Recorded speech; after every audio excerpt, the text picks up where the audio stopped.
Hi guys, it's me, ChazzaHD, and welcome to qualifying day in Mexico City, Mexico. Hopefully you guys are well and looking forward to what is probably going to be a close and exciting for most of the grid qualifying session coming up later this evening, and we have got plenty to get into in this stream. Going to be live for a few hours today because, of course, first up in just under 15 minutes time, we have got practice 3, which we'll be getting into soon, and seeing how the final bit of pace in practice looks before we get into the real thing itself. And then we'll be doing a preview for a couple hours going into qualifying, looking at the data more so from practice 2 yesterday. And then we'll be getting into the session itself, which qualifying starts at about 10 p.m. UK time. So still a bit away from that, but practice 3 not too far away for us, thankfully. Hope you guys, no matter what time zone you're in, what part of the world you're from, hope you're all well and safe. And I hope you can enjoy qualifying day today with me in Mexico. Of course, if you can watch all the session with me, that'd be great. But if not, and you can only listen along because you either can't watch F1 or you're busy doing something else, then don't worry, I'll keep you absolutely bang up to date with everything going on in this, not just this session, but also qualifying, of course, later on. But it's been not really that eventful of a weekend so far. Practice 1 was a bit of a dud because we had quite a few reserve drivers doing a session. We had, Behrman doing, Pourchaire, Hadjar, who else? Frederick Vesti as well, and not really anybody was pushing during the first practice session.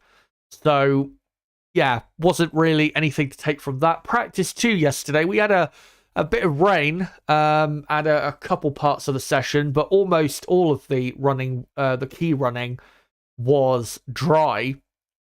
So let's get into the results of practice 2 yesterday, just to see how the pace looks so far going into this third and final practice session. So Max Verstappen, no surprise, he ended up quickest on a 1:18.6. Lando Norris, though, only a 10th of a second back. Very impressed by him in practice, and McLaren looking pretty good, I would say, going into this weekend. I think they've got a very good chance of a very strong result compared to, I think, what a lot of people expected for them this weekend. Charles Leclerc in third, 10th and a half back on Norris. Ferrari also looking a tad better than expected. Bottas, very impressive in 4th place for Alfa Romeo. Sergio Perez in 5th. Perez is at a solid weekend so far. He's doing, in terms of the lap times he's doing compared to Verstappen, I don't think I don't think you can really complain too much about it. So yeah, Perez is doing absolutely fine right now. Daniel Ricciardo in 6th. Ricciardo having a very strong weekend. 8th he was in practice 1 and 6th in practice 2. So watch out for Ricciardo today. I think he is one of the surprise packages to look out for in this session.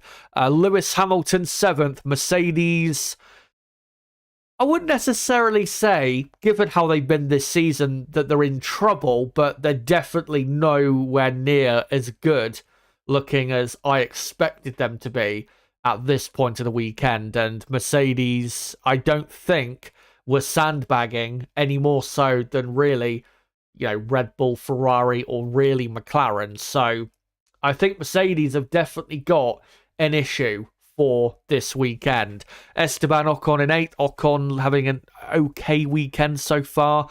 Piastri in 9th, 3.5 tenths slower than Norris. So we're hoping, and he really should be, getting closer to Lando on lap time than that. Probably a 10th, maybe 2 tenths of a second closer.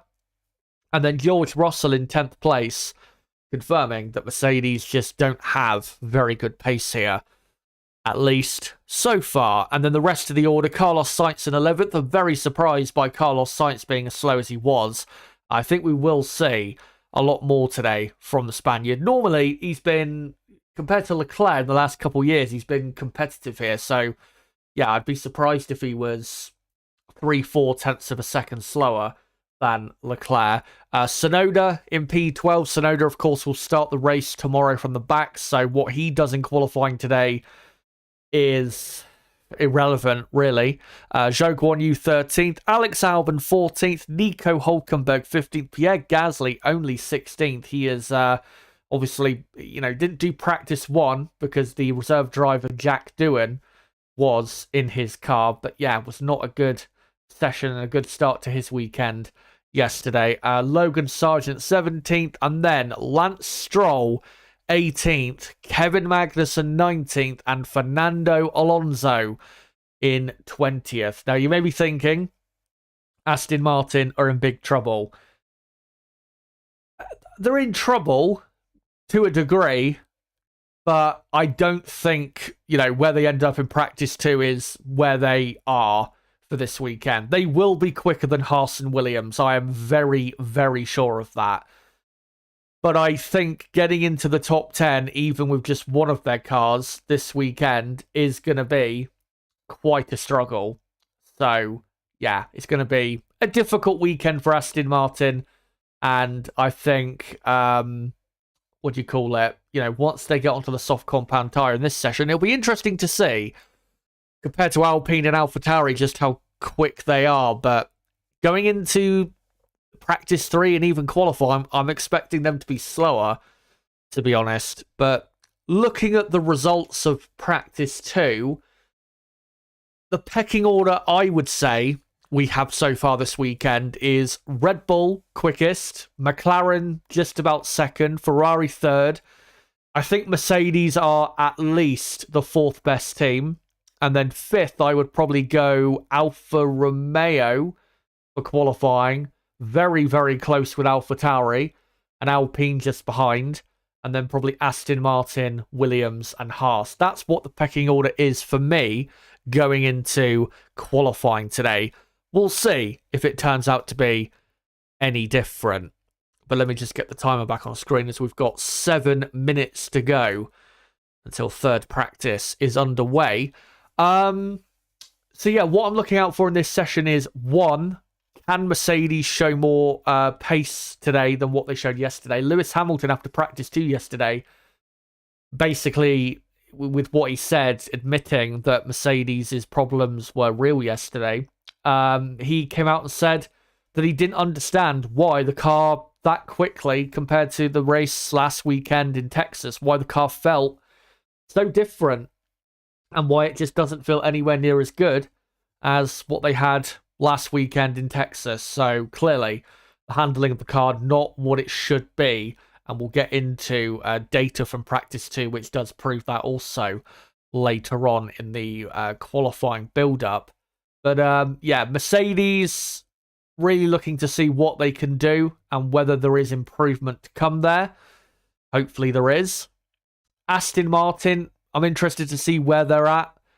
And another team I want to look out for is, AlphaTauri and Alfa Romeo, I'm definitely keen to see whether they'll keep up the strong pace from practice 2 yesterday. But Alpine, if you remember, coming into the weekend, I said I thought Alpine would have a strong weekend, and I had a good feeling about Alpine this weekend. But yeah, yesterday, they weren't bad. They just weren't as good as I expected. I thought they would definitely be quicker than Alfa Romeo and probably just a tad quicker than AlphaTauri, but they just weren't in the end. And obviously Pierre Gasly having a struggle, Esteban Ocon having a solid day, solid yet unspectacular day really for Alpine. So yeah, I'm interested to see whether there's more in the bag for Alpine compared to what we saw yesterday. Hopefully there is. But I think outside of the top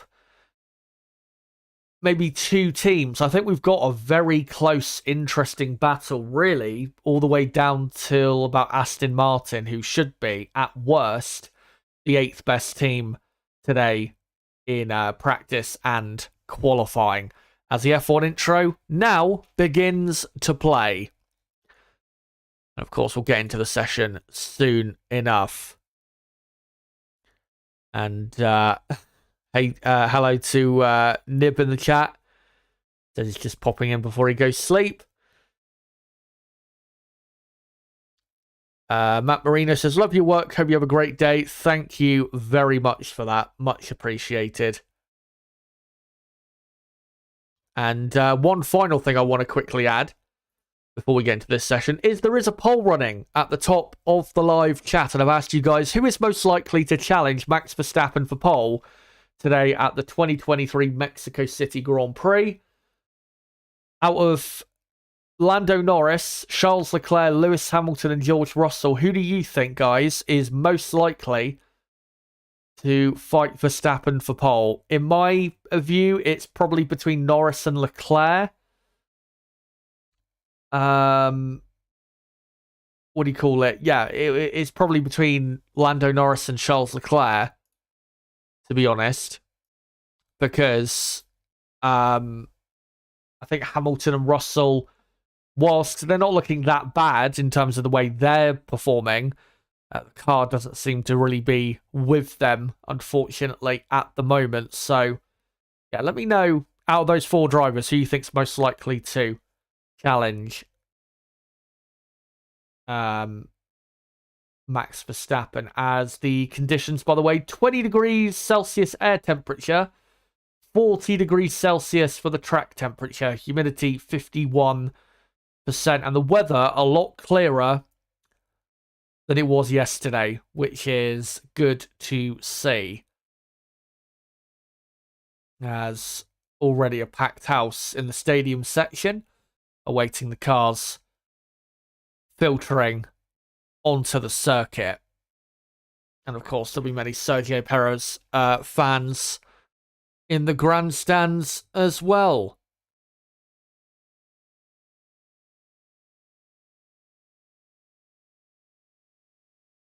As you can see a lucha mask, sorry, in the grandstand with the Mexican flag all over the place. Just saw that on the TV broadcast. And a decent amount as well of Ferrari fans, which is not a surprise because Ferrari are the biggest Formula One team. But let me come away from this. Let's get on to practice 3. Of course, practice 3 will be an hour-long session. I'll sync up the timer at the 59-minute mark. As Yuki Tsunoda, who will start the race from the back of the grid, is already getting belted into his car. This session will be important for Yuki because he will want to get a good amount of laps done on heavy fuel to get his balance right, the car balance right for Sunday. And there is the Red Bull of Max Verstappen. No tyres on it. And I don't even think they've got the... No, they haven't even got the... Or have they? I think, yeah, they have got the back of the car together. Just no tyres on it. And, of course, no driver at the moment to be seen. With Verstappen, of course, being the clear favourite for pole position and victory this weekend. There is the Aston Martin mechanics on the broadcast. And Fernando Alonso ready to get out there. Alonso, of course, had a very difficult weekend in Texas, which was all down to his team. Alonso performed pretty well, I thought, in the race last Sunday. But, of course, had his, floor issue. Caused him to retire. And, yeah, this weekend, unfortunately, he hasn't really been given a chance to show what he truly has, as there is Oscar Piastri in the McLaren garage. As the green light goes on and the session is underway, but there are no cars coming out of the garages as of yet. But yeah, weather looks a lot clearer and consistent, I would say, today, when we had a bit of a cloud cover around yesterday, and of course some dark clouds, which caused some rain to fall. as Sergio Perez car we just saw there. And we're now looking at Alexander Albon in the Williams garage, who was very quick in practice one, but then it was found out that, well, their pace wasn't really too legitimate in the end, as Lewis Hamilton about to get into his car, I think, as I'll get the timer on screen in 3, 2, 1. And there you go. 59 minutes to go in practice 3. Alexander Albon, come to think of it, I think he did a... What was it? He did a 119.5, I think it was, in practice 1. Or in practice 2, sorry. And then in practice 1, he did a 119.8. So, yeah. Practice 1, I think, clearly, Albon and Williams especially were pushing a lot harder than the other teams, who went a lot quicker in second practice. And still no cars on track. But of course, during the session, if we've got some, some lulls in the session, if you want to post any comments in the chat, asking me anything, or just making comments on whatever's going on in Formula 1 at the moment, make sure to post it in the chat, and I'll try and read your comment out if we get to, a part of the session when nothing's going on, like now.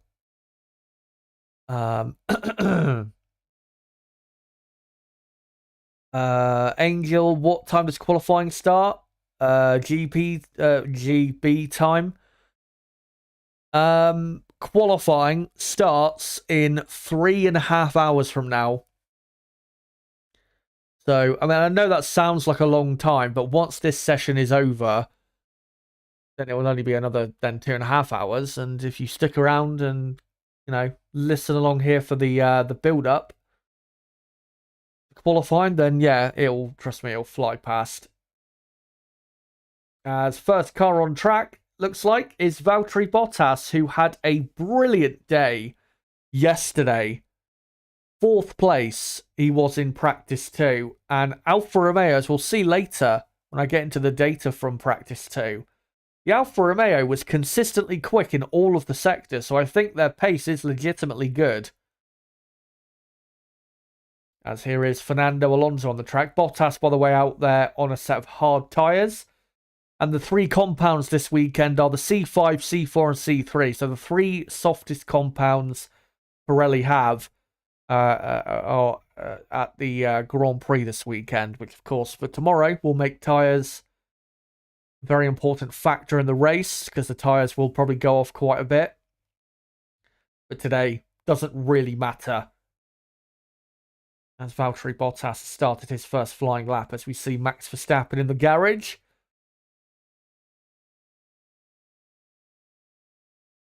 As we now look at Alonso on the medium,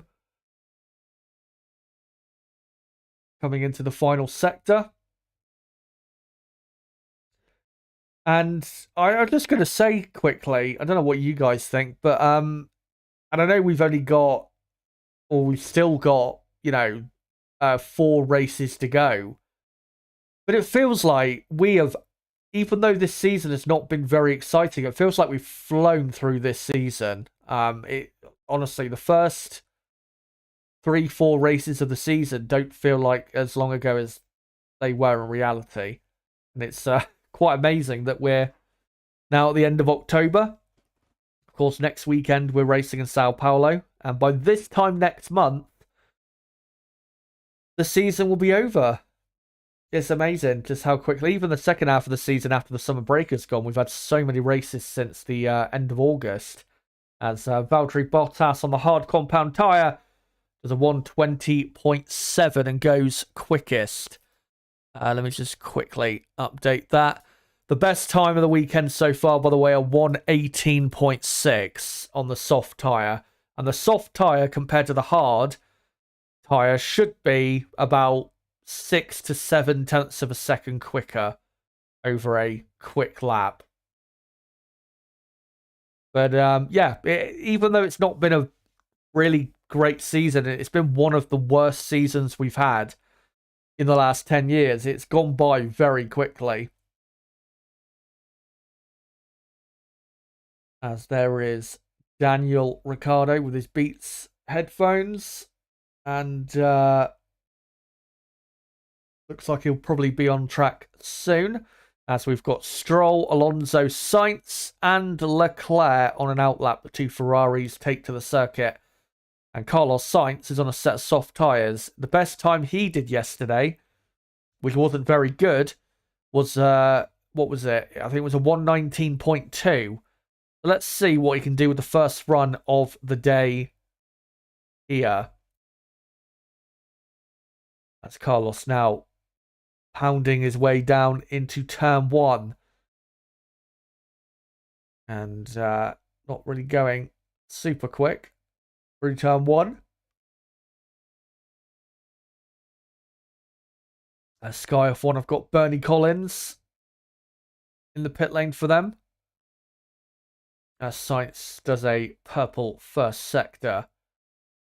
Yeah, Carlos, if you look at his results historically here, he's always been solid around this circuit, so I am expecting him to be about on the pace of his teammate. Maybe not ahead, but, you know, I don't think it's right to expect him to be 2 or 3 tenths of a second off around a track that is quite short like this. As he now does a purple middle sector. Leclerc, though, has beaten Carlos Sainz's first sector. As the two Aston Martins, by the way, have come back into the pit lane. Yuki Tsunoda now on track, as here comes Carlos Sainz. What is his first time of the day? It's a 1:19.4, which is a couple tenths of a second slower than his best time yesterday. As now here comes Leclerc, who did a purple first sector. Was slower than Carlos, though, in the middle sector. So what's his final lap time? It puts him quickest by a couple tenths of a second, I think. Yep, so Leclerc up to P1. And Leclerc's best time yesterday was a 1:18.9. So pretty quick for the first run of the day, I have to say. Only 3 tenths of a second off his best time of the weekend.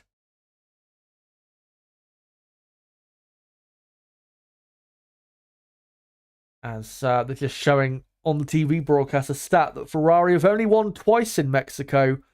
The first one was with Jackie Ickx in 1970. And the last time they won in Mexico, guys, which is amazing really to think, given how many Mexican Grand Prix we've had since this particular race. But the last time Ferrari won here in Mexico was in 1990 with Alain Prost. And that race, they had a 1-2 finish. It was actually one of the best finishes to a race we've ever had, that particular race. And later on, if you are bored, then type in 1990 Mexican Grand Prix. And you find one of the top clips for it, then you trust me, you won't be disappointed. As that day, Ferrari ended up with a 1-2 as well, with Nigel Mansell coming home in second. As here is Tsunoda on the soft compound tyre. What's his middle sector like? It is basically a second down. Yeah, Tsunoda's probably going to go third. As the two Ferraris now back in the pit lane. And Tsunoda now coming out the final corner. Does he go third? Yes, he does, by a couple tenths of a second. So Yuki Tsunoda up to third place. And we've now got Lando Norris, Lewis Hamilton, Oscar Piastri, and George Russell. The two McLarens, two Mercedes on the circuit. And Lando Norris has just started his first timed run of the day. Here's a replay of Tsunoda. Struggling a bit, I think, through the middle sector. Bit of understeer through turn 13. Bit of oversteer then on the exit. And then, yeah, not an amazing final corner either. But Tsunoda definitely has a bit more fuel on board, because the best time AlphaTauri did yesterday on the soft was what do you call it? I think it was a 1:18.9. So obviously they can go quicker than that. As here comes Lando Norris. He's not done a purple first sector.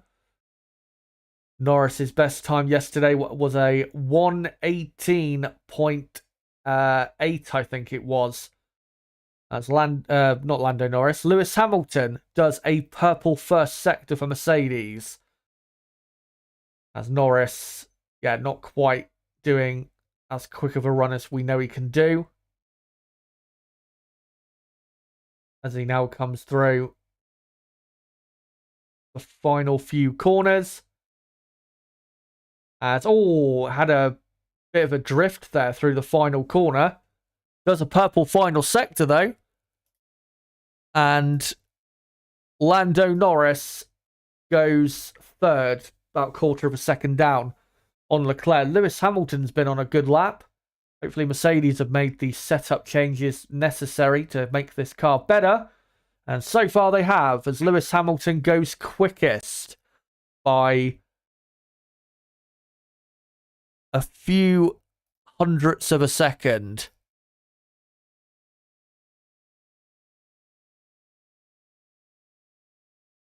So Lewis Hamilton quickest there on a 1:19.2, which is slower than what they did yesterday, but only by, I think, a couple tenths of a second, if that. As, yeah, Norris, lots of oversteer on the exit, the final corner, so he could have probably gone a tenth quicker with that lap. But, yeah, the driver's just, warming up. As George Russell doing a bit more than warming up. He's done 2 purple sectors. And now comes through the final corner. Of course, started on the front row here last year. And comes to the line. And wow, what a lap time that is. A 1:18.6 for George Russell. And that is by about 400ths of a second. That is the best lap time of the weekend so far.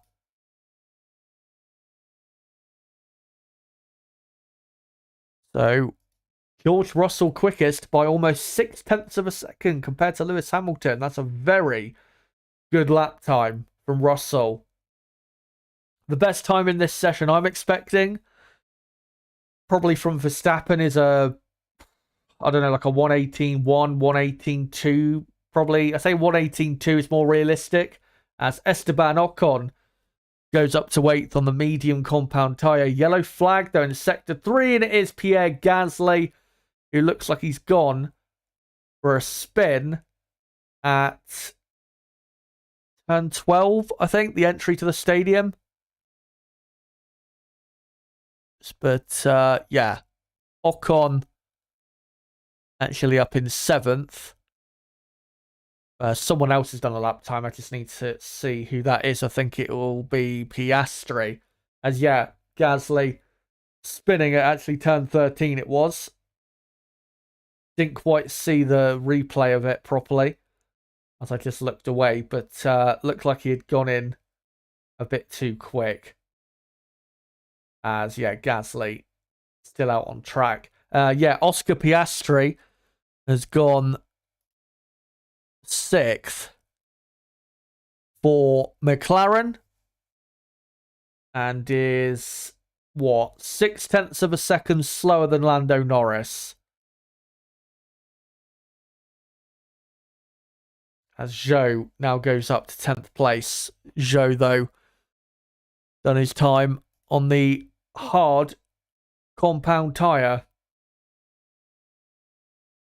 As Tsunoda on the soft on an improved lap. And possibly will go up a position with this time. No, not anymore, as he understeers off the track at turn 12.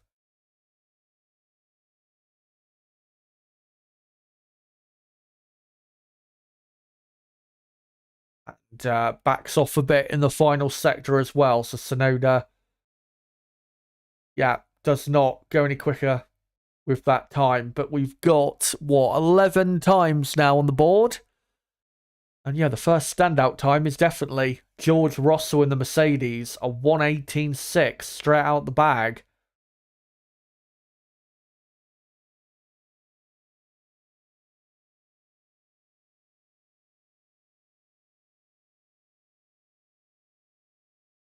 And we're just saying, I think a replay, yeah, turn 12, Tsunoda just going deep in the right-hander. The entry to the stadium section just going deep and going off the track, but rejoining on the exit.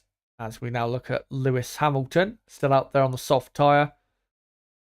And on another outlap. I don't know if it's the same set of tyres he's on, but yeah, he's going to go for another lap here as Oscar Piastri improves to a 1:20.0, which is only about a tenth of a second quicker than he went before. As we've also got Stroll and Alonso out there. What do you call it? Out there on a lap. But Sky F1 have just gone to an ad break, so I will let you know when they come back whether Hamilton has improved or not.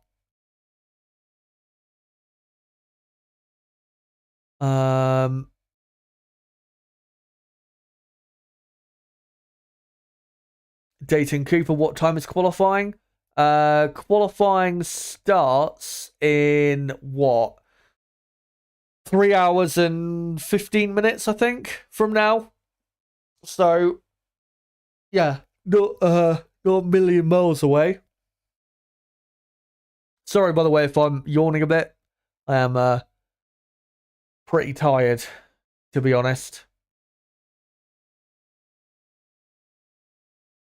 But yeah, we've got what, another 42 minutes to go. So I expect in, what do you call it, the next 10 minutes, we should see what do you call it? We should see all of the cars set a first proper time of the day. Because of course the Red Bulls haven't been out really yet. The Haases, the Williamses, the Aston Martins are out at the minute, but we'll see, you know, what their times are soon.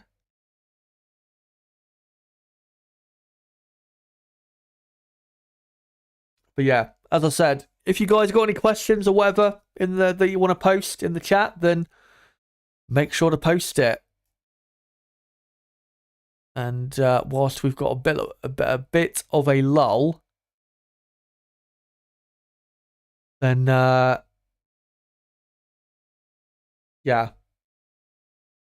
we'll try and get through a couple of questions of yours if we can. Nib in the chat saying, feel like these double and triple header races are very difficult for the rookies, especially on tracks they haven't driven.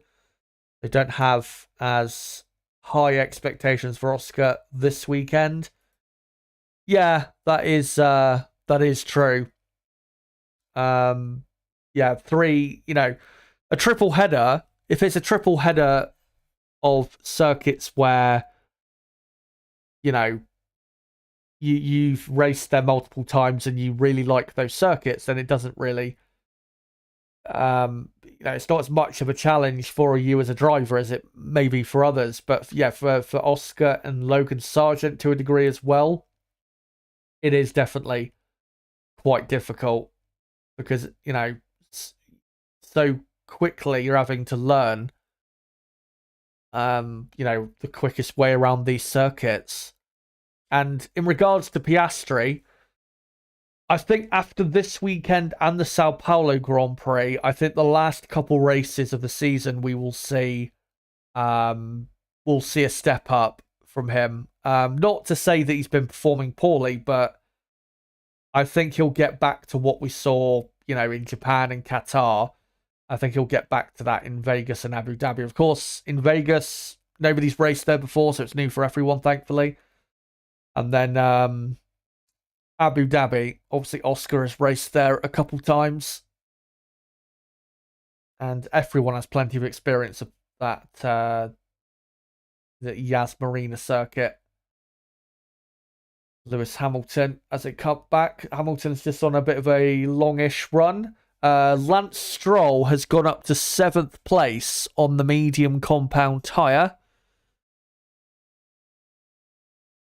As is a replay of Sainz bumping and straddling the exit curb of turn 12 on the entry to the stadium.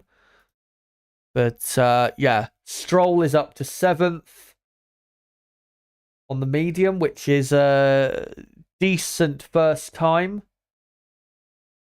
The best time Aston Martin did yesterday on that medium was, what was it? I think it was about the same time they've just done now. Like a 19.9 or a 20.0. So,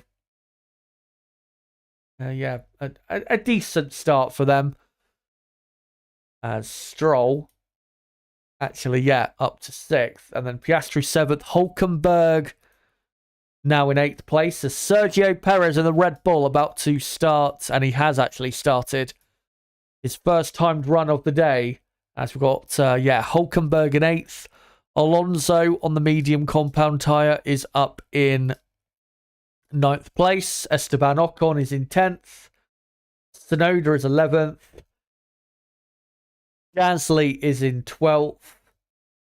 And then you've got Bottas 13th, Zhou 14th, and then the rest of the drivers have not done a time so far. As Sergio Perez does a purple first sector, but then locks up and goes a bit too wide through turn 4. As Max Verstappen is about to complete sector 1. Be very interesting to see what Verstappen does out of the blocks. Doesn't do a purple first sector, but it is a 10th of a second quicker than Russell. We do see often with Verstappen that the first time in a practice session tends to be very strong from him, as Perez has really dropped off in this middle sector, and looks like Perez is probably going to end up 3rd or 4th at best with this lap. Sergio Perez comes through the final corner and goes up to 4th place, as Max Verstappen so far on this lap is about half a tenth down on Russell. So, not the greatest first run for Verstappen. Is it a good enough final sector, though? No, it is not. I thought it was going to be. 3/4 of a tenth slower he is than Russell. So Verstappen ends up in 2nd place, as Alex Albon goes up to 7th. And Logan Sargent goes up to 6th. But Sargent was on the soft compound tyre, Albon on the medium. So it is Russell quickest from Verstappen 2nd, Hamilton 3rd, Leclerc 4th, Perez 5th, Logan Sargent up in 6th place. Let me just quickly update that. Yeah, Sargent up to 6th. Carlos Sainz in 7th. Alex Albon 8th. That's a very good time from Albon. He's 8/10 of a second slower than Russell on a compound that is around this track, probably about 1/3 of a second slower. So that's a good time from Albon. Very good time. 1:19.4. So Albon looking good with that first run. And Logan Sargent as well. Good first run for him.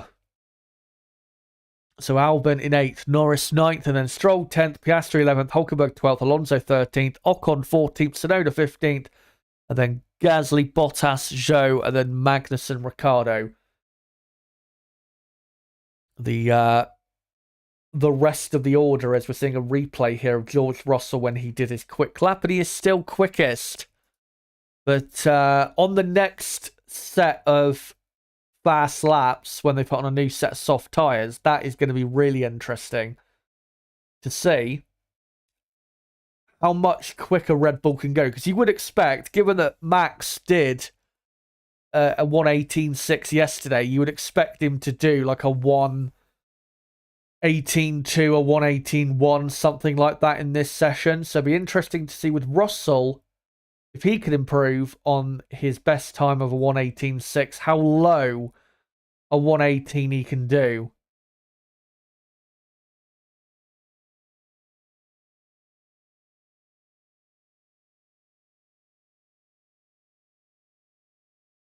as some work going on to the rear of Kevin Magnussen's car. Magnussen and Ricciardo, by the way, in 19th and 20th have not done a lap time. Daniel Ricciardo, though, is now on track and is on a quick lap, which I'm pleased to say. But Magnussen clearly has some sort of issue with the rear suspension or brake. Rear left suspension or brake. I'm not quite sure what. As Daniel Ricciardo, what a lap. Daniel Ricciardo goes 4th quickest on the medium compound tyre. That is some lap to start the day off.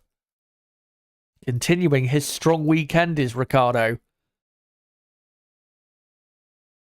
And, yeah, yesterday he did a 118.9 on the soft tyres, so that's pretty much as aggressive running from AlphaTauri as we saw yesterday, as Carlos Sainz goes up to 6th for Ferrari.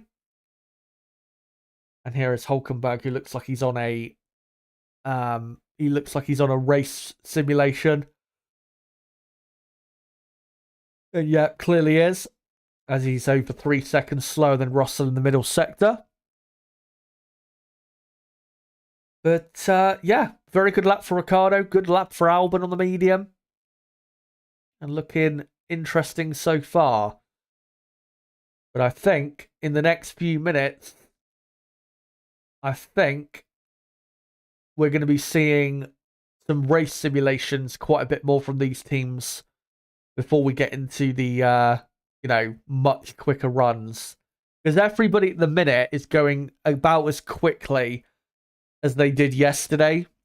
So the next step, of course, is to go quicker, which will be coming in the second half of this session, as we're just under halfway through. That's a replay of, I think, Ricciardo getting a slipstream from Yuki Tsunoda. Maybe they'll try that in qualifying, as there are more Perez fans in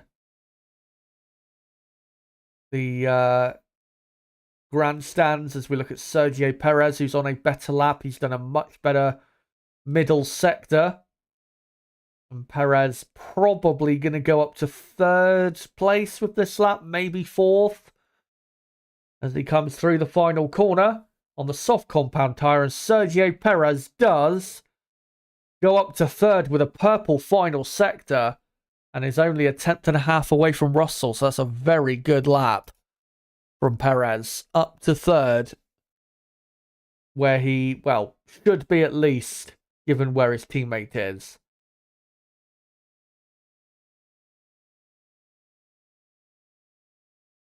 But at the moment, yeah, Mercedes and Red Bull, the two quickest teams. AlphaTauri looking good. Ferrari okay. Williams pretty good so far. But a few of the teams still have yet to set a time that is, a bit quicker than what we saw yesterday.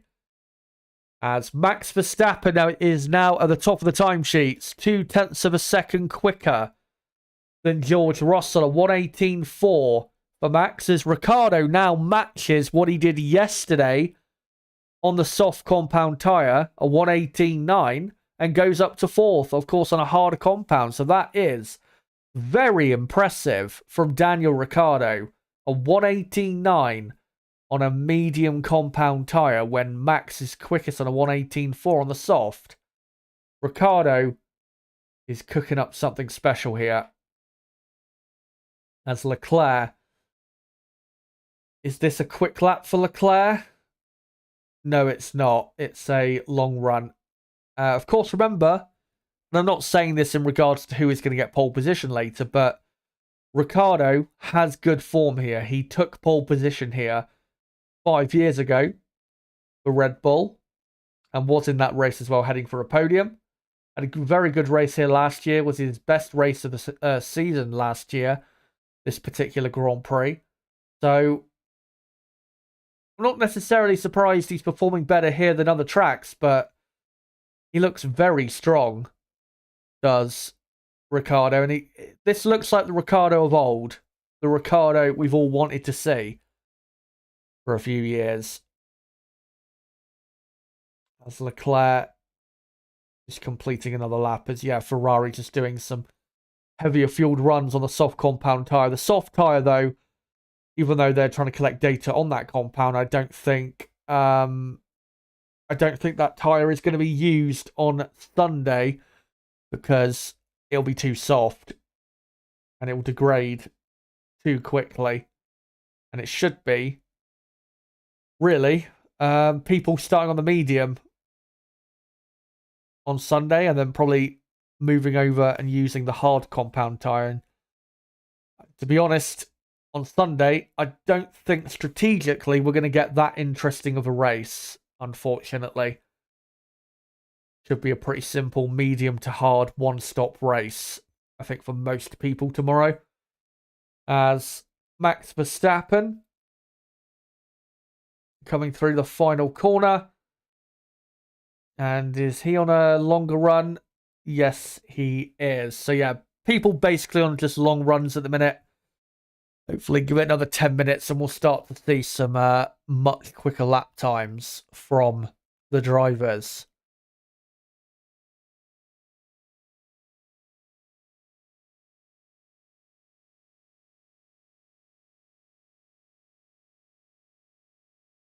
McLaren from races. I'd imagine Toto's been keeping his head down going past the Red Bull garage after last week's embarrassing gamble with the ride height. Make no eye contact with Christian. Yeah, definitely an embarrassing situation there for the Mercedes team. The thing, though, with Mercedes, which I have seen them talk about, and Hamilton talked about, I think, was it yesterday or the day before, about how, we talked to other people in the paddock from other teams, and we're definitely confident that other people would have been disqualified. Because obviously not all the cars' planks were checked after the race. They only check, I think, specific cars at random. And, well, not at random, but, sometimes I think it does depend on the data. Sometimes I think they do it at random. The thing is, though, let's say all the cars were checked and a load more cars were disqualified. I don't see what that does for Mercedes. I don't see, why does that matter to Mercedes so much? I maybe because they feel like they're being persecuted by people, but other people being disqualified would not have got back the 18 points they lost. So I don't really get why they're mentioning it. It doesn't matter.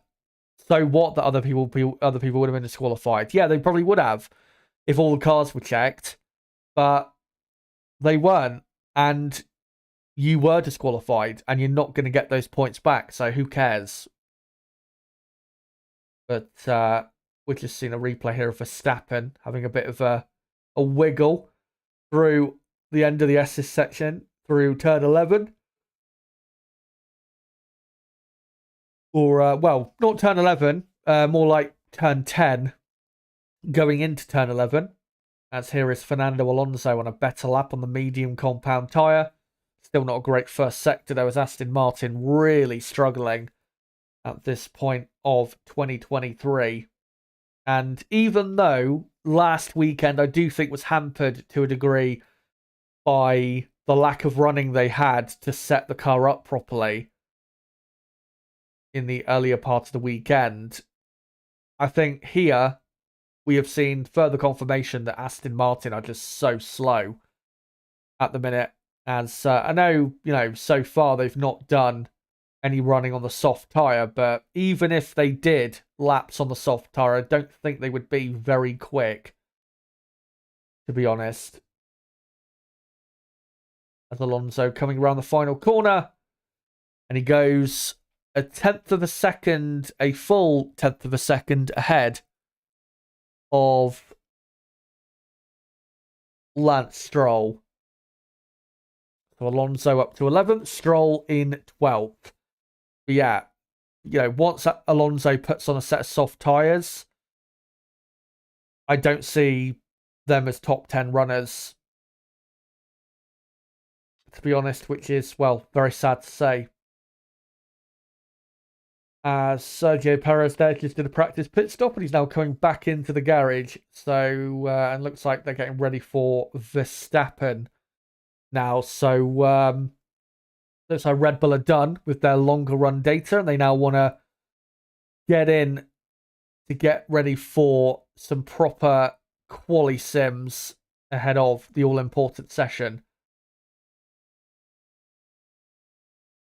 As yeah, Verstappen does his practice pit stop. And they're just showing now a few highlights from his lap. And yeah, 1:18.4, which is a good lap time, but I certainly expect him to go 2 to 3 tenths of a second quicker than that, at least, in the final 23 minutes in this session. Just wanted to say quickly, as we've got a bit of a lull here, if you are new to the channel, don't forget to subscribe for more content like this, because of course we do qualifying and race and practice, sometimes watch-alongs for every Grand Prix weekend. So make sure to subscribe to the channel if you want to keep absolutely up to date with what is going on in Formula 1. And as well, make sure to hit the like button if you have not already. We're currently on 33 likes. Let's try and get up to 40, 45 likes if we can by the end of this session. As yeah, we're just looking at Sergio Perez in the garage. And just an update as well, yeah. So I'm going to be live still for another, what, 4.5 hours at most today. Tomorrow, I will be going live 2 hours before lights out in Mexico at 6 p.m. UK time. Nibu's in the chat right now. He will be along with me for the watch along. Of course, remember, here in the UK, we go from BST to GMT in a few hours' time, so please do factor that in. What I will do, though, in regards to the stream and scheduling the stream and getting the actual stream event set up on the YouTube side, I will do that after the clocks have gone back an hour so that you guys know officially how many hours there are left until the stream starts. But yeah, we'll be live 2 hours before lights out at 6 p.m. UK time for the build-up, then the race watch-along, and then the typical reaction afterwards. And of course, on Monday, there won't be a weekend review because obviously we've got a race next weekend in Sao Paulo. As we're looking at Carlos Sainz here. Is Carlos on a quick lap or not? Don't think he is. No, he is not. He's also on a long run. And of course, remember, next weekend in Sao Paulo, the sprint format returns for the final time in 2023. So, of course, we'll have next weekend. It'll be qualifying on the Friday, sprint race on the Saturday, and the proper race on the Sunday. As Carlos Sainz just coming through the S's.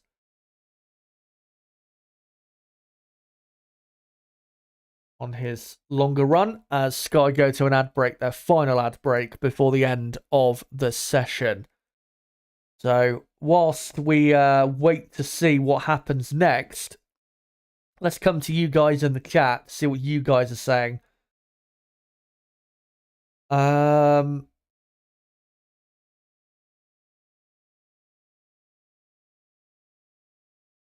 McLaren F1 racers, I'd imagine the stewards are already suspicious of the Merc, or apparently they have telemetry that tells whether the block had worn down.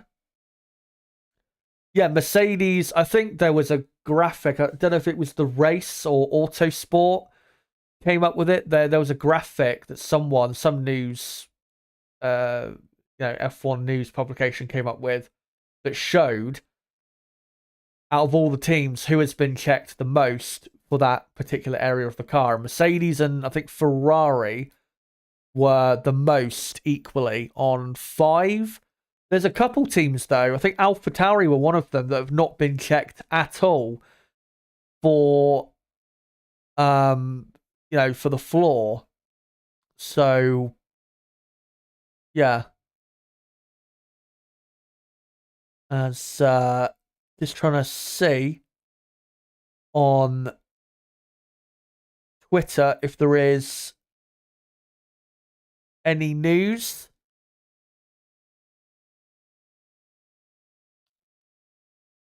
And no, can't see anything.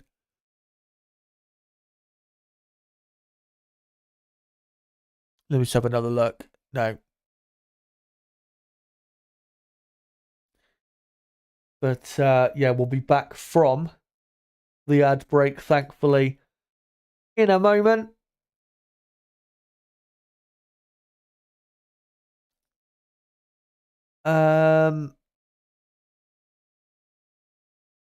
Say Regara saying, I think Ricciardo in 2021 wasn't that bad.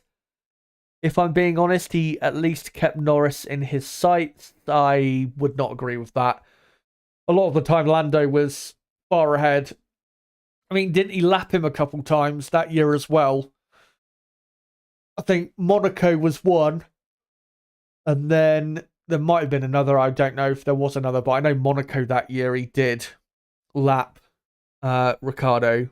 But yeah, it wasn't a good year for Ricciardo. I know he won a race, which was great, and that weekend he was superb. But yeah, that season he just wasn't. He wasn't on it for whatever reason.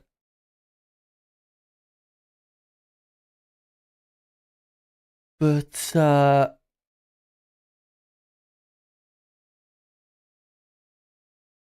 let's see.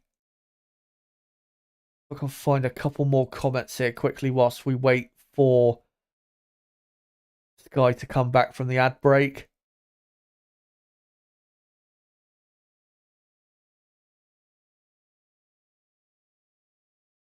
And Willafon Gaming saying earlier, Ricciardo is washed up. Honestly, this Ricciardo comeback is not going to be successful. He should have gone to racing V8 supercars or something. I think you and others are being harsh on Ricciardo. I think we haven't given him enough time, really.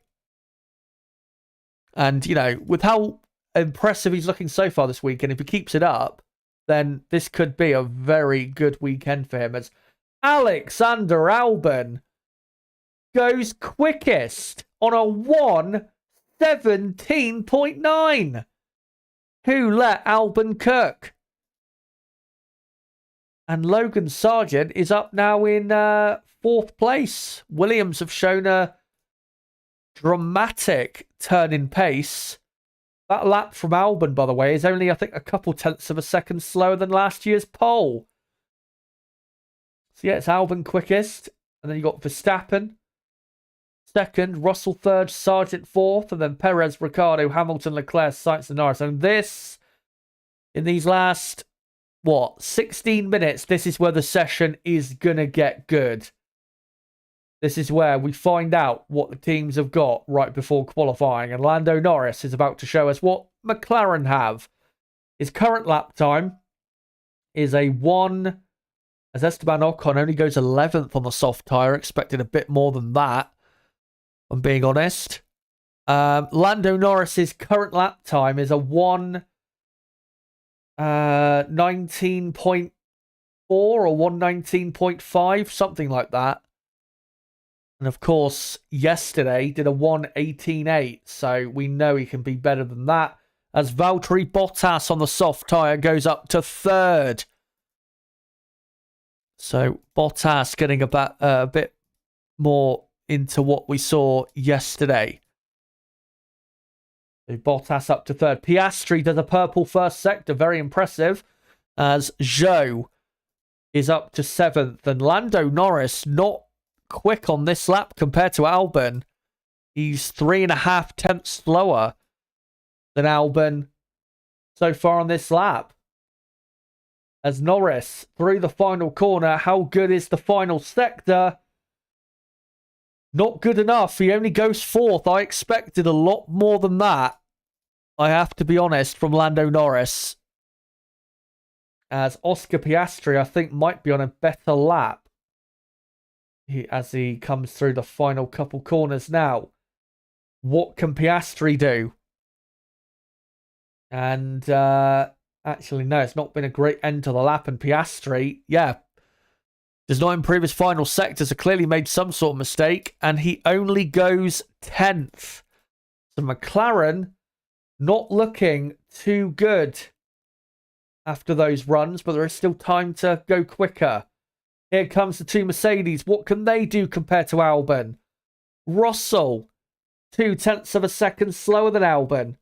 Williams, it looks like they've genuinely got the pace. Maybe not for pole, but looks like they're, proper front runners at the minute, because the others at the minute are struggling to match them. As George Russell goes second, 0.3 of a second slower than Alex Albon, as Lewis Hamilton only goes 6th. Disappointing for Hamilton, as Daniel Ricciardo is just coming through the final corner now. And he's in 10th. He will improve. And he does go up to 7th place, which is not too bad. But yeah, Alex Albon, quickest, and nobody seemingly can match him. That's quite a lot of brake dust coming out of the front right brake of Lewis Hamilton's Mercedes.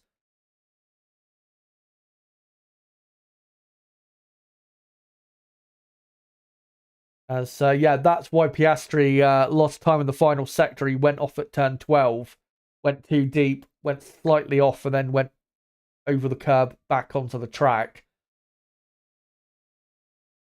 As here's a replay of, this is earlier on when Joe was on the hard tyre. And, well, I don't know what they're showing there replay-wise. Nothing happened, as we now look at Esteban Ocon. Ocon is on an outlap, so hopefully this is a fresh set of tyres. As Max Verstappen now on an outlap. So let's see what Max can do compared to Albon. Can Max break the hearts of the Williams team? As Esteban Ocon starts a new flying lap. And now is coming down into turn 1 and now through turn 2 and 3.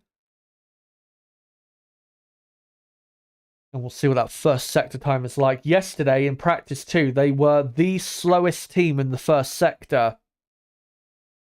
And yeah, pretty slow in the first sector again. 0.6 of a second they're giving away to Williams in the first sector alone, as Piastri goes 3rd for McLaren on a 1:18.3. So McLaren, they're showing a lot more pace than yesterday, but compared to the others, it's not very good right now. Definitely not as strong looking as it was yesterday. As Ocon has done a personal best first and second sector, we'll see where this time takes him.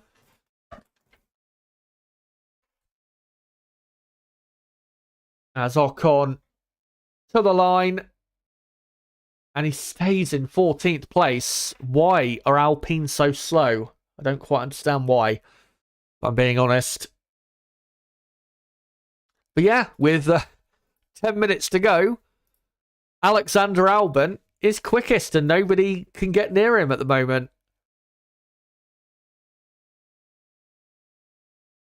As we look at Albon here, and they're just doing a comparison between Albon and Russell in terms of who is quicker through what parts of the track. And Albon, quicker through every part of the track except for turn 1, 2, 3, and turn 7, it looks like.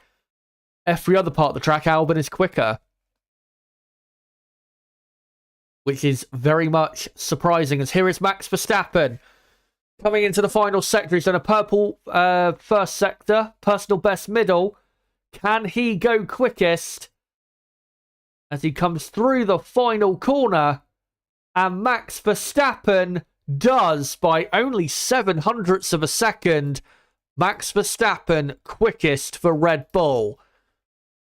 But still, that shows just how impressive Williams and Alex Albon's pace is. Only, less than a tenth away from Verstappen.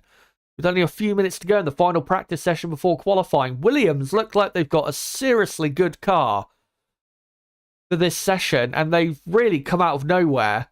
Because, yesterday in practice too, I think the highest position they were was 14th. And they were about a second away from Max Verstappen. And they did I think the lap time they did yesterday was like a 1:19.7 in practice too. So almost 2 seconds quicker. As Sergio Perez has a purple first sector, can Perez maybe end the session quickest as his teammate lets him through in the entry to turn 7? As Verstappen says, fuck man, I couldn't have had more traffic on that lap, so clearly Max feels like he can go a bit quicker. The thing is though, for Red Bull, as Sergio Perez only half a tenth down on Verstappen after the first 2 sectors. Williams looking very surprising in how good they are. But if you compare Red Bull and their pace to the rest of the teams, they look very comfortable right now. As Russell in third, 3.5 tenths away, as Sergio Perez now goes up to third. And Perez a 1.5 away from Verstappen, as Alonso on the soft tyre only goes 14th. And we've got now the 2 Ferraris on an outlap, so we'll see what they've got. Because, of course, their soft tyre runs earlier were done quite a long time ago, about 45 minutes ago. So let's see what the Scuderia has for us, as Pierre Gasly goes 15th. Alpine look like they are not in a good position for qualifying.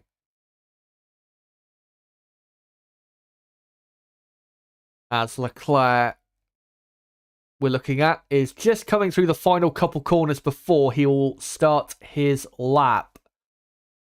Here is Lance Stroll at turn 7, just going too deep and then too aggressive on the throttle and ended up going off the tracker for a couple seconds or so. And that Aston Martin is, I think, as slow as the Aston Martin was this time last year. As Yuki Tsunoda jumps up to 10th place. Good improvement from the Japanese driver. As Leclerc, gets a nice slipstream from the, I think, AlphaTauri or the Haas ahead.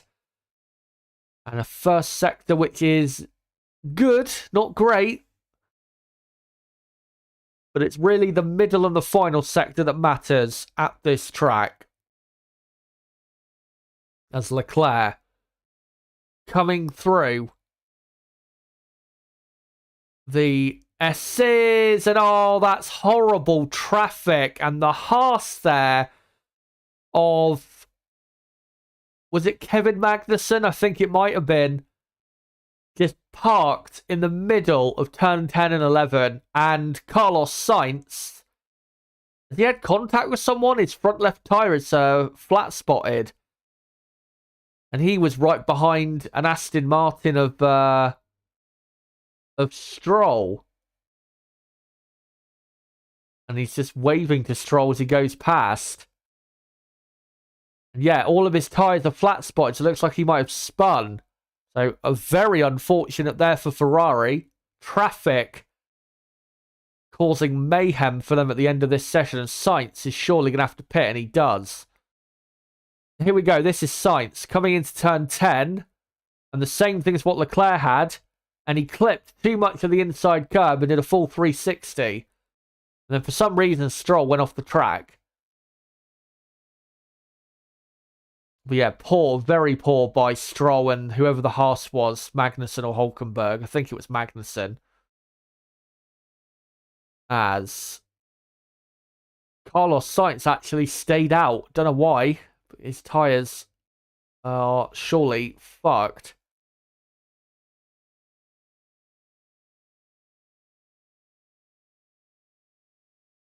And maybe he'll try and continue. But yeah, those tyres look like they need to be put in the bin. As Leclerc has pitted, interestingly, and is on an outlap now. So maybe they'll bring Sainz in at the end of this lap for a new set of tyres. Maybe they were already... they already had Leclerc in for new tyres. And Nib saying in the chat, Sainz not happy, and rightfully so, because both of those cases, for what the one for Leclerc and the one especially for Sainz, very poor. And I think, yeah, clipped too much of the inside curb, but I think the dirty air going through that part of the track wouldn't have helped. Plus, I think he would have been not really paying attention to the part of the track that he would have been normally. And then Sainz putting his hand up saying, you know, what the fuck are you doing? As Turn 11 incident between Stroll and Sainz has been noted for impeding. Stroll will probably get, like, I don't know, a small fine or something like that. As Tsunoda on an outlap as well. As we are only 3 minutes to go until the end of this session. And well, it is interesting going into qualifying. Red Bull still look quickest, but Williams, they have come out of nowhere and shown a tremendous turn of speed. So I'm really not sure what to say at the minute. And then after that, Mercedes look better and look like they're probably ahead of McLaren. Whether they're ahead of Ferrari, we'll have to see later in qualifying. And then, what do you call it? Alfa Romeo and AlphaTauri still look competitive, which is good to see. What do you call it? Aston Martin and Alpine, though, do not look good at all. They don't look like they're really anywhere near where they need to be. So, yeah, some interesting stories going into qualifying, as here is Kevin Magnussen with 2 minutes to go on a better lap. He's in 20th place as Lance Stroll goes up to 13th on the soft compound tyre. And here comes Magnussen. Can he go ahead of his teammate at least? No, he cannot. He only goes 19th as Hulkenberg is now 16th. So Esteban Ocon now 20th and last. As Tsunoda in 10th is on a better lap and might be able to creep up a position before the end here. As Tsunoda, good run through the final couple corners. The final corner looks pretty good. And he comes to the line. And that's a very good final sector, and he goes up to 7th. And even though he's starting tomorrow's race from the back, that's good omens for him going into the race. And I'm sure I can visibly see that he's got some confidence in that car, which is good to see for tomorrow, because he'll need it if he's going to come through from the back to finish in the points. As we've got loads of people on an outlap now, but I think they're just coming out on track to do a practice start. So I think, guys, we are basically done for this third and final practice session.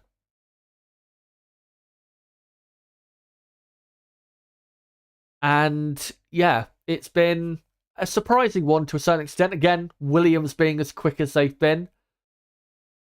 But yeah, I think outside of the fight for pole, I think we've got a very, very mixed up grid. And we could get not just one, but a few, I think, surprises today. And I really hope that Williams, that pace is genuine. Because if it is, the Williams are in for a super Grand Prix this weekend. As Alex Albon continues his great season. As the checkered flag now waves, and yeah, loads of cars are doing a practice start on the starting grid. So guys, that is the session over and done with. Let me go through your final finishing order of practice 3, the final practice session before qualifying. Max Verstappen, sorry, let me try that again. As Charles Leclerc, just to let you know, has gone 13th in the Ferrari just quickly. So, yeah, here is your final finishing order. Max Verstappen quickest on a 1:17.8. Alex Albon second. Sergio Perez third. George Russell fourth. Piastri fifth. Bottas sixth. Tsunoda seventh. Norris eighth. Ricciardo ninth. Hamilton 10th. And then Sargent 11th. And then Zhou, Leclerc, Stroll, Sainz, Hülkenberg, Alonso, Gasly, Magnussen, and Ocon. That is your final order going into qualifying later. With Alpine, by the way, their best time in that session was a 1:19.5, I think. Yeah, a 1:19.5. The reason I'm bringing that up is because they were quicker in practice too yesterday. So Alpine do have more pace in the bag, but whether that more pace they have is going to be enough, we will find out.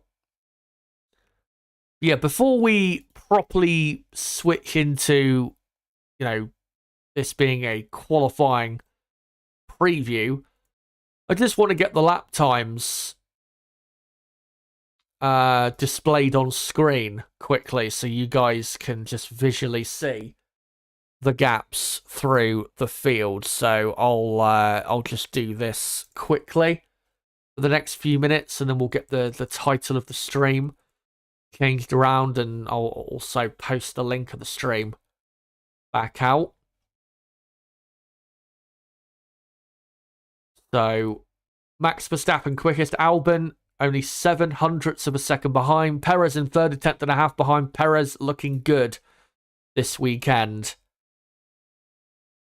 And he's on the exact pace he needs to be on, to be honest. Russell in fourth. Mercedes are looking better. That is a good thing to see.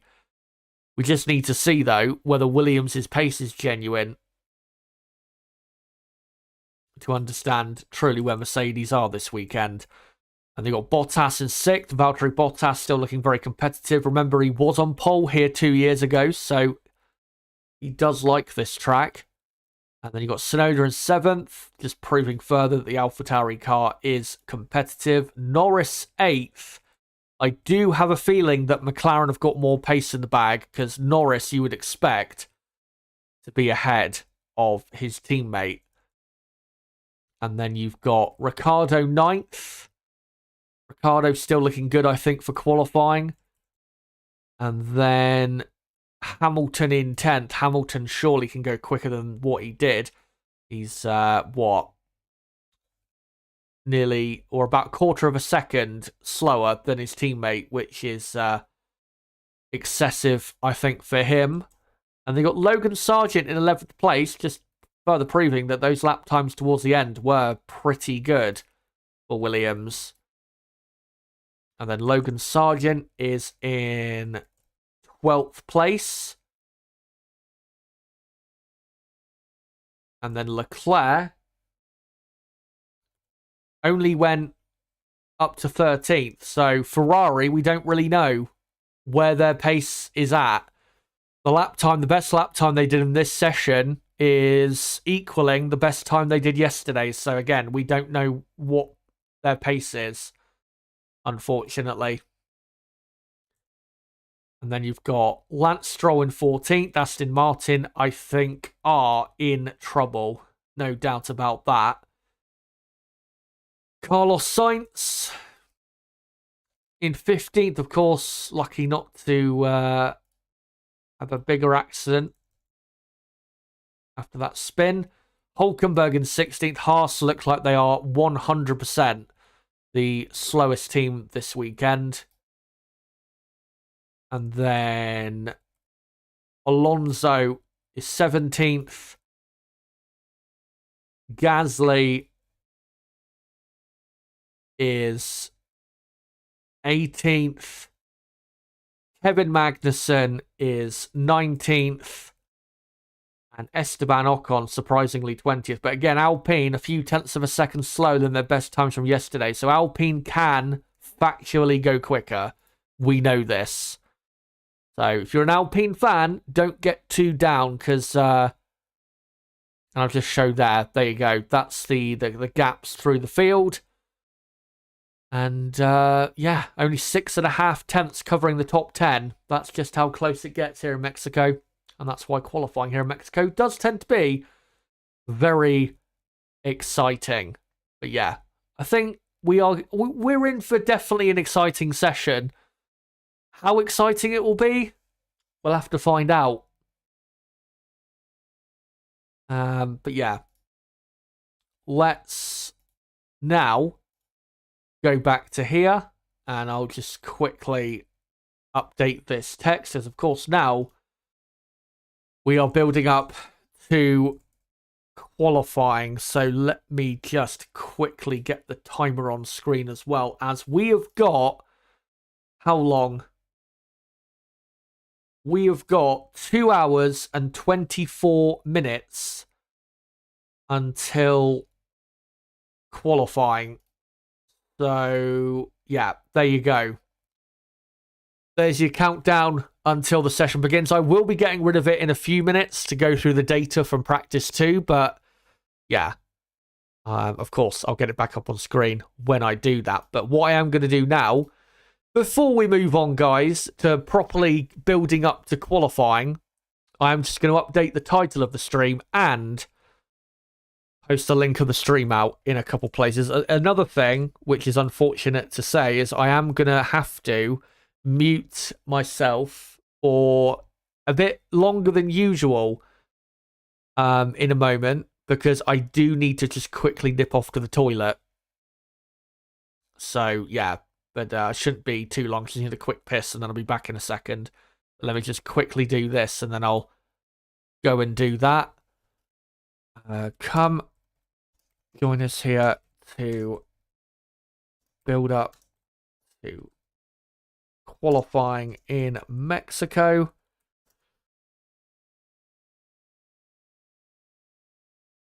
And I'll post the link out on Twitter as well. Come join us here to build up to qualifying at, oh god, at the Mexican.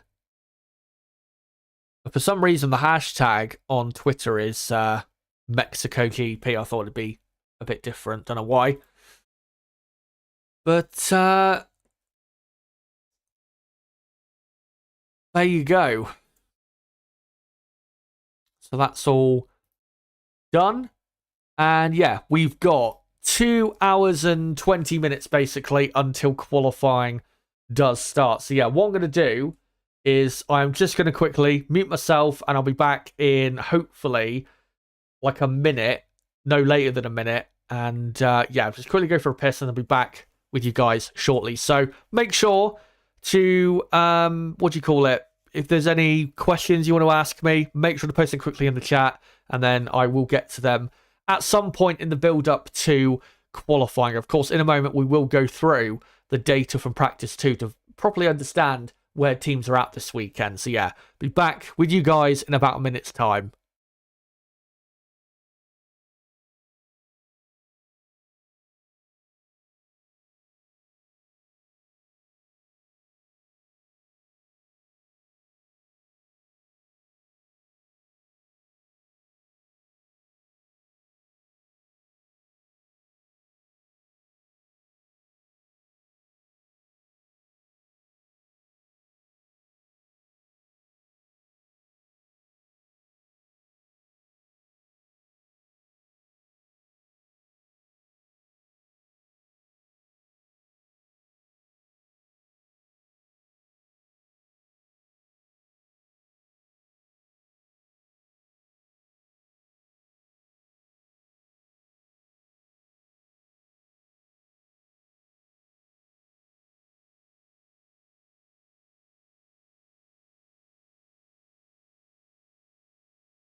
Right, that's all done.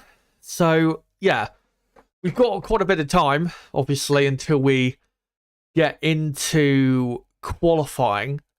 So, yeah, again, if you guys have a few questions you want to ask me ahead of qualifying, F1 related, of course, then make sure to post them in the chat because we've got plenty of time until qualifying gets underway. But what I am going to do for the next, I don't know, say 45 minutes is properly preview this session coming up. So let's get into it, and I'll just hide the timer. And let's get into what happened yesterday in practice 2. So here is the order for practice 2. Of course, the cars went quite a bit quicker in third practice, but Max Verstappen ended up quickest from Lando Norris in second, Leclerc third, Bottas fourth, Perez fifth, Ricciardo sixth, Hamilton seventh, Ocon eighth, Piastri ninth, Russell 10th, and then the rest of the order, Sainz, Tsunoda, Zhou, Albon. You can just see the gain of lap time that they made from practice 2 to practice 3. Absolutely incredible from the Williams team. And then Hülkenberg 15th, Gasly 16th, Sargent 17th, Stroll 18th, Magnussen 19th, and Alonso in 20th. So that is the order from practice 2. But why did it end up that way, and why are certain teams quick or not so quick this weekend? Well, let's delve into the sector time data from practice 2 yesterday. So Nico Hülkenberg, very quick in the Haas in the first sector. The first sector, though, is not really that important. I mean, you've only got 3 corners in the first sector. The rest of it, you're just flat out in a DRS zone. So, yeah, it's not exactly the most difficult sector in the world. But, yeah, Haas and the Ferrari-powered teams really showing just how strong they are in the high-speed sections. Red Bull, of course, looking strong. Williams were, yesterday, pretty strong. And then you have Tsunoda, Norris, Stroll, Hamilton, and Ocon. Aston Martin, Mercedes, and Alpine. Not necessarily the biggest surprise that those 3 teams were the slowest in Sector 1 because their power units are not really as powerful as the Ferrari or Red Bull powertrain cars. But let's get into the other 2 sectors, which are, the sectors that really matter for this track. So the middle sector, which is mostly, I would say, about high-speed corner performance. Red Bull yesterday were quickest through there, but not by a massive margin. Only 0.03 of a second compared to the McLaren of Norris. They were a 10th quicker Red Bull than Ferrari. AlphaTauri, I was very impressed by them yesterday and even today. And yeah, in the middle sector yesterday, they were super, super competitive. Alpine were a lot more competitive, and that's why I do think they'll, be quite a bit stronger in this session coming up in a couple hours' time than what we saw in practice 3. I don't think we saw anywhere close to their best. Mercedes, though, yesterday, you can see why they were complaining about the car not being quite as good as really it should have been, as Russell about 0.5 tenth slower than the Ferrari and almost a couple tenths of a second slower than the Red Bull in a sector where Mercedes, I think, would have been hoping to be no more than 0.1 of a second away from Red Bull. So, yeah, and as well being slower than AlphaTauri and Alpine in this sector is definitely not acceptable for Mercedes. They looked quicker in practice 3, but whether they keep that up or not, we'll have to see. Alfa Romeo looked decent, and then Williams, quite a big drop-off in that middle sector.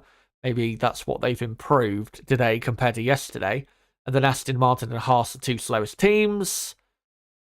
And in the final sector, which is all about slow corners in the stadium section, Mercedes showing that their pace in slow corners is still good. It's just not maybe as good as we expected. Red Bull, their final sector yesterday was not exactly amazing, but was still competitive. McLaren were still competitive. Alfa Romeo, very competitive in the final sector. So were AlphaTauri, just showing again that for all of this track, those two cars are looking very strong. Alpine looking okay. Ferrari, though, I am surprised by them being that far down, 8th best team. I thought they would have been a bit higher than that, maybe 2 to 3 positions higher at least in this final sector. Maybe with Ferrari this weekend, that part of the track, the final sector, will be the Achilles heel for the Scuderia. And then the final two teams, Haas and Aston Martin. Aston Martin, of course, yesterday only did their best times on the medium compound tyres. So so far we've seen more from them from practice 3, but it's not really been much more, has it? And it's still not looking very good for the Aston Martin team. And I would say going into qualifying, Aston Martin looks like they've got one of the slowest cars, which is absolutely unacceptable for Aston Martin, given, of course, where they started this season. But looking through all of the sectors there and going back to the top 10 from practice 2 yesterday, even though, Williams showed a real dramatic turn of pace in practice 3, can they keep that up? I don't... Hold on. My throat just seized up then. Let me just clear it up. There you go. We don't know with Williams. I mean, they were competitive in practice 1, but in practice 1, nobody was really pushing. So I don't think we can really look at practice 1 and take that as an example that Williams have been competitive so far this weekend. So in terms of what they did in practice 3, which of course only finished about 15 minutes ago or so, we'll have to see in qualifying whether they can keep that up. I really hope they can, but I don't think they will. And I'm not going to predict them to be in the top 10 in qualifying. I'd be very surprised if they were, easily in the top 10 later tonight. But other than Williams, looking at what we saw yesterday and what we've seen to a degree today, I'm still confident Red Bull have got the best car. Second best car, it's up in the air. Mercedes looked better in practice 3, but McLaren I don't think showed the best pace they probably have. Ferrari, of course, definitely did not show the best pace they probably have. And then obviously Williams, they're a bit of a wild card from what we saw in practice 3. Alfa Romeo and AlphaTauri look about as competitive as they were yesterday, which is good to see.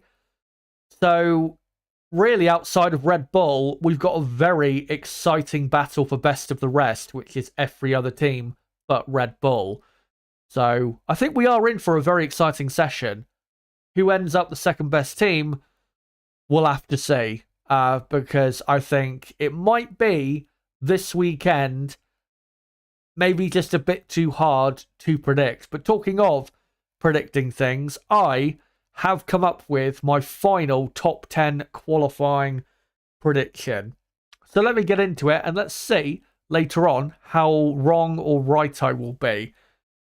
So here you go. Here's my qualifying prediction. I've gone Max Verstappen on pole position. Lando Norris second, 0.2 of a second off pole. I think that is realistic. And I think McLaren, would be pretty happy with that because I don't think they came here expecting to be on the front row at all or even expecting to be in the top 3 on the grid. Sergio Perez, I think, will be third, with Leclerc fourth, Sainz in fifth, and Lewis Hamilton, the highest placed Mercedes, I think, in 6th place. Even though, they showed a bit stronger pace in practice 3, I still have my doubts when it comes to Mercedes, and I still am not quite sure their pace is actually that great. And that's why I've gone with them 6th and 8th, ultimately, for qualifying. Oscar Piastri, I think, will end up in P7. Of course, he's never raced it before. Russell, I think, will end up in 8th. With Valtteri Bottas in 9th, and Daniel Ricciardo, I think, will round out the top 10 for AlphaTauri and give himself a great chance of a points finish tomorrow. So that's my top 10 qualifying prediction. let me know, guys, in the chat. What do you think is going to happen? What's your prediction for pole? Who do you think will end up in the top 5? And in what order, of course? Let me know, and I will get into your predictions before qualifying. Quickly, though, before we move on to the going into the teams in more detail, which we're going to do for the next few minutes or so, just want to update you guys as to what my next 2 pieces of content on the channel are. So tomorrow night, I'll be live at 6 p.m. UK time for the Mexico City Grand Prix race watch-along until 10 p.m. we'll be live. Of course, the race starts at 8 p.m. here in the UK. And then my next live stream after that will be on Thursday evening, Thursday the 2nd of November, the Sao Paulo Grand Prix weekend preview live at the usual time of 8 p.m. UK time. So if you are new to the channel, make sure to come along for all of that, and make sure as well that you subscribe for more content like this and hit the notifications bell to keep up to date with everything going on in Formula 1 right now. And if you have not hit the like button yet, make sure to do so, because of course, does help the channel grow. Let me just quickly get this timer back up. There you go. We've got 2 hours and 8 minutes to go until qualifying begins in Mexico. And of course, remember, there is a poll running at the top of the live chat where I've asked you guys who is most likely to challenge Max Verstappen for pole today at the Mexico City Grand Prix. Your options are Lando Norris, Charles Leclerc, Lewis Hamilton, and George Russell. Out of those 4 drivers, who do you think is most likely to fight Verstappen for pole? For me, it's Norris. At the minute, slightly, the majority of you think so as well. But there is still a couple hours for maybe some of you to change your mind, or for some new viewers to maybe vote for someone different. But yeah, let's get into the teams in a bit more detail and go through, how they're looking going into qualifying. One other thing that I need to quickly touch on as well is normally when I do a build-up or a preview, a proper preview for qualifying, which I'm doing now, normally I will look at who has brought what upgrades for this weekend, but I don't believe there has been any car upgrades this weekend. So, yeah, there's no point getting into it. And I think really, guys, considering the final race is in a month from now, basically, I don't think we're going to see any more car upgrades. I think that's it, really. I think we might see maybe one more team bring an upgrade. I think AlphaTauri, they've said they might be bringing upgrades until the very end of the season, so maybe we'll see them bring something maybe in Vegas or Abu Dhabi. Probably Abu Dhabi, considering they know what that track is like, and Vegas is, in terms of that circuit, it's an unknown quantity. Yeah, other than AlphaTauri, though, I don't think we're going to see any more upgrades, so I think we're done in terms of all of that. And the cars, as they are now, is how they'll be, really, for the final 4 race weekends of 2023. So, let's go through the teams, and we'll start with the top teams, of course, and go through Red Bull Racing. Even though Williams showed a very surprising speed towards the end of practice 3, what do you call it? Except for that, Red Bull look very, very comfortable. If you were to compare Red Bull, forget Williams and compare Red Bull purely to the rest of the teams, then they're looking like they're in a very comfortable position. Not just with Max Verstappen, but also Sergio Perez. Perez in 3rd in practice 3 was still 0.2 of a second clear of George Russell in the Mercedes. So, yeah, Red Bull look pretty comfortable, I would say. And I would be very surprised if they are not in pole position.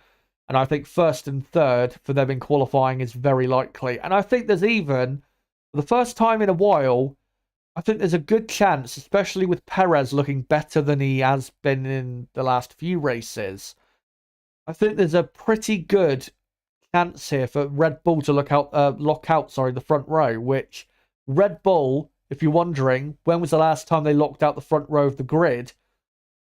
The last time they did that was Baku, was it? No, it wasn't Baku. Was it Australia? No. I don't think they have locked out the front row this year, have they? Red Bull, come to think of it. No, I don't think they have. So, actually, no, they did. I tell a lie. They did. Bahrain, they locked out the front row. So, yeah, it's been that long. Didn't know it was that long. I thought it might have been in Miami or Baku where they were locking out the front row. Of course, the last 1-2 they had as a team was at Monza, which was a couple months ago now. But yeah, chances of a 1-2 look good. A 1-3 though looks probably the most likely for the Red Bull team. I don't know who's going to split them. Well, I know I've predicted who I think will split them, but I don't know absolutely 100% who I think will split them in qualifying. But I think somebody will. A Norris, a Hamilton, or someone like that will be able to deliver a good enough lap to get in there and on the front row of the grid. But I'm afraid Red Bull have got simply too good of a car to to not get pole position. And it's sad to say that because of what happened last week in Texas, where we had a genuine 2 to 3 to even 4 team fight, the pole and the win. But that's the way it is this weekend. Red Bull are just too good, and that's why they'll get pole again. Mercedes-Benz, it's been a lot more of a difficult weekend than I really thought. Yesterday, they were only 7th and 10th in practice 2. Lewis Hamilton, after practice 2, was complaining that the car was, that the car was just not the same as it was in Texas. He sounded frustrated and confused, really, as to why. And I think he even said it, that he was confused as to why the car felt so different so quickly after the US Grand Prix. Now, of course, they're not going to be running the car probably as low as they were in Texas, which of course saw them disqualified. But I don't think really it's going to make that much of a difference to their performance. But they've not looked as good this weekend. It's as simple as that. They have not looked as competitive as we expected. I expected them to be probably a quarter of a second quicker per lap than they've been so far.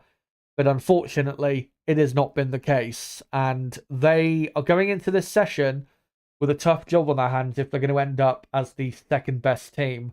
Because McLaren look more competitive than expected.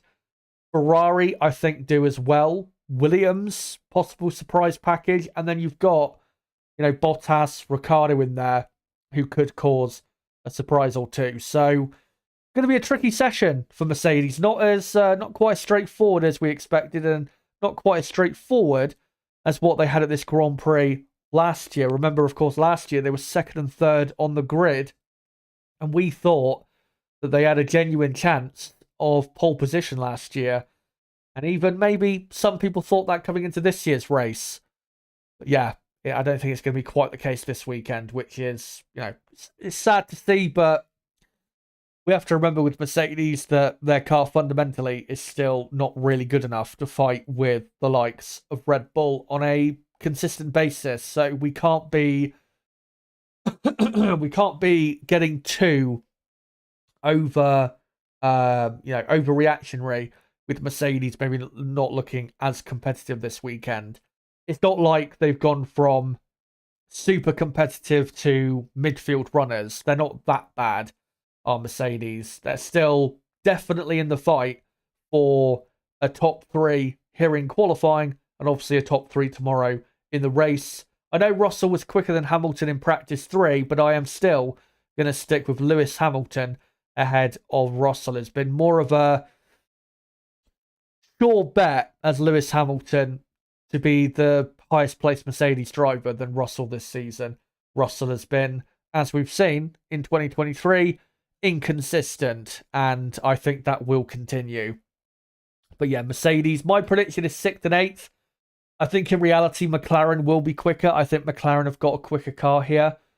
And I think Ferrari, in qualifying trim, have ever so slightly a better car. But I think in the race, of course, that will swap around. But yeah, I think their closest rival will be Ferrari today. And the second of the McLarens, whoever that may be, probably, you would imagine, Oscar Piastri. But yeah, my hopes, not as high for this team as it was a couple days ago. Ferrari, yeah, a shame what happened towards the end of that practice session there with both drivers being blocked, because I was really interested to see where they were going to end up and, just what their pace was like compared to the others going into qualifying. And now we don't really know. The only representative data we have really is yesterday, where they were competitive and a bit better than expected, but still not as quick as Red Bull and McLaren, but were quicker than Mercedes, which was a nice surprise from the Ferrari team. So yeah, given what we saw yesterday, I am going to stick with Ferrari being 4th and 5th in qualifying, which would be a decent qualifying, because I don't think they came here expecting a great result. I mean, at the start of the weekend, I came out and said that I thought 5th in qualifying would be the absolute best they could get. So if they were to get 4th and 5th with both cars, then I don't think as a Ferrari fan you could complain too much. We know this track is not going to be great for them. Their power units do suffer quite a bit at this altitude as well. So we have to factor that in. And we know, a couple of the final Grand Prix of the season are definitely going to be stronger for this team than this race in particular. So, yeah, 4th and 5th is what I'm going for in qualifying. I am willing to stick out my neck and, say that Ferrari, I think, will be quicker than Mercedes today. Which, of course, if they're going to finish ahead of Mercedes in the championship, then they need to really have a qualifying like that, as Ferrari are only 22 points behind Mercedes in the championship. McLaren, not amazing looking, let's say, in, in practice 3. Piastri had a decent practice 3, though, ending up in, 5th place and only just behind Russell. Lando Norris, though, didn't do a great lap in practice 3, and I do have a feeling that he's got more lap time in there than what he showed. And if he does, then I am confident he will be best of the rest behind Red Bull. If Red Bull, say, do lock out the front row of the grid. So, yeah, McLaren, I'm still confident for them. Lando Norris, I think, will be on it today. He always is when it comes to qualifying. He is always one of the stars of the show on a Saturday. Oscar Piastri, again, a better practice 3, but I'm not coming into this session really with that higher hopes for him. I mean, 7th in qualifying, which is what I predicted for him, not necessarily that bad. And I think he, there is a decent chance he will make progress on that in the race as well. So, yeah, I don't think necessarily would be a bad result for him. For Lando Norris, though, I think with the pace McLaren have got, I think his aim has got to be top 3 on the grid.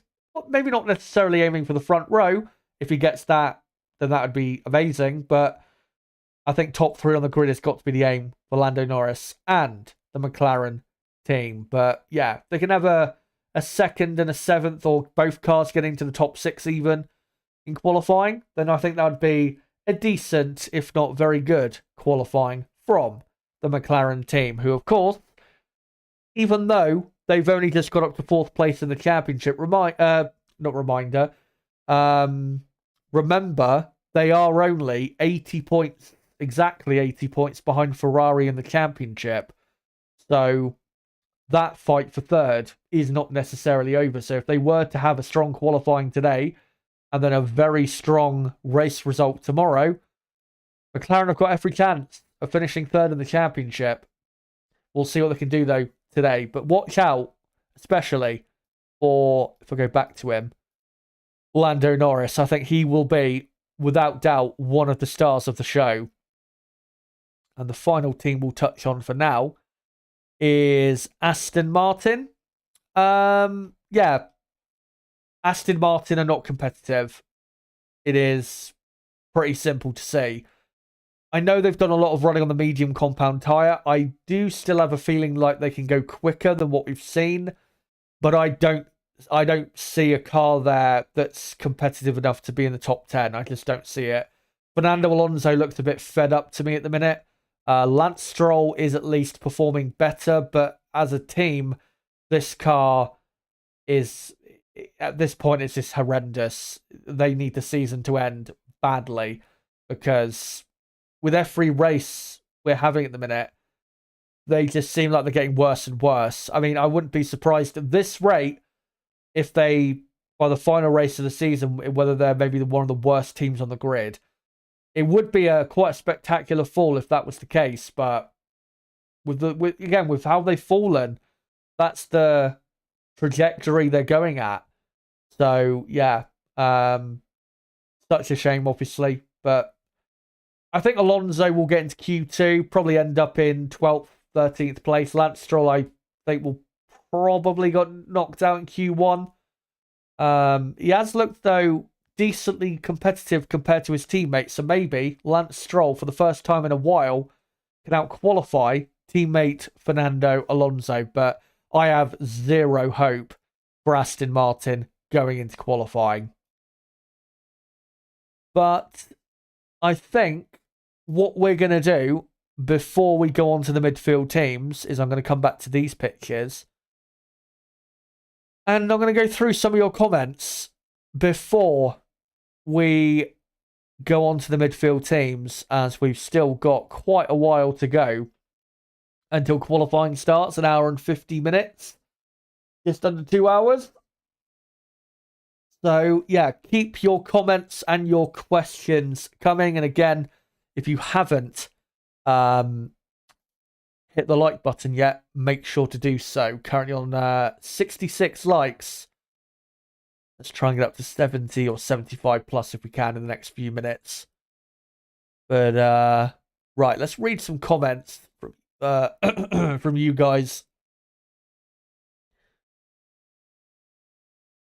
Henkem says Aston Martin started 2023 well with an ex-Red Bull head of aero Dan Fallows, but falls down the grid. Why? What does this say about the Red Bull car with only 63% wind tunnel CFD time and looking towards 2024? I think what it says, and I don't know if this is true or not, so I have to say that first, but my feeling is that with Dan Fallows, of course, when he left Red Bull, he knew what Red Bull's design would be for this ground effect era, and then he eventually fully introduced that to the Aston Martin car, and it obviously worked.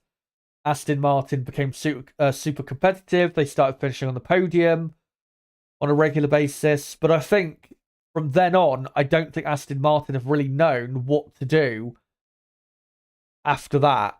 I think, once the side pod and floor design was put in place that was so similar to the Red Bull, I don't think they've really understood where to go from that. And I think that's what's caused them to not really go anywhere in 2023. They've not really made any progress this season. And I think with the Red Bull, at the end of the day, the design of the Red Bull car from last year and for this year, it's all Adrian Newey's, it's all his, or not all of his work, but he is the mastermind. He is the number one guy when it comes to choosing the design of the Red Bull and working out how they should develop the car through the course of a season. He's the guy for that. And of course, he is a much more skilled technical person. No disrespect to Dan Fallows, but he's much more skilled than Dan Fallows is as a designer. Adrian Newey is arguably the greatest designer of all time. Dan Fallows simply was an understudy of Adrian's, and he's a quality designer, engineer, but he's not Adrian Newey. And at the end of the day, if you don't have Adrian Newey, you're probably not going to have a car this ground effect era, which is going to be lasting until really the end of 2025. You're not going to have a car that's going to be, competitive enough to really put up a fight with Red Bull. And I think looking into next season, I think Aston Martin will improve on where they are now, but I don't see a massive improvement. I don't think Aston Martin at the start of next season will be as competitive as they were at the start of this season. I just don't see it. I think they're more likely to be, say, vying for the top of the midfield with Alpine and maybe Williams to a degree. And I know that's maybe surprising to hear, but we can't just sit here and think automatically they're just going to go back up to one of the best teams on the grid. It'd be great if they did that, but I don't think that's going to happen. I don't think where they are at the minute is down to them just not developing the car. They've brought some developments, not as many as maybe Mercedes have, or maybe as many big upgrades as Ferrari or McLaren have, but I think where they are at the minute is not just simply down to a lack of development. So yeah, we'll see what happens next year. It's still a bit too hard to say. I mean, I as well personally, I've not really given it a great thought as to what's going to happen next season and who's going to be where.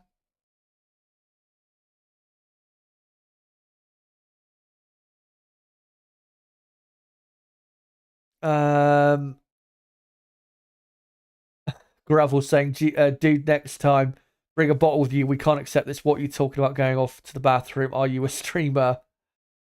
Yeah, well, yeah.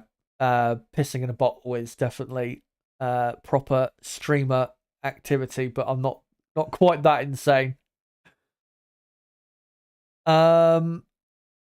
Yanni says, isn't it great to have proper practices so the cars can be set up properly instead of the idiotic short attention span sprint races? Yeah, I prefer it, but yeah, unfortunately, we've got plenty more of those to come. Well, thankfully not plenty more to come this season, but I'm sure next season, well, next year we have 6 more sprint races. Let's see if I can find any more comments.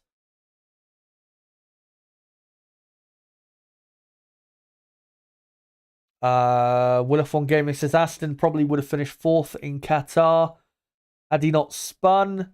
Aston aren't that bad, Kaz. I think you're underrating how bad they've got. Again, in Texas, definitely they that weekend was exacerbated by the reliability issues they had with the brakes. So there's no doubt about that. But in Qatar, they were a bit more competitive than what we've seen for the second half of the season, but they still weren't on the same level as Red Bull, McLaren, Mercedes. So, yeah. And obviously that is quite a drop-off from what we saw in the first half of the season. Will F1 Gaming saying Aston have been focusing on 2024 more than a lot of teams, I think. Well, this is the thing, is with what you've just said there, we're not going to know whether that's true until next season. So it's hard to say. I think, you can say that they've been focusing Aston Martin, on next year a bit earlier and a bit more than other teams. And you could be absolutely proved right. There's a good chance you could be proved right with that. But there's also a good chance that what I said that I think would happen will come true. So at the end of the day, we'll just have to see what happens. But right, let me find some other comments here if I can. Gravel says, do you think there will be significant more pushed back on the sprint race? It is now that cars have been disqualified because they didn't have enough time in practice to get their cars properly set up. Maybe some teams will use that as a reason to maybe get rid of the sprint format, but the teams, they are just as guilty for the sprint races being a thing as Liberty Media are. Because at the end of the day, guys, this is what you have to remember. When the Liberty Media want to bring or do a thing in Formula One, the teams have to vote on it. So the teams, they voted for this, and this is what we got. And what we've got is what I pretty much said we'd get, and I think most people said we'd get. So the teams can complain now all they want, but at the end of the day, they voted for this, and they voted for sprint races next season as well. So, you know, if they truly don't want sprint races, then don't vote for it. Simple as that. John Hawking says, top man, Chaz, a top show. Cheers for that. Willifon Gaming saying you predicted McLaren to finish almost last this year, Chaz. Well, most people did, and it was for good reason, because at the start of the season, they were absolutely horrid. Let me see if there's any other comments that I can find, and then I'll go on to the midfield runners. Crystal Racing says Ocon has profited from Gasly's misfortunes and mistakes. I firmly believe Pierre is superior. I'm still not sure really at the moment who is the better driver. I think I need to wait really until the end of the season to properly look at the head-to-heads and all of that to see who's had the better season. Gasly has had an underrated season. I think people have not really talked about him enough. You know, everyone praised Ocon, rightfully so, for his podium in Monaco, but then when Gasly was on the podium in Holland, I didn't hear as much praise about that. And I know, obviously, Perez had a 5-second penalty, I think, for speeding in the pit lane that caused that, but still, Gasly, you know, he had a great race in Holland, because remember, he started, I think, in 12th or 13th place. It was some drive from Gasly. And of course, Pierre is 10th in the championship and is ahead of Ocon by 12 points? I think it is. Is it 12 points or 10 points? Something like that.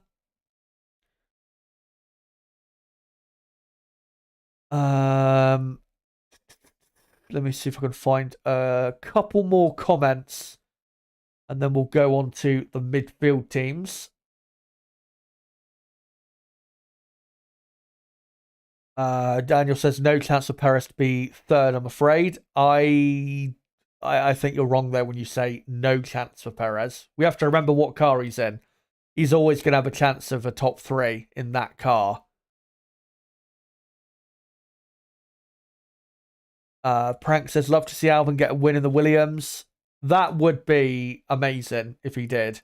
And obviously Williams have not won a race in almost 12 years.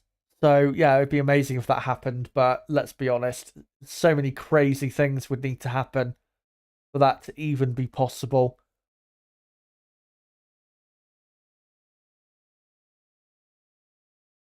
But, yeah, let's go on to the midfield runners quickly.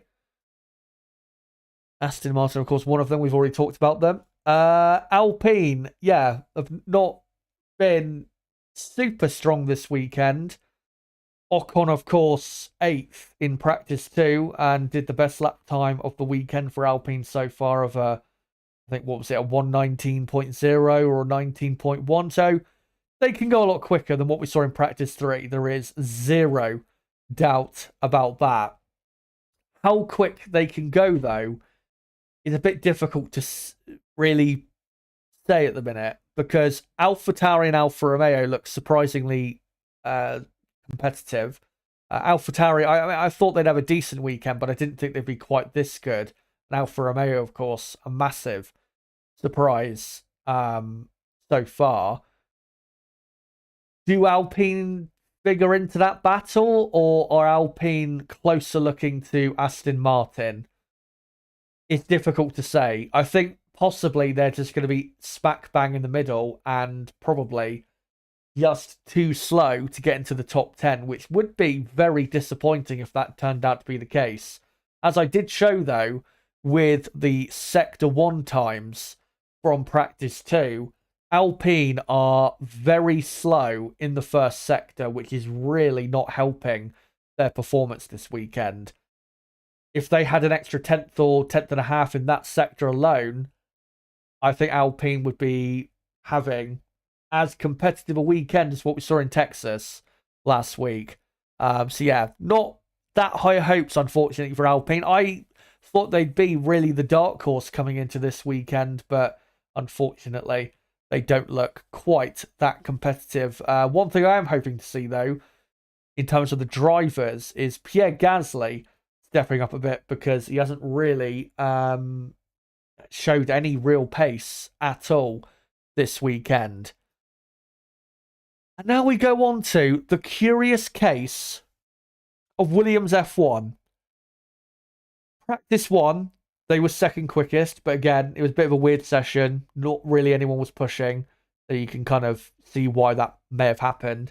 Practice 2, Albon ends up 14th, and you're thinking that's about right for where you would expect them to be at this type of track. And then suddenly, Albon almost quickest in practice 3 and comfortably quicker than Mercedes, McLaren, Ferrari, and well, all the other teams except Red Bull. And it's now really added a real interesting element to this session because if they do turn out to be as competitive as they were in practice 3, we have got some session on our hands.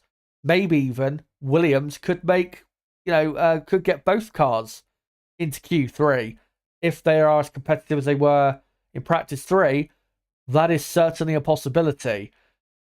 But I'm going to stick with the prediction I made before practice 3 happened, and I think Williams will qualify outside of the top 10. I think, though, they will get one car into Q2, but I don't think they will get into Q3. But if they show the evidence that they can keep that pace up from practice 3 through qualifying, then, well, it is going to be some qualifying day today for Williams. Maybe similar to what we saw back at, the Dutch Grand Prix, for example, at Zandvoort, from them where they were, I think, 4th or 5th on the grid with Alex Albon and Logan Sargent, of course, also that day made the top 10. So maybe it will see something similar to that. We'll have to see. But I do have a decent feeling about Williams after that third practice session. We'll see whether they can maybe deliver on some of that promise we saw in third practice. But it is very hard, really, to sit here and say after that third practice session that, oh yeah, Williams are definitely front runners for this weekend. Because at the end of the day, it is just one session. We haven't seen that, type of speed consistently this weekend. So that's why I'm hesitant to sit here and say, yeah, Williams are going to be top 10 runners. If you remember back to Silverstone earlier this season, they were consistently in the top 3, I think, or top 4 were Williams. So, we haven't seen them consistently be that competitive in quite a while. Yeah, we'll see how they do. Really hope they pull the pace off, but I still think maybe the other teams have got just a bit too much for them. Alfa Romeo look, well, competitive with one of their drivers, Valtteri Bottas, who, has looked very good this weekend. And you have to remember with Bottas, what's even more impressive with him is he didn't do practice one because Teo Porcher, the reserve driver for Alfa Romeo, took his place. But also, Teo only did 4 laps and did not do a lap time because of a brake issue with the Alfa Romeo. So despite that, the brake issue, the lack of laps that he had and the Alfa Romeo car had in practice one, to then, get in the car straight away in practice 2 and go 4th, and then, what was he, 6th in practice 3?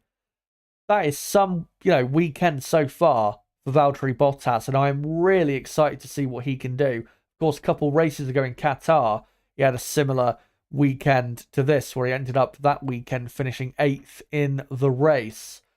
So yeah, with Alfa Romeo, at least with Bottas, I have a very good feeling, and I think Valtteri Bottas will make the top 10, because we know in qualifying, when Valtteri's on it and he's feeling good, and he clearly is, then he definitely is a driver to watch out for in that midfield pack. Zhou Guanyu has been quite a few tenths of a second off his teammate, and I think will probably be eliminated in Q2. But yeah, watch out for Valtteri Bottas. He is looking very good here in Mexico. Haas, absolute shit, as usual. And AlphaTauri looking very, very good. Daniel Ricciardo, also like Valtteri Bottas, having a very strong weekend. He was 8th in practice 1, 6th in practice 2, and then I think 10th in practice 3. Top 10 all weekend. Can he complete it with a top 10 in qualifying? I think he can. I think he's very confident. I think he's got a good feeling with the car, and he has been competitive here quite a lot of the time in the past as well. So yeah, I think not Valtteri Bottas, I think Daniel Ricciardo will deliver a good qualifying today and will get into the top 10 just about. His main rival for today, I think, is Valtteri Bottas, who I think will be regularly close to him through the session, as we saw in practice 2 and practice 3. Those two pretty close as well. So yeah, that's an interesting battle to look out for. We'll see how Daniel does. But I think he will make the top 10. The AlphaTauri looks nicely competitive here this weekend. And as well, I think looks pretty competitive going into tomorrow's race. Yeah, watch out for Daniel Ricciardo. Yuki Tsunoda, of course, is going to be starting tomorrow's race from the back. So what Tsunoda does today is is irrelevant, because he's going to be starting from the back anyway. So I expect Tsunoda will probably do, I don't know, say 1 run in qualifying, maybe do a kind of competitive lap time in Q1, and then probably just stay in the pits for the rest of the session. And Tsunoda, I think, will probably be eliminated. I think maybe the only use he will have in not practice 1, Q1, is maybe offering a slipstream to Daniel Ricciardo to try and help, boost him, get him a bit of extra lap time to get him into Q2, and then possibly, if Tsunoda, does go through to Q2, to go through then into Q3 if Tsunoda tries to help that way. So we'll see what they decide to do with Tsunoda. But AlphaTauri, watch out for them. They look pretty good so far. But yeah, we'll go back to these pictures, and we are, I'd say, pretty much done for the build-up, or my own personal build-up to qualifying. Let me know, guys, in the chat right now, what is your top 5 for qualifying? My top 5, as a reminder, is Verstappen, I think, will take pole. And then I think it'll be Norris second, Perez third, Leclerc fourth, and Sainz in fifth. Let me know whether you agree or disagree with that. Let me try and find some other comments here in the chat if I can. As we've still got, what, an hour and a half to go until qualifying gets underway here in Mexico. So, yeah. Let's get into some comments from you guys. Hello to Bravo Mods, by the way. Good to see you, mate. Says, I believe in my boy Rick. Crystal Racing earlier in the chat saying 6th is about correct for Alpine. He means in the championship. Aston in Alonso's hands were rapid in the first 12 races. What other comments can I find? F1 Gaming says Ricciardo will flop in qualifying. Just watch it. Well, just watch it happen. Well, we'll see. We'll see. Hello to Carl Sagan, who says, evening, ladies and gents. Here's hoping for a good qualifying and race tomorrow. Yeah, fingers crossed. Josh says Albon over Perez.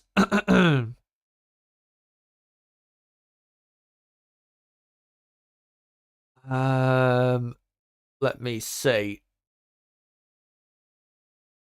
if I can find any other comments here. McLaren F1 Race says their top 5 will be Verstappen, Piastri, Perez, Hamilton, Leclerc. That's a surprise. With you going Piastri second and no Lando Norris in the top 5. I am surprised by. As Brabham's saying, you're just going to make it sweeter. As Carl's saying, sorry fella, but Ricciardo has had it. I like to see him do Indy. Eventually, once he, properly steps away from Formula 1, yeah, I'd like to see him. I'd like to see him do IndyCar. I don't think he would necessarily mind doing IndyCar either. Because, he loves America. I do think, ideally, I know he likes Australia. He likes, being, close to his family. But I do think he also likes America quite a lot. And, if he was an IndyCar, I think he'd enjoy it, especially with some of the drivers there. But,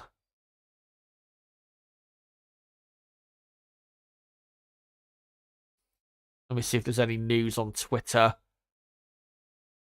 that I can bring you guys quickly.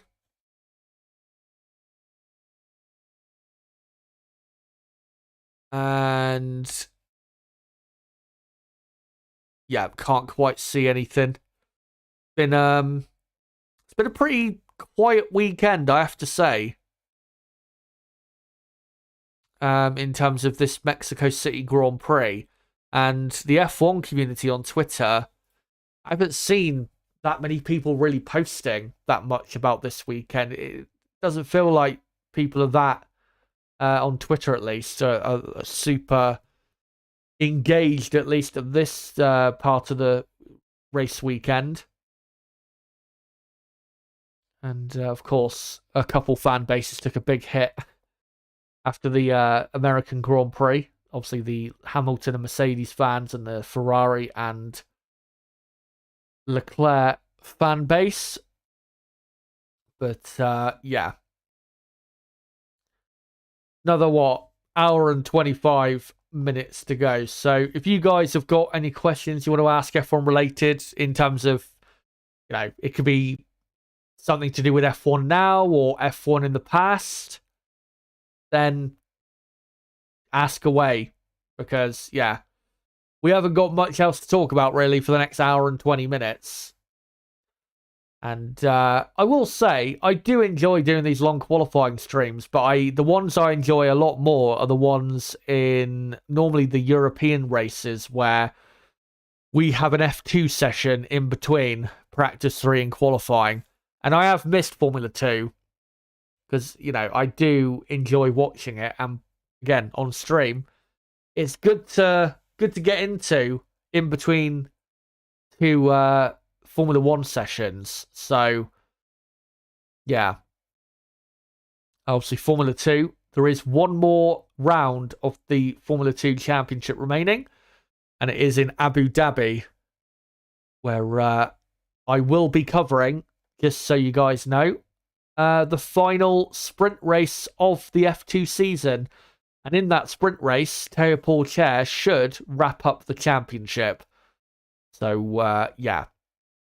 It will be interesting to see how that F2 weekend goes,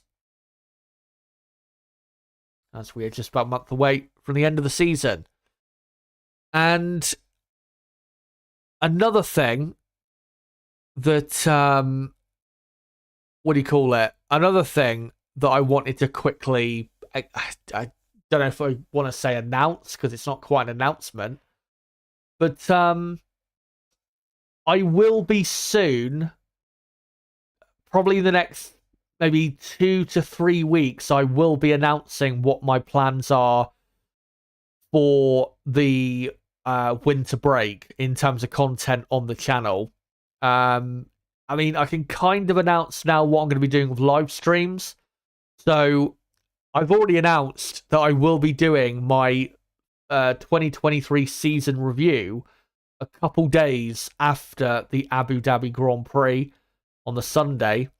So that'll be Tuesday the 28th of November. I think I'll be doing that. Make sure, of course, to come along to that to review this season. And then there will be a couple of live streams after that on, I think, the first 2 Sundays of December, which is the 3rd and the 10th, I think. And then after that, the streams on the channel will stop until probably, I think, early February is when I'm probably going to be starting the streams back up again. Because, I mean, in January, there's nothing really to get into. So, yeah. And there will be, though, just because I will not be streaming from, say, mid-December until the start of February, that doesn't mean there won't be content on the channel, because there will be content on the channel. The plan is I will be hopefully publishing a few recorded videos on the channel during the winter break. I've already got one that I'm working on right now.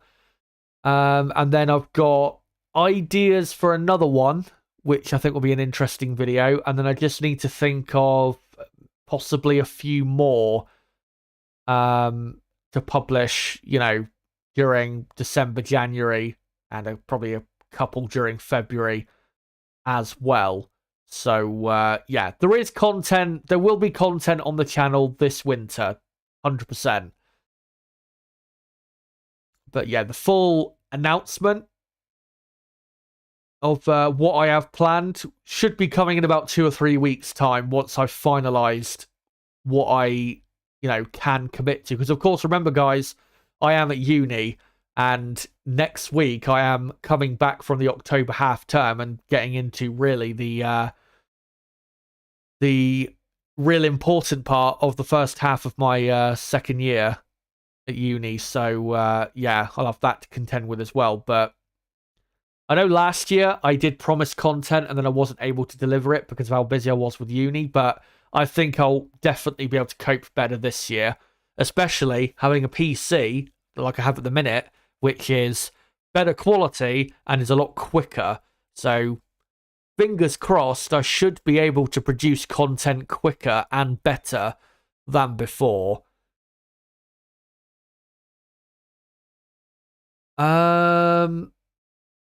Henkem says he thinks it will be, or they think it will be, Verstappen, Norris, Perez, Hamilton, Russell. which is what? Same top three as me, except for fourth and fifth. Brother Moz saying, I think Lando's a brat, if I'm honest. Brabham Oz also, or asking, who gets Lewis's seat when he retires? Depends when he retires, doesn't it? At the end of the day. If he was to retire at the end of 2025, that's when his contract now is running until, then you would think it'll be the young kid that Mercedes have got in their driver academy, Andrea Kimi Antonelli. That'll be the person that replaces him, because they have massive hopes for him, and Kimi looks like he is the biggest prospect we have seen come through junior formula probably since Max Verstappen. He's that good. He won the Formula Regional European Championship Series. I think, was it 2 weeks ago he won that at Hockenheim? And he will be racing next year, Antonelli, in Formula 2 alongside 18-year-old Oliver Behrman, who we also think will be possibly in Formula 1 in 2025. So if Hamilton, if he does retire at the end of 2025, then it will probably be Antonelli, who you would think, if Antonelli is as good as hyped, Antonelli is probably going to be the team leader for Mercedes for the long term. But if it's not him, then I have no idea who it could be. But, yeah.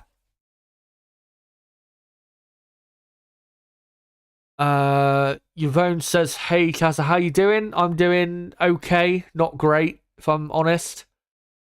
Will Max win all the remaining races?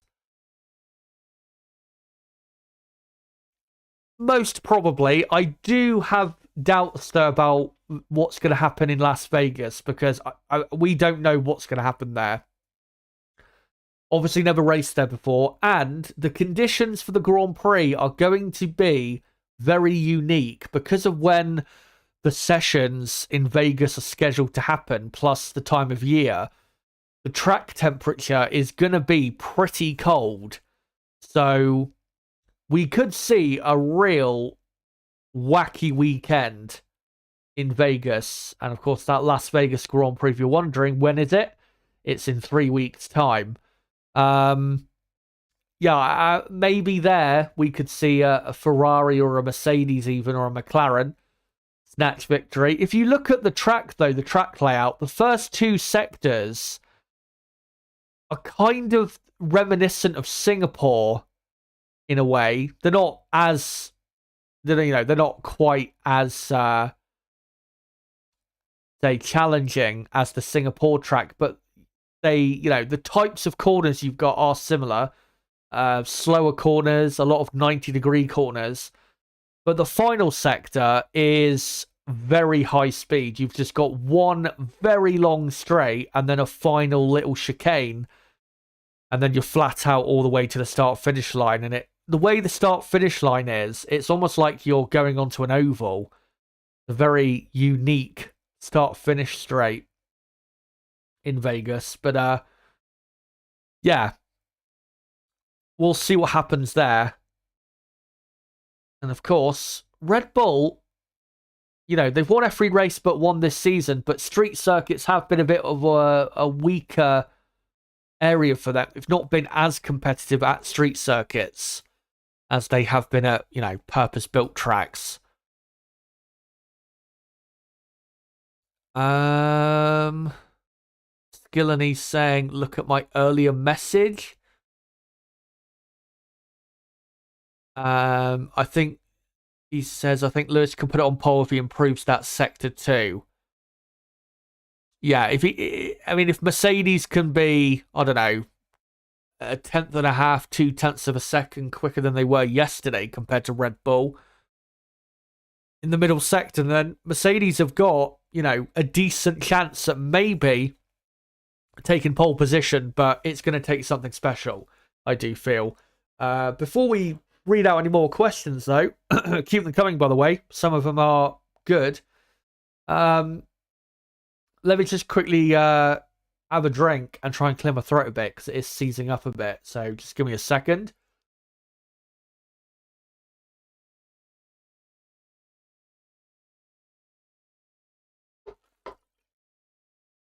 All right, so hopefully that'll be better for the next few minutes. Let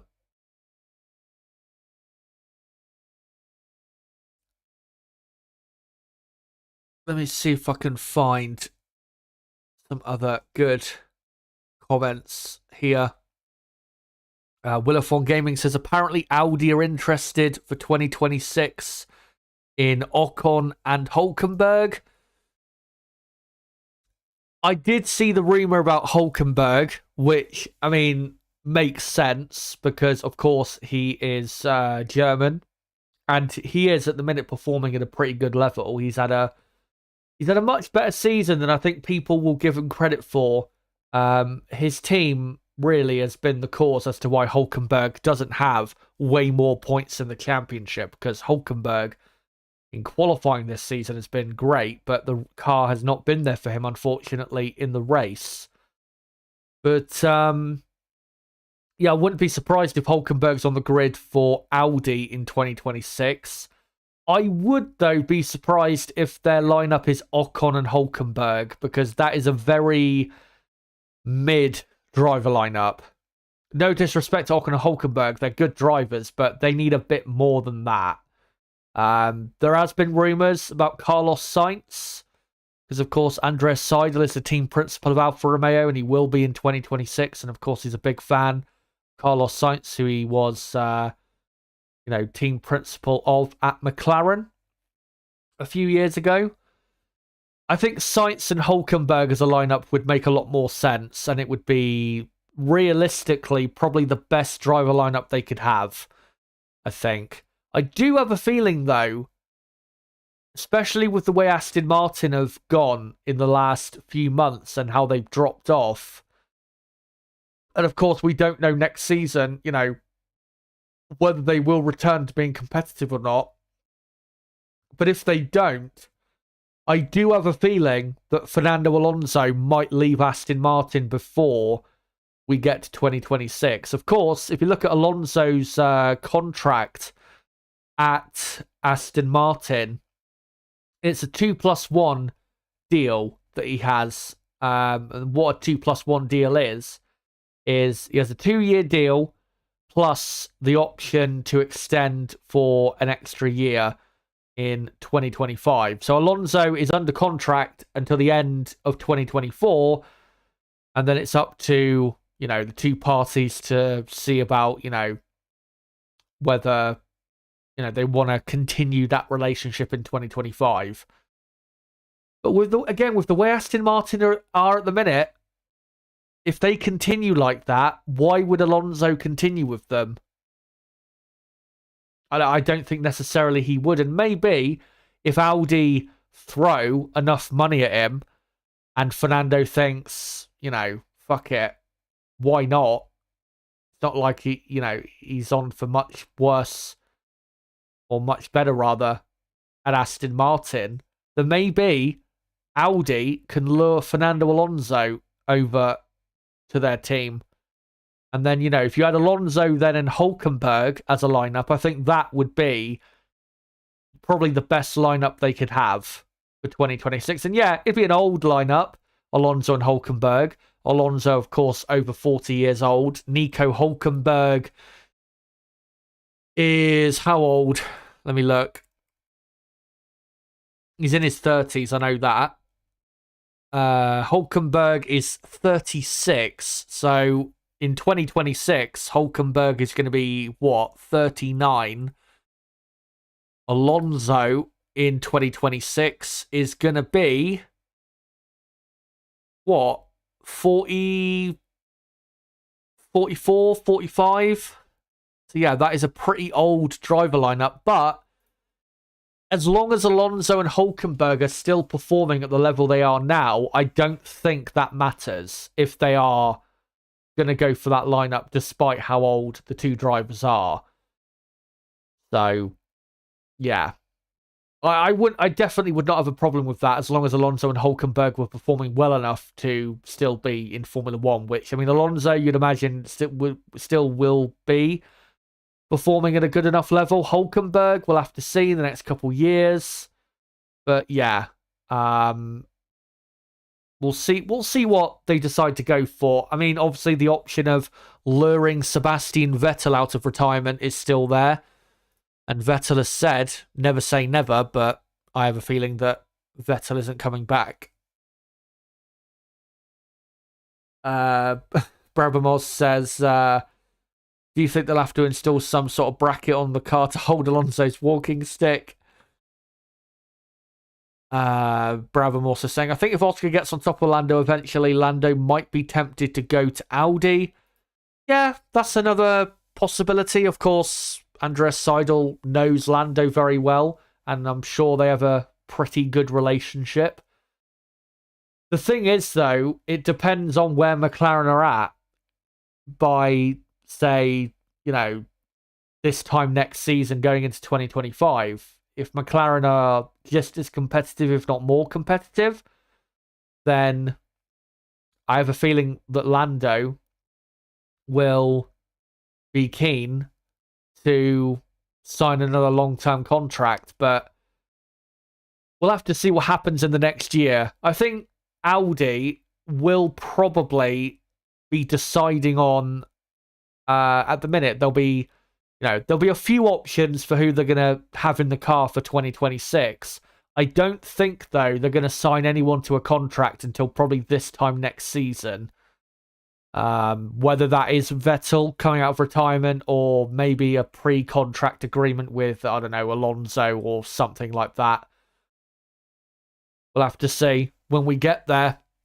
But yeah, Norris, he is an option, but not, I don't think, necessarily a likely option.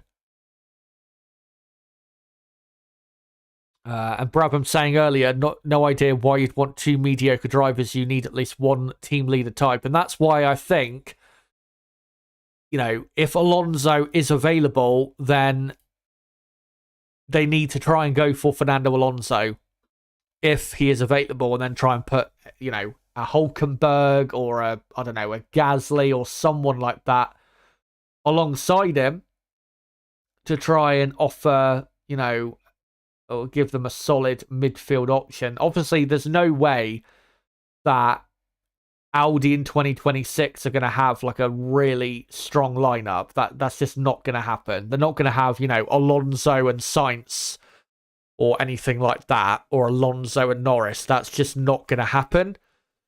So they need to be realistic, definitely, with who they select.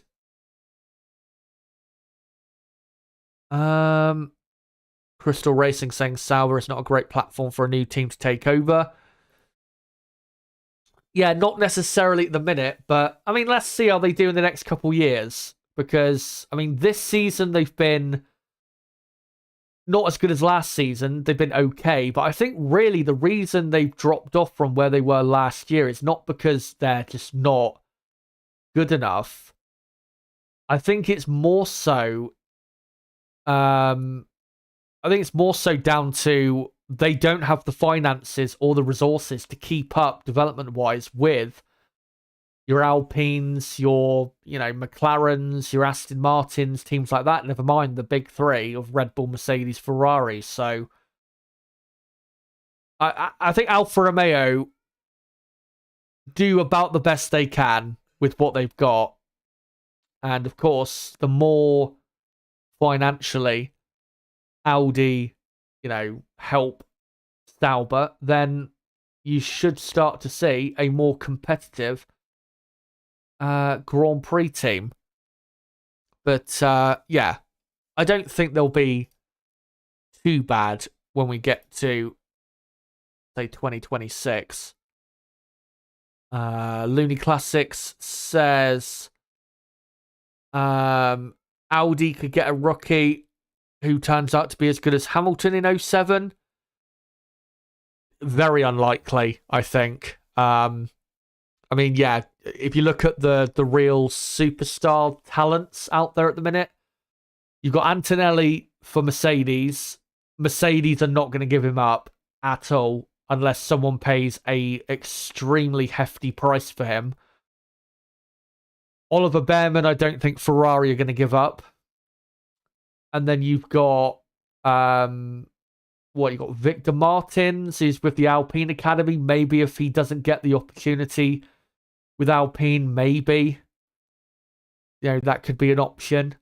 But I don't see anybody outside of Antonelli, Martins, and Behrman that is an obvious, superstar level of talent. And by the time they enter Formula One in 2026, we're probably going to be talking about a new possible superstar, and we maybe don't quite know who that is yet. Kim Jong's mum says Super Sub will 100% be at Audi. You need an experienced pro to set initial car up. Holt can jump in any car and be on the pace. How long will Alonso stay in F1, Chaz? Asks Crystal Racing. I don't think he'll be any more than another. I don't think he'll be in Formula One, say, by the time Max Verstappen's contract at Red Bull comes to an end, which is what, end of 2028?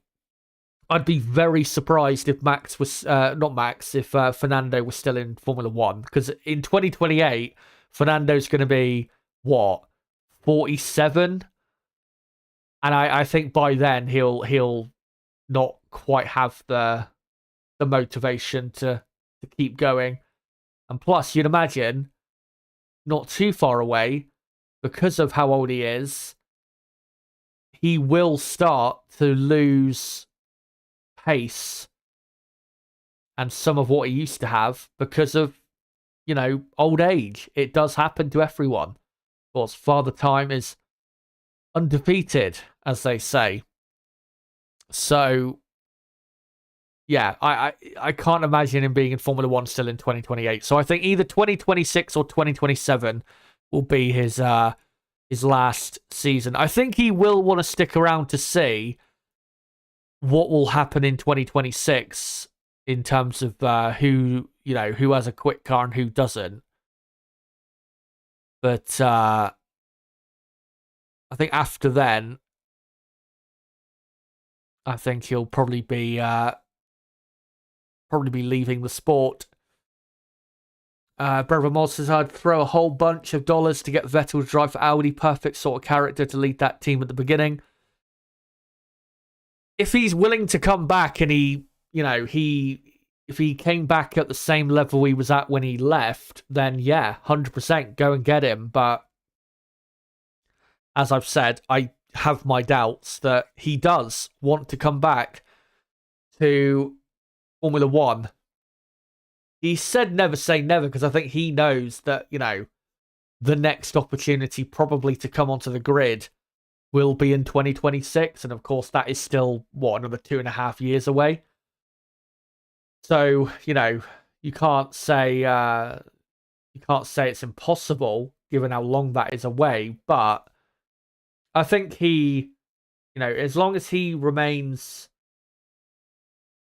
interested and motivated enough by his new passion in life, which is, activism, environmental and social, then I don't think he'll really see the necessity of coming back. I mean, at the end of the day, he's got 4 world titles. He's got 50 plus race wins. At the end, he doesn't really need to come back, does he? Because if he does come back, he's not going to add to those records, probably, unless Audi magically turn up in 2026 with the best car on the grid, which is not going to happen. I can tell you that now. So, there's more reasons why he wouldn't come back, I think, than why he would.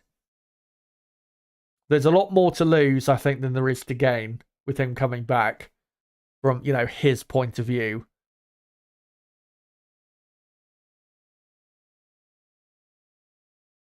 Looney Classics saying, Chazza, why did you read my Audi comment first, which I posted later than the rugby one? I'm sorry we beat you, but wait, it's because it's simply because I don't care about rugby. That's all.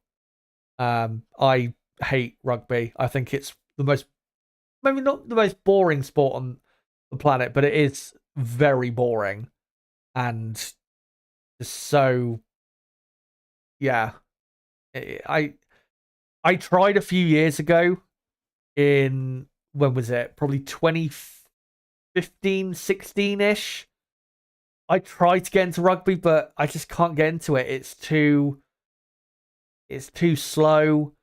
And there's lots of other sports that are just way more interesting. Football, obviously motorsport, tennis, basketball, they're all way more exciting for me than rugby is.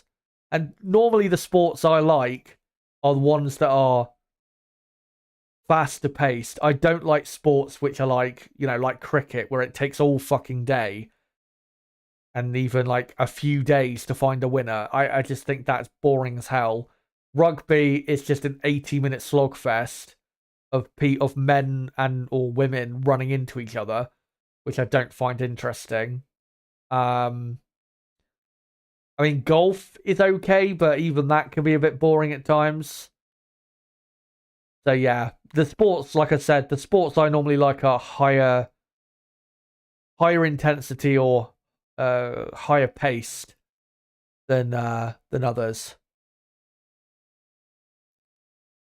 Bravamars Aussie rules. He says now that's a good sport to get into watching. I have seen a couple clips from that sport. It looks more exciting than rugby, 100%. And I'd even say Aussie rules looks probably, from what I've seen, more interesting than even like the NFL. And with the NFL, the reason I don't mind the NFL in terms of watching like highlights, but I can't watch NFL games live. It takes way too long. An NFL game live, it's like almost 4 hours, and the amount of times they stop and start, it's way too much. Way too much. And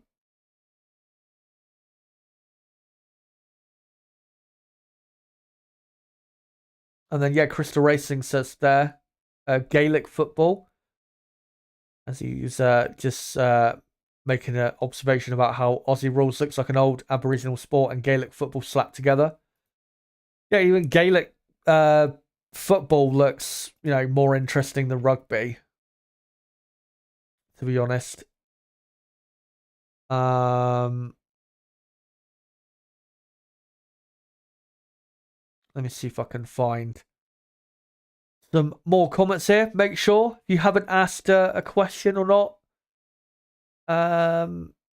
yeah, make sure to post in the chat, as we've still got a bit of just under an hour to go until qualifying starts in Mexico.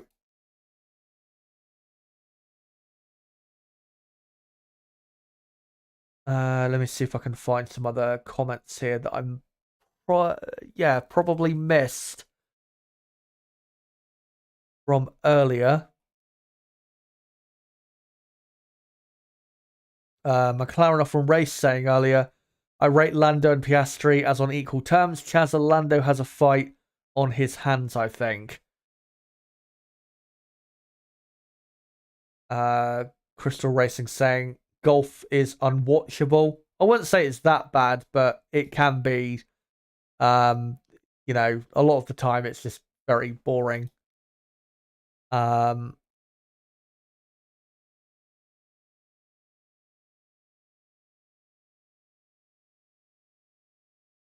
Crystal Racing saying also he personally loathes cricket. I don't mind. Is it what do you call it? The Ashes. I don't mind watching the Ashes because at least there's that atmosphere between the England and Australia players, the fans, and it feels exciting compared to a lot of cricket. But the problem with cricket is, um, for one, there doesn't seem to be a ton of rivalries, say for England, other than Australia. And as well, even if you do find cricket interesting, there's not that much of it during the course of a year. I know, obviously, you'll have your tournaments occasionally, and like you do in football, but there doesn't seem to be as much of it as what do you call it, as other sports, which I don't think helps. And a lot of the cricket that is played in this country is played at county level rather than proper like club or international level. But sorry,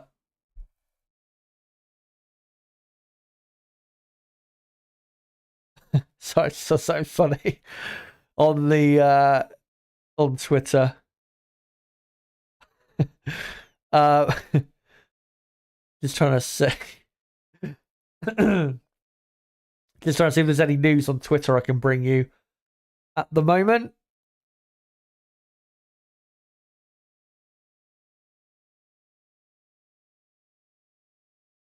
And no, can't see anything. No real news going into this session, which comes up in just over 45 minutes time. Looney Classics says, if you love fast-paced sports, then you must love the UFC. I used to, but I think because a lot of the UFCs are on at times that aren't great, I think I just fell out of watching them purely because of that. And as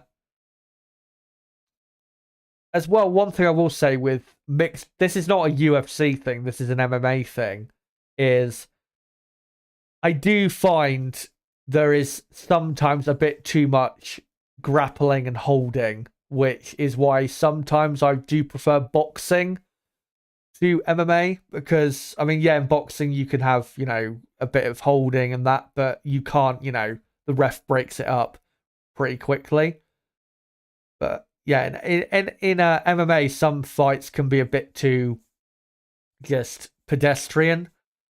So that's why sometimes I prefer my boxing over my MMA. But as well, when I was watching the UFC last, like on a proper basis, was basically when Conor McGregor was at his peak, which would have been 2015, 16, 17. And really, since Conor lost to Khabib, is that how you pronounce it? And he lost him in, was it December 2017? And did he break his leg, Conor? I can't remember if he did or not. It was so long ago. But really, since then, I've just not as interested in watching, because what really got me back into watching the UFC was Conor McGregor. And then once he got beat by him, and then he started boxing Floyd Mayweather, I just thought, he's done in, when it comes to MMA. And then by the time he came back to MMA, I wasn't really interested anymore in what he was going to do, because he's already pretty much accomplished everything that, pretty much everything he could accomplish. I think he held, I can't remember the two titles he held, but he held two different titles at the same time in 2016. And that was when he was at his absolute peak, when he fought, what was it, Eddie Alvarez. at Madison Square Garden. That was McGregor's peak. And yeah, since then, it's just not been. It's interesting following him and UFC.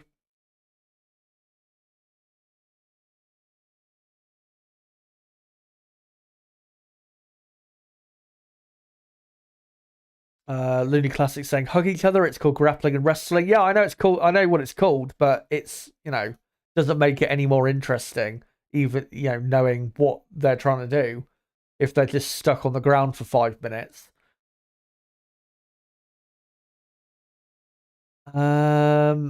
Gravel says, I'm assuming you don't like bicycle racing, maybe BMX. Yeah, I'm not into I'm not into any BMX stuff. I will admit though, a few years ago I was really into MotoGP. I really was. And even I think was it 2015?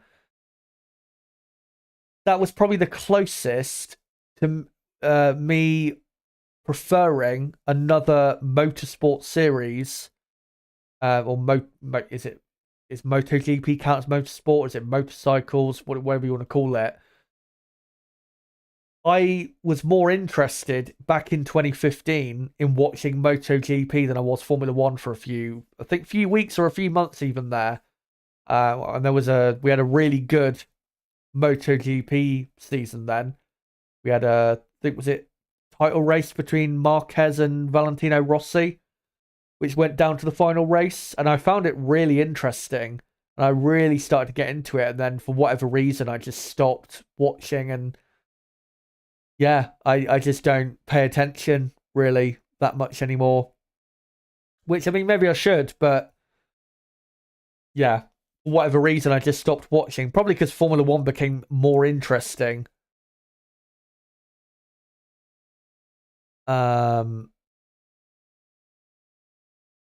Let me see if I can find some Formula One related stuff. Brevin Moss saying, if I was to pick an F1 team to work for, it would definitely be Sauber, as I could go skiing on my days off. Man, that would be amazing. An amazing lifestyle. Not sure it's quite as comfortable as that, but yeah, that part of the world wouldn't be a bad place to visit. Of course, Sauber are one of the only F1 teams based outside of the UK, which does make them unique. Obviously, you've got Ferrari as well. AlphaTauri as well. They've got a base outside of the UK, but I think they are trying to more so base themselves in the UK going forward. Let me see if I can find some other comments here. Just scrolling back through the chat. And yeah, have you got any predictions for qualifying? If you haven't put them in the chat yet, make sure to do so. As we're just 45 minutes from the start of qualifying. My prediction, my top 5, if you haven't seen from earlier in the stream, I have predicted Verstappen to take pole, from Norris second, Perez third, Leclerc fourth, and Sainz in fifth. Let me know whether you agree or disagree. And of course, there is a poll running at the top of the live chat. We've had almost 300 votes in that poll. And the question I've asked is, who is most likely to challenge Max Verstappen for pole today at the Mexico City Grand Prix? Your options are Lando Norris, Charles Leclerc, Lewis Hamilton, and George Russell. Let me know out of those 4 who you think is most likely going to get pole.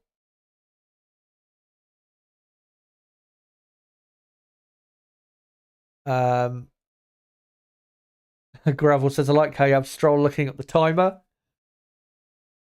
Coincidentally, kind of like his time in that seat, I think he'll definitely be gone by the end of the year.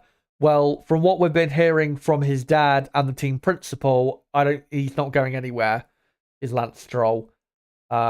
definitely not for next year. Maybe the year after if he keeps this up, but yeah, it doesn't look like he's going anywhere, which is unfortunate because, I mean, he doesn't deserve to be in that team and he doesn't deserve to be in Formula One given his current level of performance. Prank goes for their top 5 of Verstappen, Norris, Albon in 3rd. We'll see if that comes off. Perez 4th and Hamilton in 5th. Vinster says Lewis for the pole. Crystal Racing just mentioning there. Now, Valentino Rossi was touted as Ferrari prospect when he tested for them. Astonishing talent. It's interesting you say that because Andrea Stella, who is now the McLaren team principal, of course, he used to work for Ferrari. He was an engineer at Ferrari in the 2000s, and he was an engineer during the time where Ferrari were doing testing with Valentino Rossi to see whether Valentino possibly could be good enough to be a Formula One driver. And from what Andreas said, Valentino, from what Andreas said, in the, the testing days they did, Valentino did get very close to the pace they were hoping for him to get to. But what he did point out was whether that would have been the same at a race weekend when the walls are a lot closer and the pressure's on, we'll never know.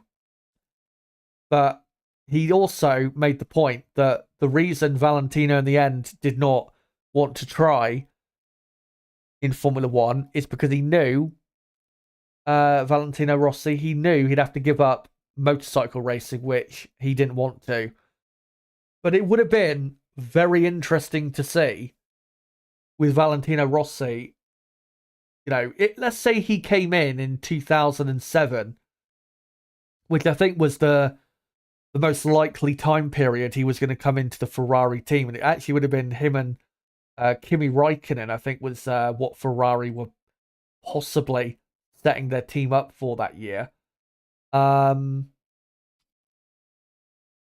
If he was, only a couple tenths of a second on average away from Räikkönen, he could have had a very successful F1 career given that, he started in motorcycle racing.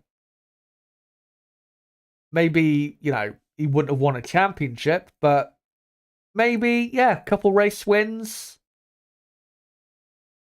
Maybe 5, 6 race wins at most in a possible F1 career. But I don't think, let's say Valentino did come into Formula One and he was very competitive. I don't think Valentino Rossi would have ever won a Formula One championship because I don't think he would have been that competitive.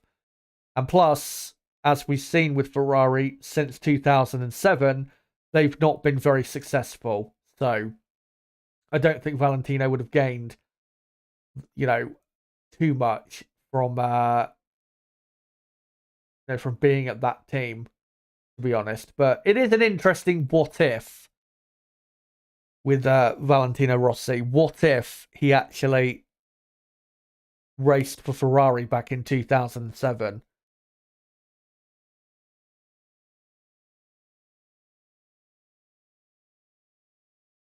Practice funny, Kaz, I picked my team by who I would work for as a mechanic. Red Bull 1, McLaren 2. Vinster, given their top 5 prediction of Max, Lewis, Lando, Carlos, and Sergio.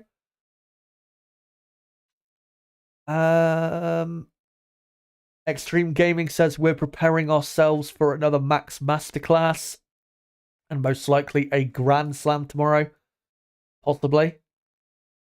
No one that you know says if you think rugby is slow, try watching baseball.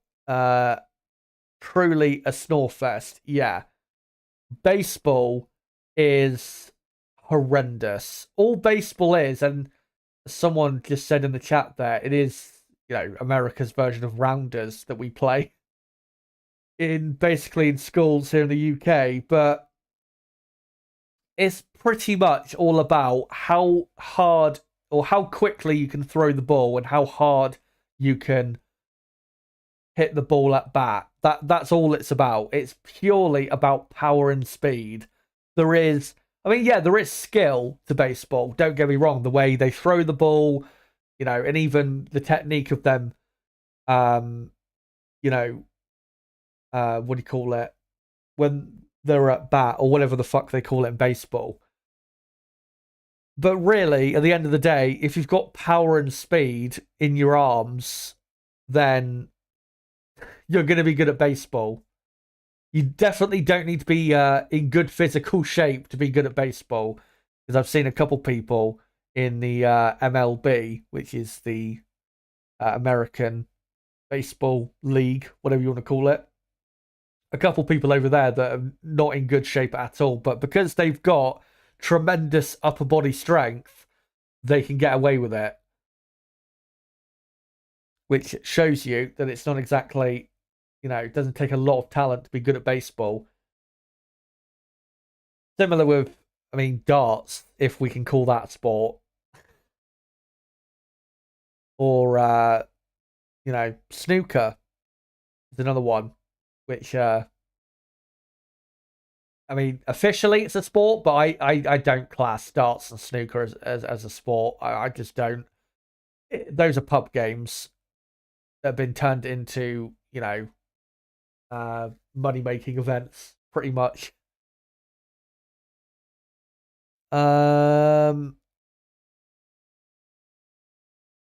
Brabamos says baseball was about the only sport I was ever naturally good at. That and swimming. Yeah, I was pretty good at swimming when I was young. I don't mind swimming. The only time you ever see swimming, though, as a sport is when you're watching the Olympics. No one gives a fuck about swimming outside of the Olympics. You have, diving as well. But, talking of other sports, what is it? I don't think this is in place for the next Olympics, which is next year in Paris. But the 2028 Olympics is in Los Angeles, and I think they're bringing a couple new sports to that. I think one is gaming, esports. I think esports might be even at the next Olympics in Paris. I can't remember if it is or not, but if it's not, then it is in LA, because I know I've heard of that. But I think as well, cricket is going to be at the Olympics in 2028, which I'm not sure how that's going to go down in America, because no one in America cares about cricket. But yeah.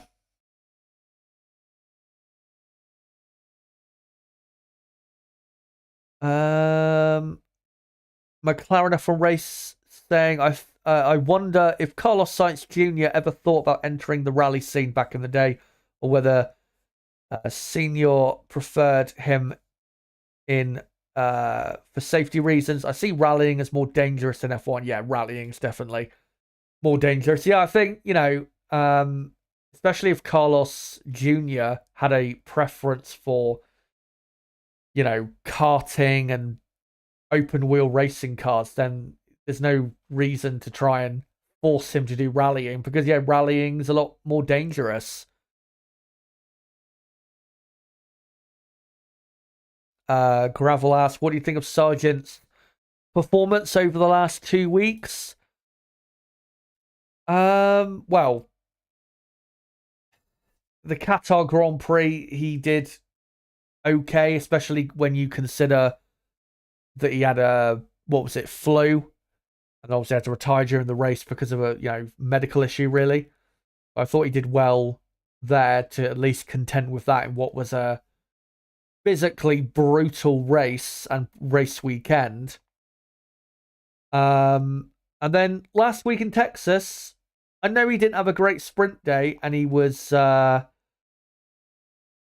do you call it? He was quite far behind his teammate in that the sprint qualifying and the sprint race. But in the Friday qualifying and in the Sunday race, he was probably as competitive as we've seen in his entire Formula One career. So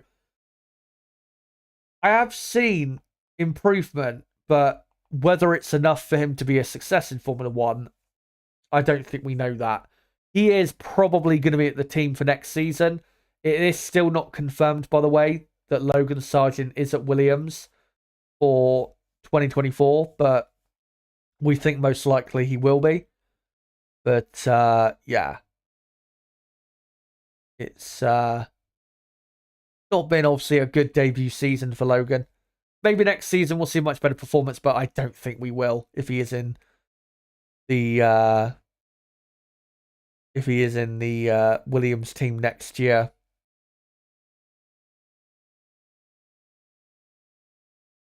Prank saying November is my favorite time for baseball. It's over in October. Yeah, it's. I mean, it's not really. And I've seen people like in American media try to like query as to like what can baseball do, to become more exciting and to bring on new fans, because I think that's been a big problem for them in America for baseball in the last, say, 15, 20 years is bringing new fans on. The reason they can't bring new fans on is because baseball is boring as shit. That's why. The reason baseball became so popular is because before you had the NFL and the NBA, you had baseball. It's America's oldest sport, I think. And that's why it was so popular, because you didn't have the NBA and the NFL as competition, but now you do, and those sports are way more interesting. That's why people don't watch as much baseball, because, people have found other sports which are more exciting and just more interesting, a lot more interesting.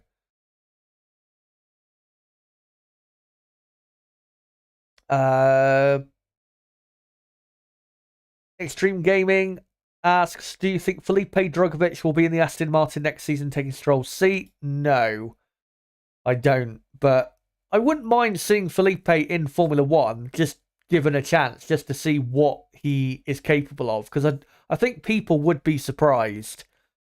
Because I think people do are very harsh on him, Felipe Drugovich, because I know, in the season in 2022 in Formula 2, when he won the championship, yeah, he was a bit lucky. Yeah, he was more experienced, quite a bit more experienced than Teo Porcher, but still, had a great season, was very consistent, very impressive. Nobody going into that year thought Felipe was going to win the championship. So, yeah, I do feel like people are unfair with their takes on him, but I would be just curious to see what he would be, if he gave him 3 race weekends, what he would manage to do. But I don't think we're going to find that out, unfortunately. Anyway, before I get on to more comments from you guys, thankfully, we've only got about half an hour to go until qualifying starts in Mexico. So what I'm going to do quickly is I am going to post the link of the stream out in a couple more places before we get into qualifying here. So let me just post this quickly. Come join us here to Watchalong qualifying in Mexico.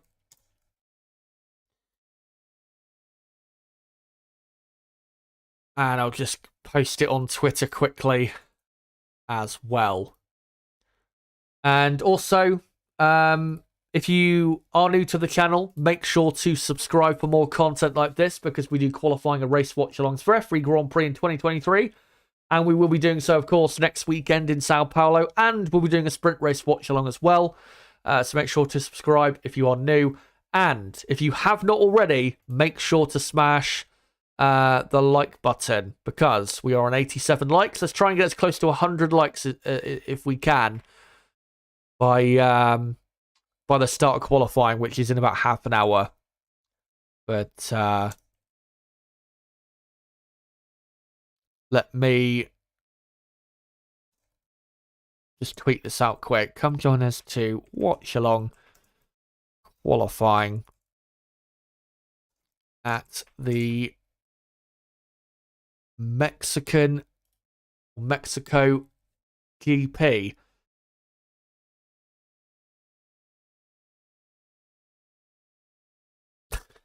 Sorry, it just seems so funny on it just seems so funny on Twitter. Sorry. If you wonder what I've just seen, for any of you football lovers, it's someone's quote tweeted a tweet by Sky Sports about how in 2020, Jude Bellingham visited Man United's training ground, and then someone posted a quote tweet of that scene in Interstellar where Matthew McConaughey is watching himself through the time portal thing and slamming his fist against the wall.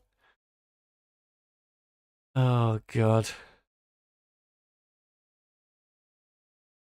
We absolutely love to take the piss out of United.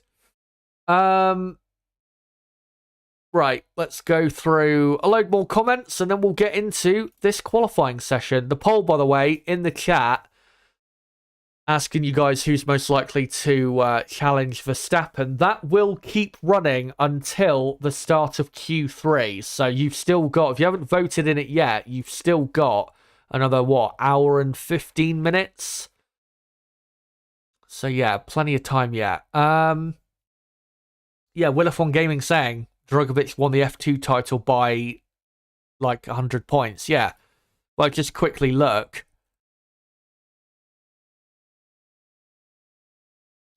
Yeah, he won it by 101 points. And yeah, Teo Porcher was unlucky. He had a few reliability issues during that season, and Felipe's car was more reliable. But even if Teo's car was more reliable, I don't think Teo would have won the championship. And I know Teo was only, 18, 19 during that season, but still, Felipe Drugovich does deserve a lot of praise for dominating last year's F2 championship.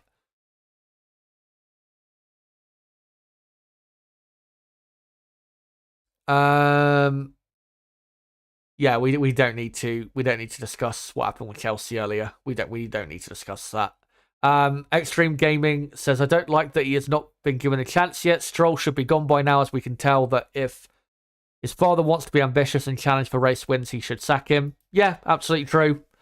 Lawrence is not showing the type of ambition I hoped he would be showing, and the type of ruthlessness you need to show if you're going to be winning titles. Every team boss who wins championships is, a ruthless son of a gun.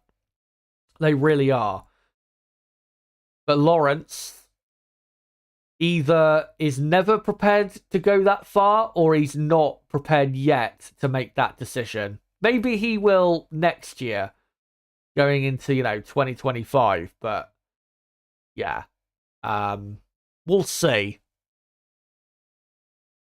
Because, if Lance Stroll keeps up this level of bad performances, you've got to think at some point there's got to come a time where they've got to say, that he's done. Bravamos says, I'd love to create an event/sport where the best driver in the world drive like a weekend on F1, then rally, V8 supercars, and a few others. Then we could decide who was the most well-rounded driver. Well, if we did that, Alonso, I think, would do very, very well at that, because, of course, he's got plenty of experience. He did the Dakar rally a few years ago. He did he raced in sports cars for a few years as well. So Alonso would be very good at that. Kim Jong's mum asking, how long do you think Lance Stroll would last at Red Bull in days?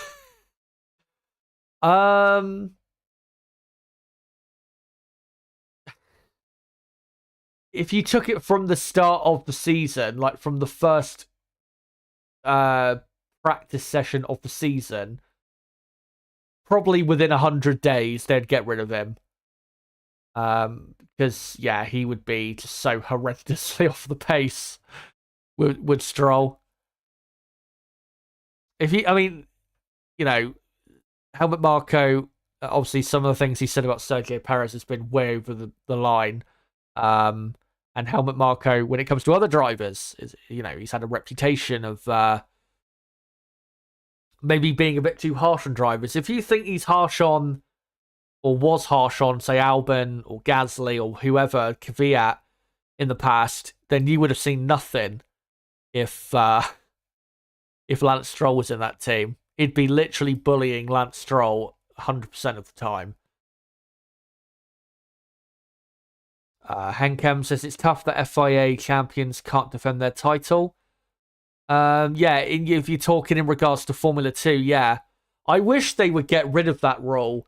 And instead have it so if you've won 2 or more championships, because the problem, the 2 problems actually with that rule is, 1, the driver who wins the Formula 2 title isn't guaranteed to then just go into Formula 1. So it's not like, that driver is getting the reward that they probably deserve for winning the Formula 2 title. But also, it makes for a weaker grid, Formula 2 grid, if you have a driver who, say, has won the Formula 2 title and then the next year is not on the grid. It just makes for a weaker grid. I mean, let's say if we had a rule that if you had won 2 or more F2 titles, or just 2 F2 titles, of course, then you couldn't race in Formula 2. But if you were a one-time champion, you were allowed to continue. Then who wouldn't have liked to see Piastri continue in 2022 as a Formula 2 driver? I think everyone would have liked to have seen that. Plus, it would have actually helped Piastri last year, keep occupied, and it would have made him more ready for this season. Because, of course, last year he didn't do anything. He just did a few simulated, jobs, and I think he did, one reserve? Did he do one test driver role? Where he did like 20 or 30 laps somewhere? I can't remember if he did or not. But I would have preferred Piastri to just be in Formula 2 again in 2022. And even if he won the title again, so what? It makes for a better grid, and it keeps him occupied for when, he goes into Formula 1.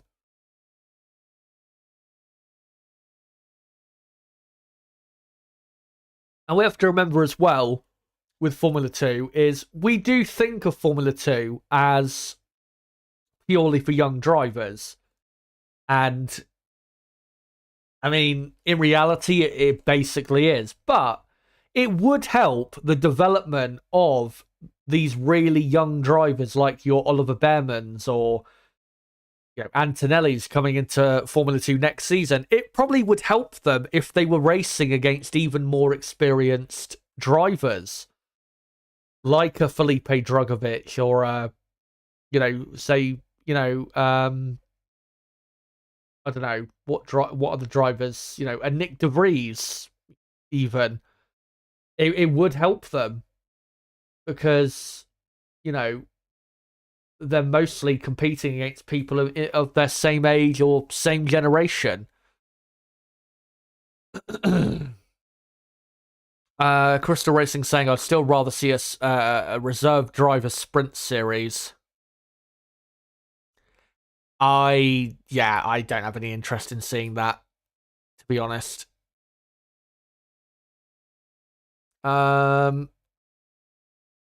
Let's see if I can find some more comments here.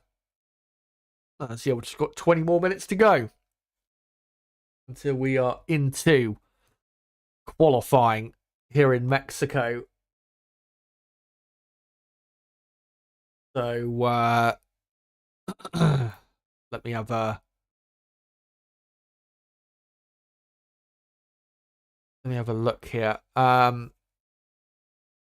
Crystal Racing saying, dude, F2 use the same spec chassis every year. A second year would have done little for Piastri's development as they have limited setup options. That isn't really what I mean by, development. as for a driver. I don't think the way the cars are and the way they, you say the limited setup options, I don't think that really matters that much.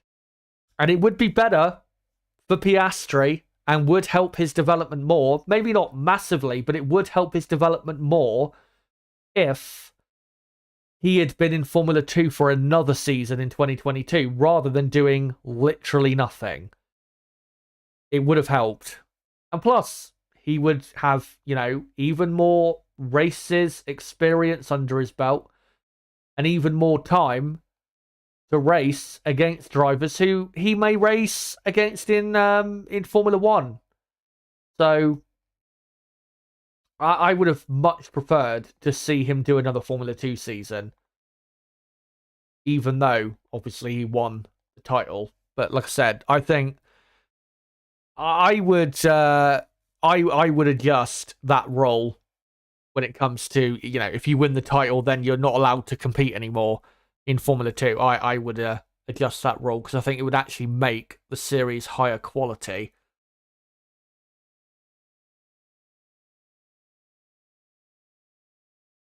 Let me see if I can find some other comments here.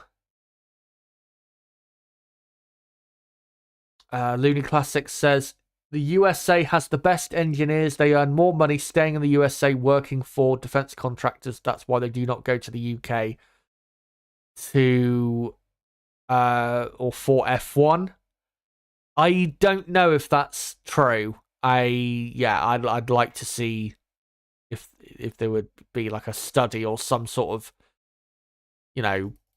data supporting that, because I don't know if that is actually true, to be honest. As Looney Classics then goes on to say, there is no degree that teaches engineering for F1. You either learn mechanical or aero engineering and then you choose where to work. And the USA has the best engineers and they earn more by staying home. Again, if there was data to support that, then I'd be interested to look into that. But yeah, I'm not sure if that is true or not. I'm not saying you're lying or anything or that you're wrong, but I don't know if that is actually true. But obviously, the reason, what do you call it? The reason a lot of the engineers in Formula 1 are British is because obviously a lot of the teams are based here, but also British, aero engineers, people like that, they're more so equipped to go into the world of motorsport than maybe someone from a different continent. So, yeah. I will admit, I don't know too much about it. Willifon Gamer says the problem with that, Chaz, is if the top 4 or 5 F2 drivers are almost equal, they just stop other drivers getting onto the grid. Yes and no. I think, yeah, they would stop certain drivers getting onto the grid, but I think those certain drivers who wouldn't get on the grid, I don't think we'd be missing much by having those certain drivers not on the grid. I think if you're still very talented and very good, I still think you'll make it into Formula 2, even if you have, 2 or 3 drivers, even after winning the F2 championship, still sticking around for a year or two. I still think you would get, fresh, exciting new talent onto the grid. I don't think it would stop that, to be honest.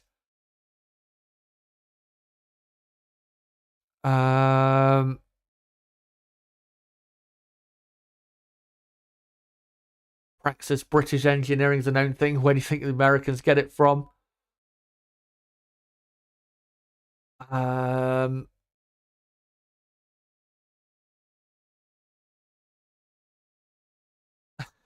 not going to read that comment from Brad Moores out. That's a bit over the top about Helmut Marko.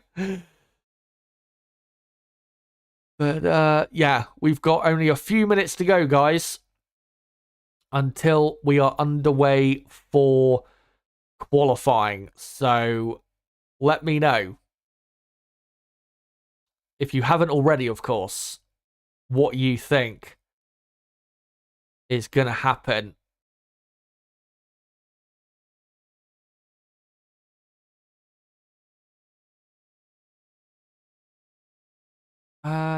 Just trying to have a look through the chat quickly to see if there's any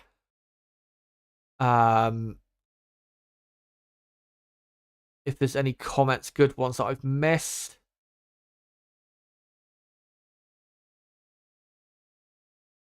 Klaus earlier, they put their top 10 prediction.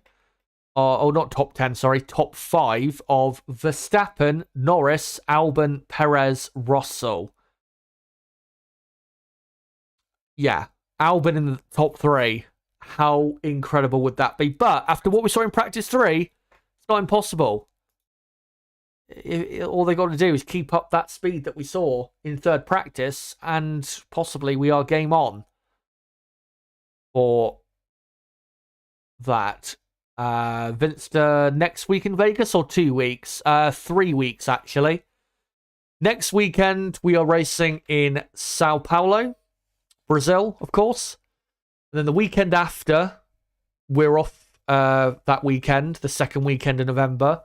And then the weekend after that, in 3 weeks' time, from 3 weeks from now, obviously, will be Las Vegas. And then the week after Vegas is the final race of 2023. And even though I am still keen to see whether we'll get a couple good races before the end of the year, I am also keen for the end of the season, because there isn't really anything left to be decided, I don't think. So, yeah. I mean, again, if we can get a couple really good races before the end of the year, that'd be great. But I don't think we're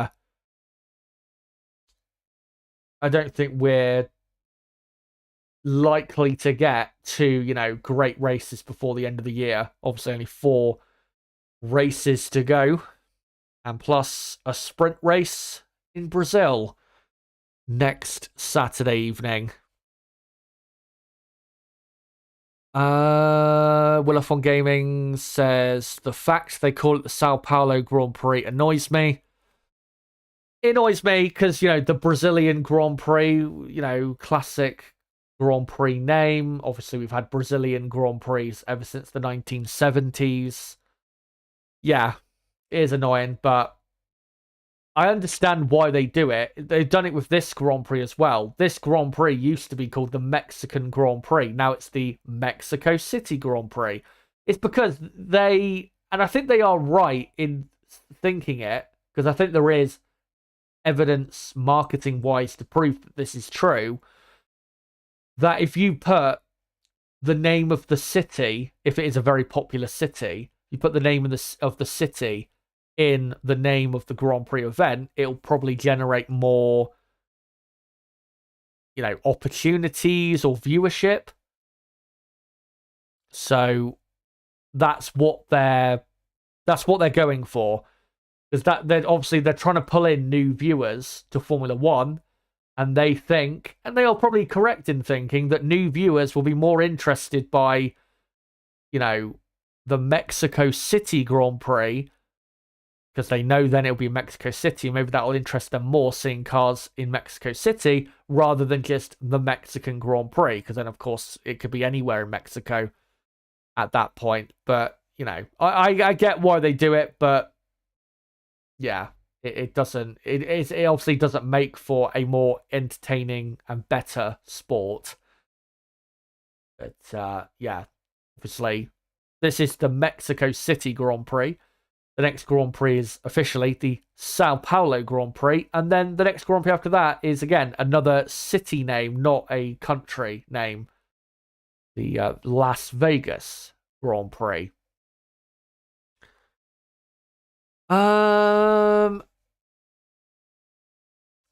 Jamie Todd asks in the chat, you can only remove one world title. Which driver's title are you making no longer exist? That is actually a really good question.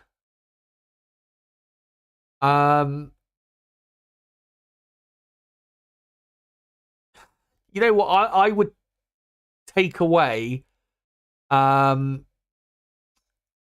do you call it? Oh, this is hard to say. There's so many. You could argue for taking away.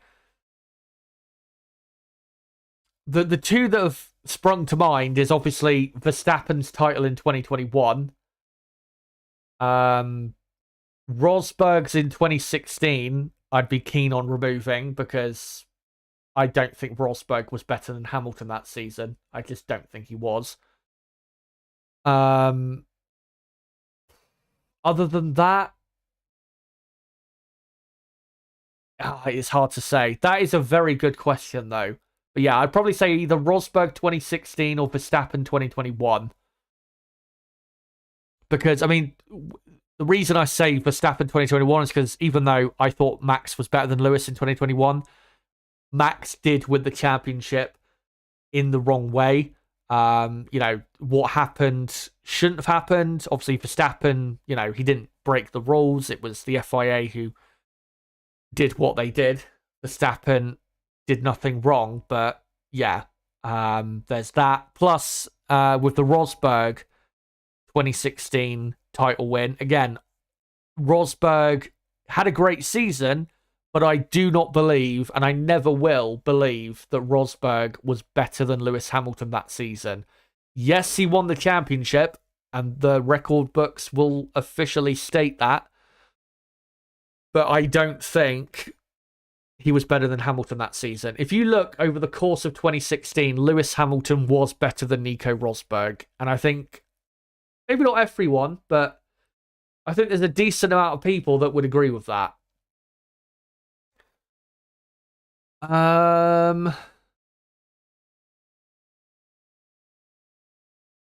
Let's see if there's any other comments here. By the way, we're on 93 likes, so if you haven't hit the like button yet, make sure to do so. Let's try and get up to 100 likes if we can by the time qualifying starts. And we're only 7.5 minutes away, thankfully.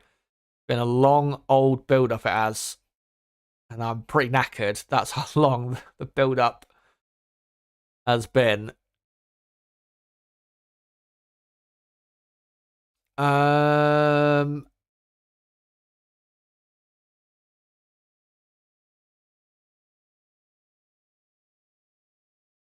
Will F1 Gaming says Rosberg deserved a title overall. I don't agree with that. He was very competitive, and when he was at his peak, he was a very good driver. But I don't think he was. I don't think he was better than Hamilton in 2014, 15, or 16. Again, very good, but not better. And yeah,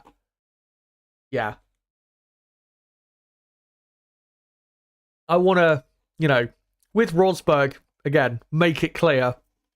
It's not that I think he was undeserving of winning the championship. It's that he was not the most deserving in 2016. And that's why still I don't really rate that season of his. Personally, I don't think it was necessarily his best season. I think 2014, you could say, was just as good, if not better, from Rosberg. But yeah, that obviously happened quite a few years ago. Thankfully, we are far removed from the Silver Wars.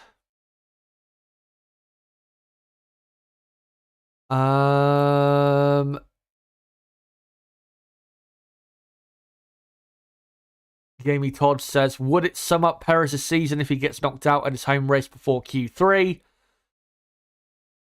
Yeah, I think yeah, you could say that. Again, a lot of the time there's been decent hope and expectation for Perez going into a lot of weekends this season, and most of the time he just has not delivered in 2023. Has just got 5 more minutes. Crystal Racing saying in chat, Jacques Villeneuve was fortunate to win 97.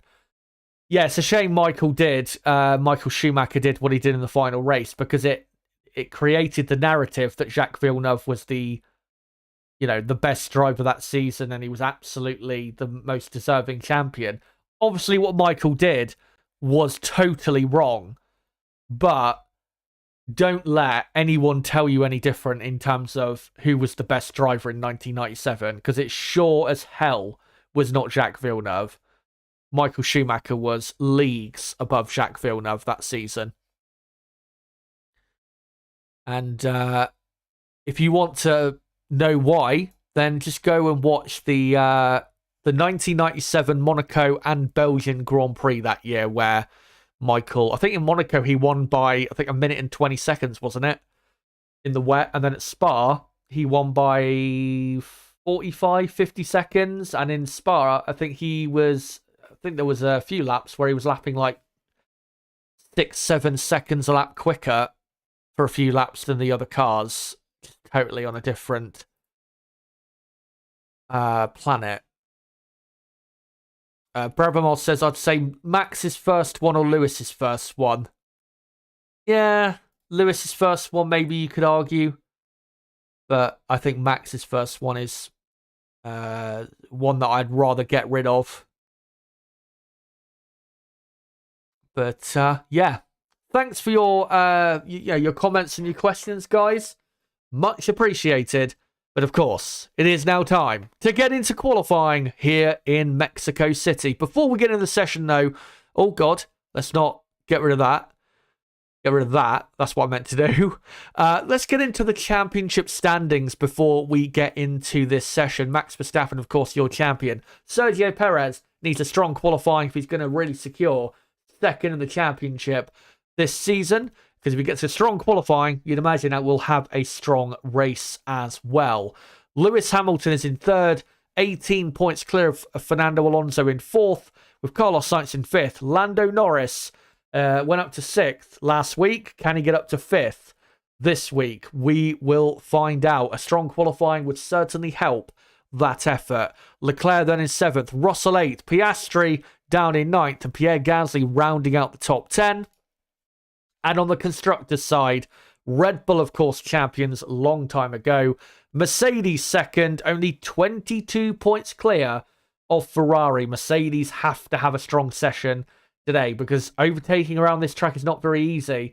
So if they do end up low down on the grid, not going to be a great race tomorrow. Ferrari then third. McLaren 80 points behind Ferrari in fourth. The game still not up for McLaren in 2023. Aston Martin 6 points behind in fifth. You'd think Aston Martin will fall further behind after every single race weekend. Alpine are in sixth with Williams in seventh. Alfa Romeo 8th.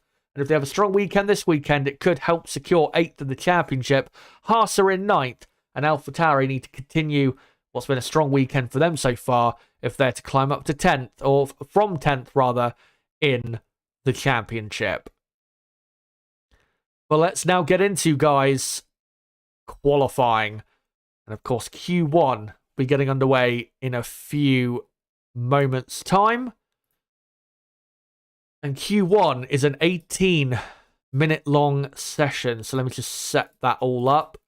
And again, the poll in the chat will keep running for another, 45 minutes. So if you haven't voted yet on who you think will most likely fight Verstappen for pole, then you've got time to think about it. And you've got the benefit of watching Q1 and Q2 before you make your final decision. Let me quickly get out the dotted line to illustrate where the cutoff zone is for Q1.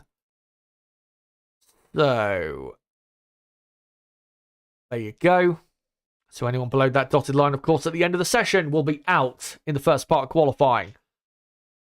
Remember, Yuki Tsunoda in the AlphaTauri has a grid penalty, and he will be starting tomorrow from the back of the grid. So you'd think Tsunoda is probably someone who will be eliminated by choice in this session, as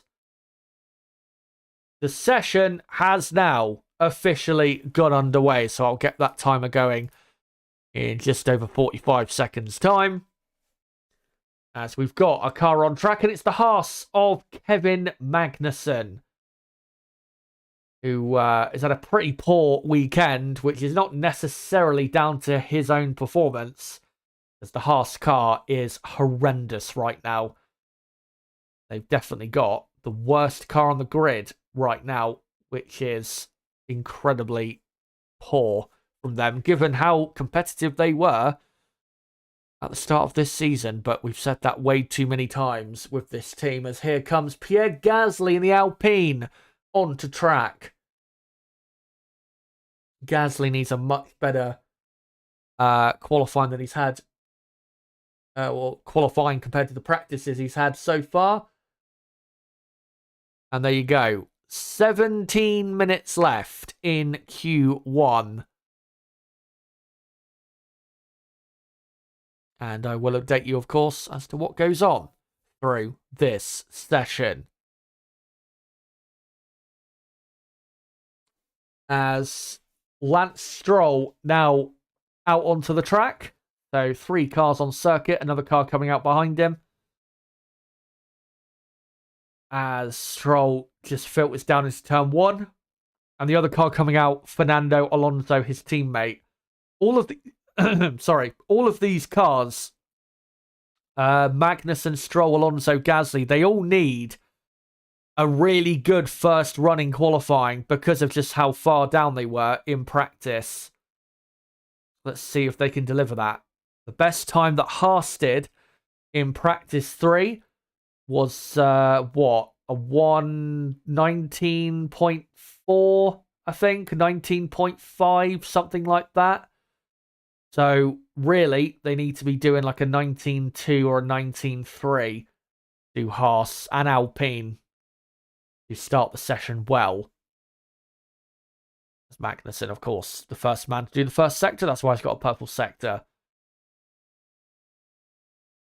As Kevin Magnussen coming through the middle sector. The Haas car looking like it doesn't have much rotation and grip. As he understeers a bit at turn 12. And Magnussen coming now round the final corner. And Kevin Magnussen, what lap time will it be? It will be a 1:19.7, which is definitely not a good first run. As Sergio Perez and is now on an outlap. And let me just update that Magnussen is now quickest at the moment on a 19.7. Pierre Gasly is about to complete a lap, I think. And yeah, there you go. And Gasly actually goes slower, which is interesting. Gasly second for Alpine, as we've got a load more cars on track now. Verstappen, Perez, Russell, Tsunoda, as Alonso and Stroll are currently on flying laps. So we'll see what they do in the next 40 seconds or so. But, yeah, the best time of the weekend so far, just so you can keep an eye out on what these times are like and, you know, how good they really are, was Max Verstappen did a 1:17.8, was it? Or 17, was it 17.8 or 17.9? In practice 3, I think it was a 17.8. So with Verstappen and Perez, we'll see what they can do with their first runs. As Lance Stroll is a 1:20.0 and only goes third. That is a horrendous time. As Alonso goes much quicker, 0.4 of a second quicker, and Alonso quickest on a 1:19.6, which is still not very quick. They will not make it into Q2 on that lap time, as Sergio Perez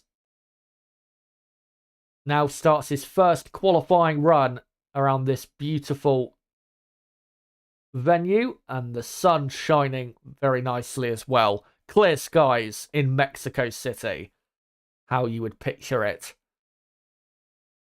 As Perez, very good first sector. as he comes through turn 6. Russell, interestingly, is out there on a set of medium compound tyres. Maybe trying to save a set of soft tyres. The medium tyres this weekend are not that much slower than the soft tyres, only about a third of a second. So it's not going to hurt Mercedes that much, but I am surprised nonetheless that they are trying that, as Max Verstappen has done a purple first sector. Of course, remember, the 3 tyre compounds this weekend, the 3 softest that Pirelli have, the C5, C4 and C3, as Perez comes to the line and does a 1:18.5, which is not as quick as he went in practice 3, but it's not too far away, only I think 3 or 4 tenths away, as Yuki Tsunoda goes up to second. Here comes Russell on the medium tyre, who goes third, ahead of the 2 Aston Martins on a harder tyre. And as well, goes 7 tenths of a second quicker than Alonso, as Max Verstappen now goes quickest on a 1:18.0, almost matching his best time of the weekend. At 4.5 tenths quicker than Perez, as Hamilton now goes third on the medium compound tyre. Very good times there from Mercedes on that harder tyre. 3rd and 5th, as Piastri goes 6th, also on the medium.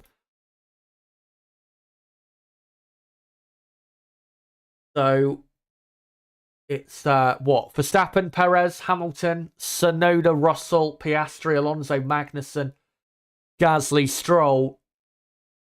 And yeah, I don't think the drivers, or the teams rather, that are on the mediums, I don't think they're doing that because they think the mediums will be quicker. I think they're doing that because they want to save tyres.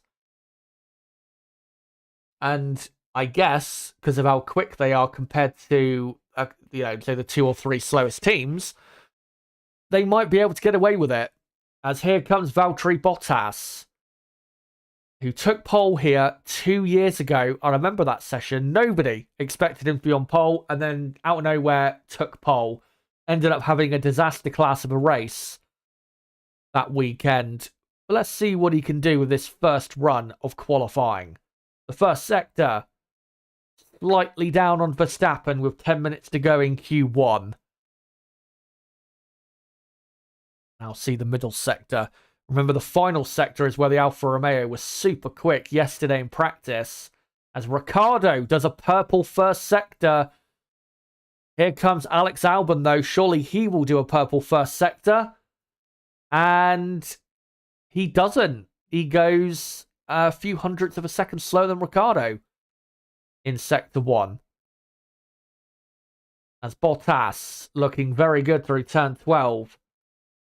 Now into the final sector, and the Alfa Romeo car looking pretty good through there. And Ricciardo looking good after the first 2 sectors, only a quarter of a second down on Verstappen so far, as Valtteri Bottas goes second for Alfa Romeo, 3 tenths of a second down on Verstappen. Here comes Ricciardo to the line, and he goes second with a purple final sector, only a quarter of a second slower than Verstappen.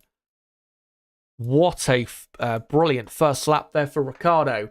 Alex Albon only goes 9th. As I've just noticed, actually, Zhou has gone up to 8th place in the Alfa Romeo. Is a replay of Ricciardo getting a good tow down the pit straight from his teammate Tsunoda. So that's why he did a purple first sector, which gave him, probably an extra tenth of a second. Which, I mean, around a short track like this, it definitely matters. As Carlos Sainz is about to complete his first lap of qualifying. He's also on the medium compound tyre. And he goes 6th as Lance Stroll completes the time and goes up to 11th. So let me just update that Sainz is up to 6th. And Lance Stroll up in P11. Logan Sargent is in the drop zone. He's set his first time. Leclerc, what a lap on the medium compound tyre. Leclerc goes up to third, only 0.3 of a second slower than Max Verstappen. That's a very impressive lap time from Charles Leclerc. As Nico Hülkenberg goes 11th for Haas. As Kevin Magnussen is improved and is up to, I think, 13th. Esteban Ocon is now 13th for Alpine. So it's then Magnussen 14th, Stroll 15th. Not anymore, because Pierre Gasly goes up to 11th. So in the drop zone, it is Stroll, Albon now, who I think, has he had his time deleted? No, he's just not quick enough. Stroll is in 16th. And then you've... Actually, hold on. Let me just correct this. So Piastri is in 18th. Lando Norris is 19th and has not come out of the pit lane yet, which is interesting. Logan Sargent, I think, has had his time deleted for a track limit violation. So Sargent is 20th. Norris is 19th. Piastri 18th. Albon is 17th. And then Stroll is 16th. Alonso has gone all the way up to 8th. Very important lap for Alonso, who's now into the top 10. But your top 10 with 6 minutes to go in Q1 is Verstappen, Ricciardo, Leclerc, Bottas, Perez, Hamilton, Sainz, Alonso, Tsunoda, Russell. And in the drop zone, Lance Stroll, Alex Albon, Oscar Piastri, Lando Norris, and Logan Sargent. As Lando, I think, went to come out then and then was halted. And Lando, I think, has come out on the soft compound tyre, which is good to see. As, yeah, Logan Sargent's time being deleted for a track limit violation, even though it didn't actually gain him time, because the reason he did it is because he had a bit of a moment through turn 10 and 11. As Carlos Sainz complaining about traffic from Lewis Hamilton, which wasn't ideal, but I think he is overreacting. But let's see who will make it through to the second part of qualifying. I am obviously surprised that the team McLarens are in the drop zone right now with 5 minutes to go, but they haven't done really proper laps yet. Piastri, of course, has yet to do a soft tyre run. But Alex Albon, I am hoping, has got more pace in the car. He did a 1:17.9 Albon in practice 3. So we know Albon can go quicker. He's got no excuse there. Because right now, Albon, his lap time is a, 1:19.1 or a 1:19.2? So Alex Albon has got a lot more pace in the bag. There is no doubt about that. As we are now looking at... Was that Lando Norris? I don't know. And here is Albon on his flying lap earlier, going or straddling the curb at turn 12, which wouldn't have helped his lap time, but that's not going to explain all of why he was so slow. As here is Oscar Piastri. Let's see how much quicker on the soft tyre Piastri can go. You'd imagine it'd be a lot quicker. His first sector is not very good, but you don't expect the McLaren to be very quick through there. And again, the first sector here doesn't really matter too much. As now Piastri, as Albon has not improved his first sector, which is a bit of a surprise. Piastri coming through the middle sector. Car looks good. What's his middle sector like? It is a purple middle sector. Exactly what he needs. Just needs a good final sector now, and surely he'll be through to Q2. As Lewis saying on the radio, Lewis Hamilton, there's so many people out there. Are we okay time-wise? And Mercedes saying, yeah, we should be okay. As Alex Albon has had a much better middle sector. Here comes Piastri, though, to the line. And he goes, oh God, he goes up to second place. Has a lot of cars at the exit of the pit lane. The Piastri second, Albon only 9th. I expected a bit more than that. And yeah, that was a 1:18.8. So still not as quick, anywhere near as quick as he could have gone in, or as he did, rather, in practice 3. As Lando Norris did a time there, but it wasn't a proper lap time. And he's still in the drop zone with 2 minutes and 5 seconds remaining. And here's why Lando, I'm presuming, backed off a bit. He had a proper tank slapper through turn 8 and 9 in the middle part of the track. So Norris remains in 19th. He's got to make sure he gets through into Q2. Doesn't want to compromise this weekend. As we are looking at the Aston Martin here, I think Lance Stroll, yes, who is in 18th on the grid. As Albon saying, guys, the tyres are completely gone. It's a completely different car. That explains why Albon is so slow compared to earlier. Let's hope he can get through to Q2, and then maybe they can try and find out or find a reason for the issues and maybe a way to get around them to get more pace out of the car that we know is there. As Max Verstappen will be investigated after the session for a pit exit incident of impeding. That is interesting. We'll have to see a replay. As Lance Stroll and Nico Hülkenberg on their final laps in Q1 have not improved in the first sector. Stroll has got to have a good middle sector. Let's see what it's like, because he's got a yellow flag in Sector 1. And it looks like it's a... Is it an Alpine? I think it is. As it's Alonso, I think, actually. As Stroll, he's had a improved middle sector, but it's not that much better than Magnussen.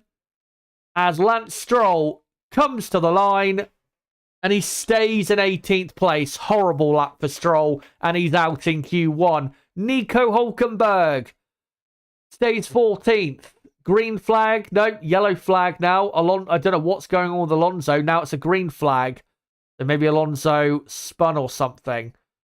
But that, I think, has cost a lot of drivers on their laps. And I think means that, well, Q1 is basically over. And here's what happened with Alonso. Yeah, just spun on the exit at turn 3. Clipped the curve, I think, a bit too hard and applied the throttle. Yeah, he clipped the inside sausage curb too hard and it took the car, spun it round. Simple driving error there, but Alonso is through to Q2. As here is what happened with Verstappen. So the car ahead of the Haas went out and Max just stopped and then went a bit later, a few seconds later. The thing is, though, he did that in Singapore and he didn't get a penalty for it. Wait, did he get a penalty for it? No, he didn't. He didn't get a penalty for it. So if he didn't get a penalty, Max, for that in Singapore, why would he get a penalty here? It would make no sense. But guys, Q1, because sadly of that yellow flag caused by Fernando Alonso, Q1 is over and done with. Into Q2 is Max Verstappen, Oscar Piastri, Daniel Ricciardo, Charles Leclerc, Valtteri Bottas, Sergio Perez, Lewis Hamilton, Carlos Sainz, Alex Albon and Fernando Alonso. And also Yuki Tsunoda, George Russell, Pierre Gasly up in 13th, Nico Hülkenberg 14th, and Zhou Guanyu in 15th. And knocked out in Q1, I've just seen a name there that I should have really mentioned that is now knocked out in Q1. But Esteban Ocon is out, Kevin Magnussen is out, Lance Stroll is out, Lando Norris is out in Q1. Didn't get the lap right when he really needed to a couple minutes before the checkered flag. The yellow flags came out, and that has cost him, well, any sort of a good weekend. So Lando Norris, 19th, and Logan Sargent, last of all. But how bad is that for McLaren? Obviously, Piastri's still up there, so they've still got a driver in the fight. But yeah, with how good Lando was looking this weekend, they would have been banking on him being right up there. But it's not going to be the case, is it? So that's Q1 done with. And in terms of my poll, Lando Norris is winning the poll, but I don't think he'll be winning it for much longer because, well, he can't challenge Max Verstappen for pole. Not even into Q2. So, yeah, it's, well, in terms of the poll I've put there in the chat, it's between Hamilton, Leclerc, and Russell to put up a fight against Max Verstappen. Let me just quickly, though, get another dotted line out to put about there. And then obviously anyone in between the two dotted lines at the end of Q2 will be out in those positions of, 11th, 12th, 13th, 14th, 15th. But yeah, Q2 should be underway in a couple minutes. But again, with the Max Verstappen and even as well, George Russell has been noted and will probably be investigated after the session for impeding. If he didn't give Max a penalty for that in Singapore, I don't see what they can do now other than give them a warning or maybe a very small fine. I don't see what can be done. McLaren from Racing, don't discount Oscar. Well, hopefully he can deliver where his teammate could not. And I know you may say Lando was unlucky, but he had the opportunity to deliver a good enough lap before the yellow flag happened, and he didn't do it. So, yeah, he was unlucky, but in life, you do have to make your own luck, and he definitely did not do that there, did Lando Norris. And he will have quite the race on his hands to try and get even a top 6 or even top 7 tomorrow in a McLaren car that we know is one of the slowest in a straight line. Plus, this track is hard to overtake, as Lewis Hamilton has been noted for failing to slow for yellow flags. We'll see what happens with that. Maybe a fine on its way for Hamilton. But yeah, Q2 underway in a minute or so. As Sky F1 are just talking to the Ferrari team boss, Frederick Vasseur. And Ferrari ended up being a pretty good session for them. They got both drivers through on the medium compound tyre. Leclerc ending up 4th on the medium and only 0.3 of a second in the end.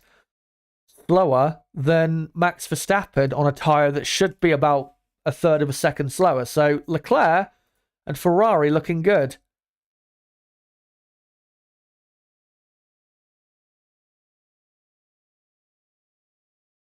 Looney Classic says the FIA said they were wrong not to give a penalty to Max in Singapore for pit lane incident. No, it wasn't that. It was the Tsunoda incident. It wasn't the pit lane incident.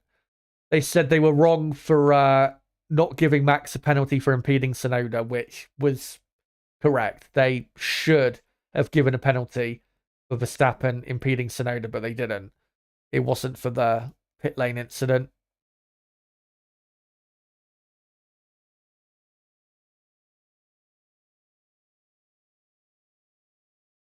As, yeah, we are underway now for Q2. I'll get the timer on screen in about 45 seconds' time. As Russell, Norris, and Zhou have been noted for failing to follow race director's instructions in terms of the maximum delta time. So plenty of drivers under investigation. And yeah, plenty for the stewards to sort out for tomorrow. Well, they'll sort it out tonight, but obviously for tomorrow. As we're currently looking at the Red Bull, I think, of Sergio Perez. Here's a replay of Logan Sargent at turn 1. I think this is at the end of Q1. And they're just showing how it got a bit close with where Alonso was on the exit. And yes, Sargent has been noted for failing to slow down for yellow flags. I'll have to sync up the timer, by the way, at the 13-minute mark now.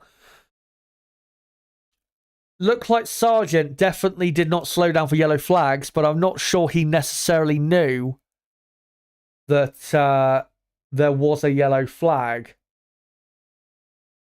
As well, there was a green flag briefly, and then it went back to yellow again. So, yeah, it'd be something for the stewards to sort out. They'll have the data available. Get that sorted. As Sergio Perez starts his first lap in Q2. And yeah, that whole race directors instructions thing that I read out. As there you go, 13 minutes left in Q2. Yeah, the incident involving Russell, Norris, and Zhou, with them failing to follow the race director's instructions, they've just said will be investigated after the session. As Sergio Perez does a purple first sector. Now Max Verstappen does, as Red Bull having a much more comfortable day than they had a week ago and than they had even in Qatar. And it helps when you've got two drivers up there and in the fight. And Sergio Perez having a good weekend. A solid, very solid weekend. As we'll see in a moment. Yep, Max Verstappen, purple middle sector.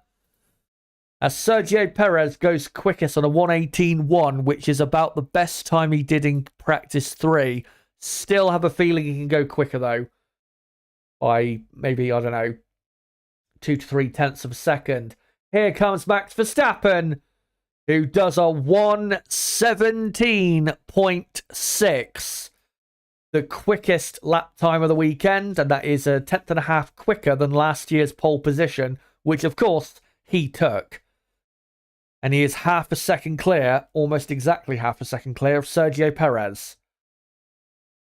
As now George Russell on the soft tyre starts his first run of Q2. Let's see what Russell can do.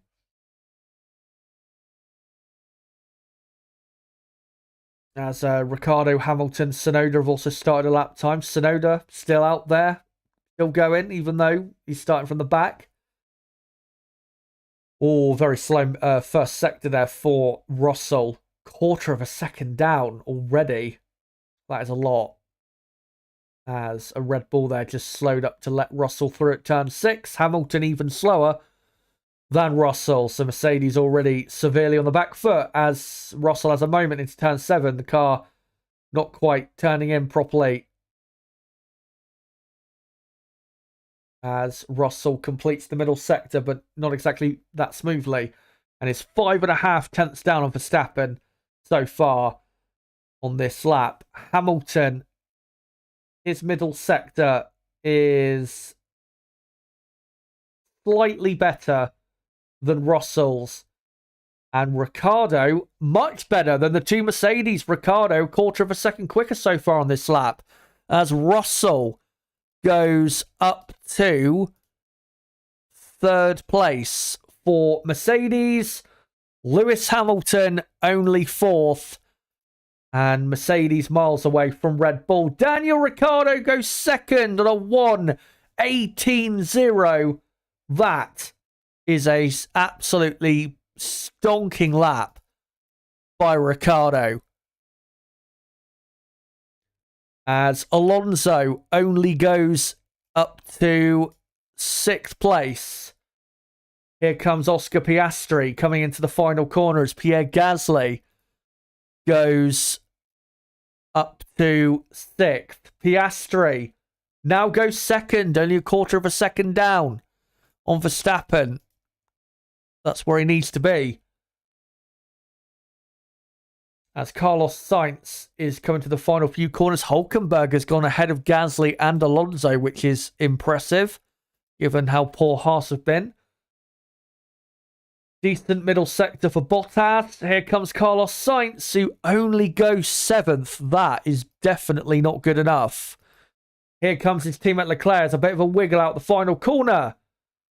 Only 8th. Yeah, not good.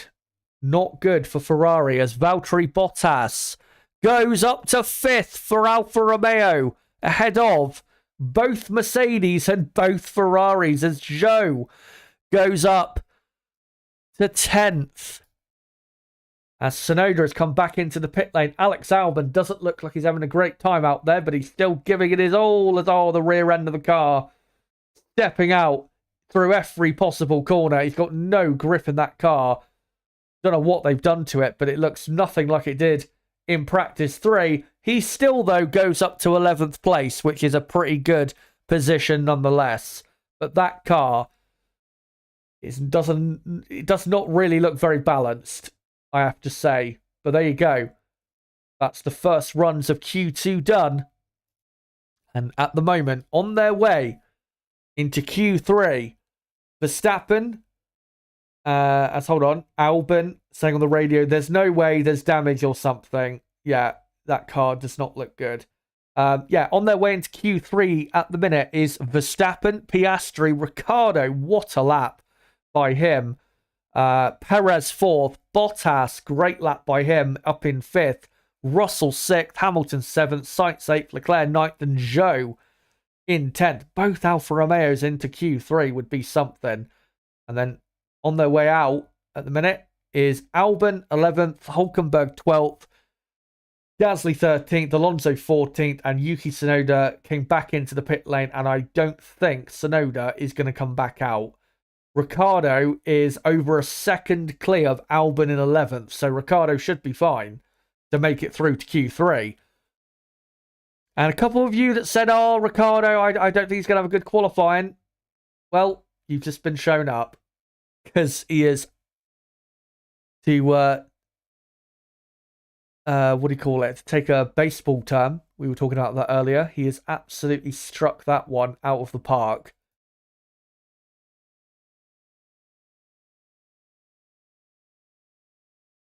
As now everyone back in the pit lane, and it's now the calm before the first storm, the second storm coming later in Q3.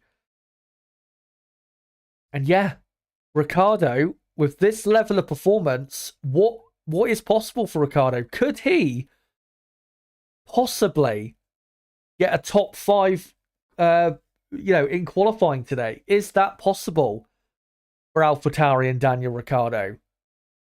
So far, it looks like it could be. Mercedes and Ferrari, I think, can definitely go quicker, though, so that will make things more difficult. But yeah, Ricciardo, he's on for something really good here. And I think if the two Alfa Romeos do get through to Q3, then Ricciardo's probably going to be at least 8th on the grid, which is very good. As we're now looking at a replay of Max Verstappen and of him on his quick lap.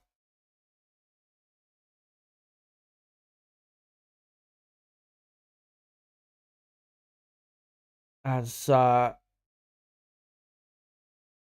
Verstappen just doing a slow-mo, and they're just passing the time, really, as we've got no action on the track yet. Yeah, Verstappen is safe. He doesn't need to go out again.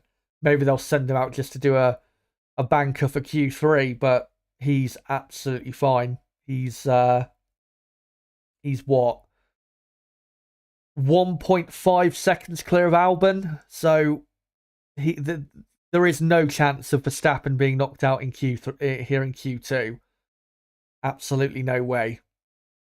And even Zhou Guan Yu in 10th, he's got a pretty good chance of making it through to Q3 because Albon is 0.4 of a second slower than Zhou so far. So Albon has got a lot of time to make up.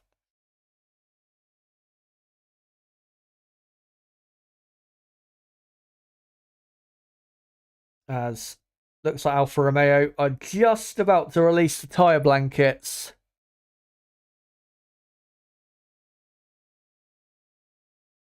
And Yuki Tsunoda coming out as well, as Tsunoda makes contact with one of the pit crew's gears. Literally everyone decides to come out at the same time, and they're all side by side coming out of the pit lane pretty much, as Sargent and Tsunoda will be investigated after the session for overtaking under yellow flags.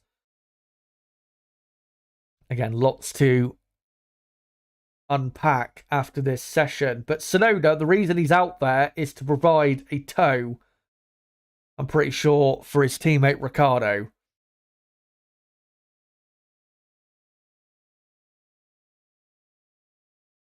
And Tsunoda, yeah, came out and then he hit something. Yeah, he hit the rear jack. Didn't hit it very hard. I don't think he would have broke it, but yeah. As now Gasly impeding, I guess you could say, at the end of the pit lane. As Albon saying on the radio, it's another mess leaving the pit lane again.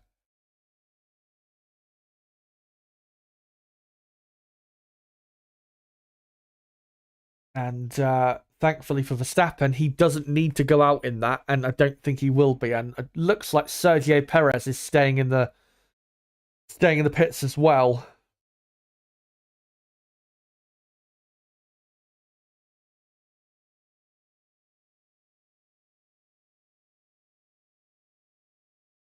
As Nico Hulkenberg and Zhou as well have now started their, I think, final flying laps. So we're now getting into these final laps. And, well, the surprise knockouts here, I don't think necessarily Alonso is a surprise knockout because Aston Martin have been poor this weekend. But Ferrari and Mercedes are definitely at a bit of a risk if they don't get this final lap right.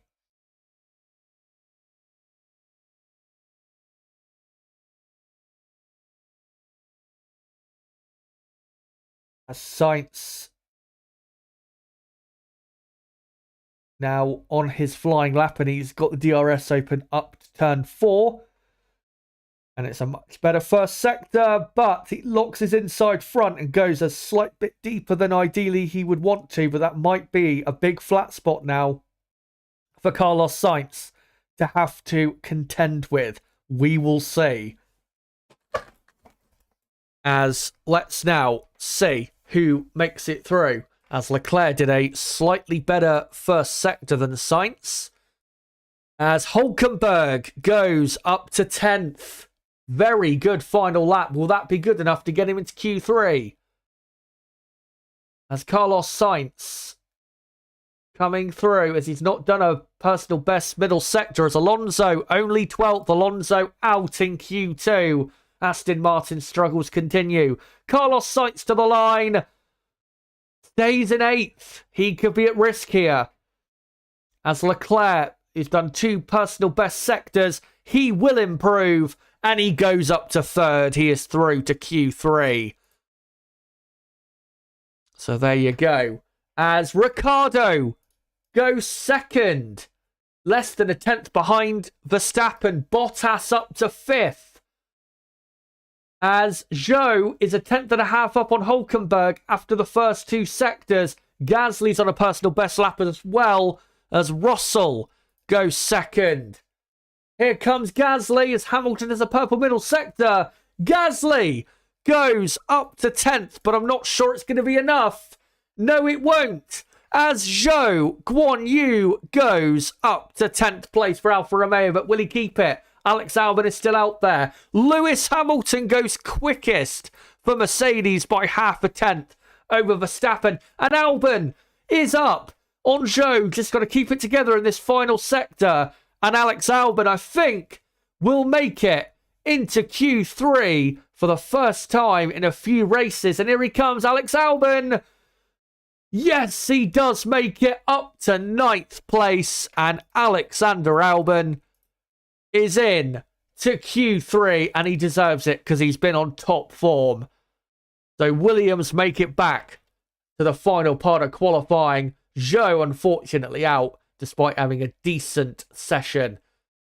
But that is Q2 over and done with. Let's get into the drivers that are going through to the final shootout of qualifying. Lewis Hamilton, Max Verstappen, George Russell, Daniel Ricciardo, Oscar Piastri, Charles Leclerc, Valtteri Bottas, Sergio Perez, Alexander Albon, and Carlos Sainz. Massive credit to Ricciardo, Bottas, and Albon for getting through. And knocked out in Q2, Zhou Guan Yu, Pierre Gasly, Nico Hülkenberg, Fernando Alonso, and Yuki Tsunoda. Tsunoda, of course, though, will be starting tomorrow from the back. So now it is just Q3 that remains. And even though, yes, Lewis Hamilton did go quickest at the end there, remember, the two Red Bulls did not do a final run, so they've saved a set of tyres, and I think Red Bull are going to be definitely the quickest team in Q3. But again, Daniel Ricciardo, what a session to get through to Q3, and he may get a top 5, top 6 in qualifying. Bottas is possibly on for that, and maybe, you never know, Alexander Albon, he's still fighting away with his car. But yeah, this Q3 is going to be an interesting session.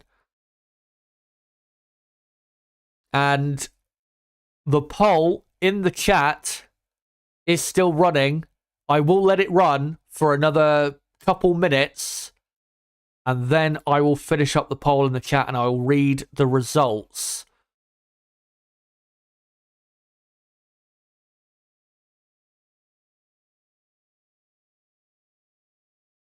As, hold on. Oh dear.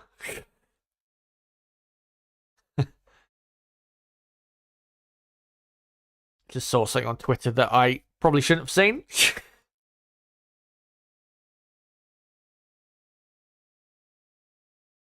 Let me see if I can find any comments quickly. Alpha having a good weekend. Absolutely. Another Alonso Martin shocker, says Crystal Racing. And I will finish up the poll now in the chat.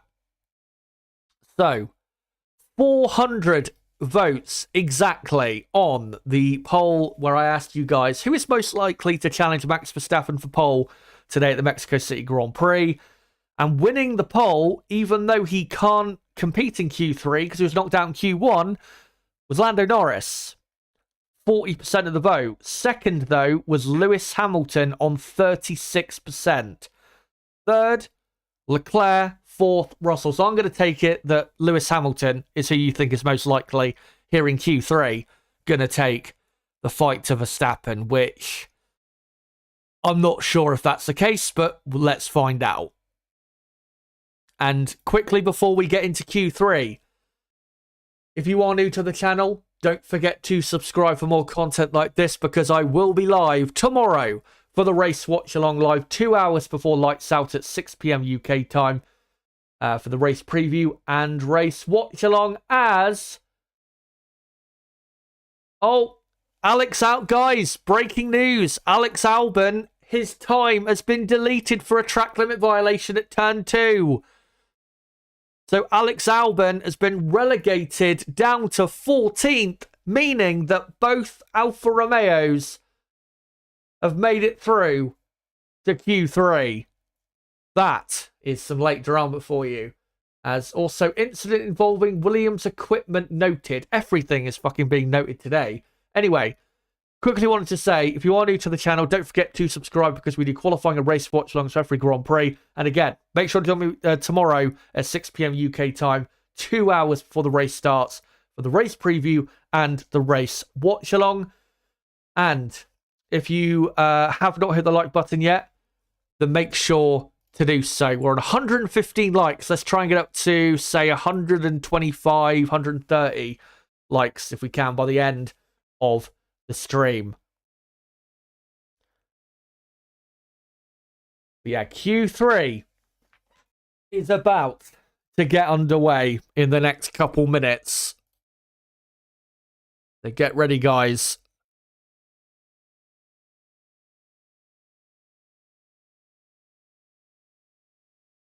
As the crowd, and even some orange I can see in the crowd, must be the Verstappen fans. They are eagerly anticipating this Q3. The fight for pole, I don't think necessarily is going to be that interesting, but the fight outside of pole position is going to be very, very close and very, very interesting.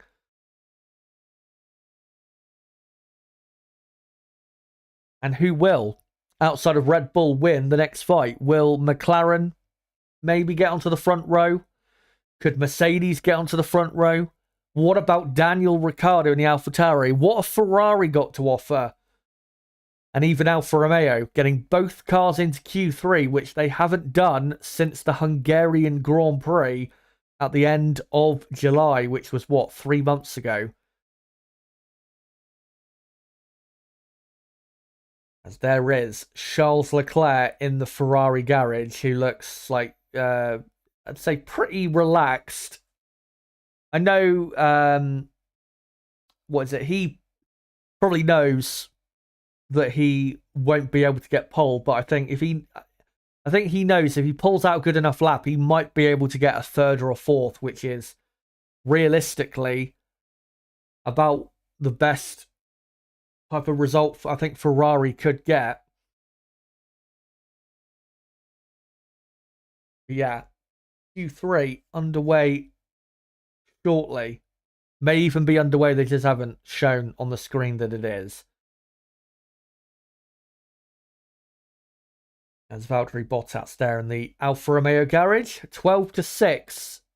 He is over Zhou in qualifying. Can he make it 13-6? He has been better than Zhou in 2023. And he wants to get a good high starting position for tomorrow.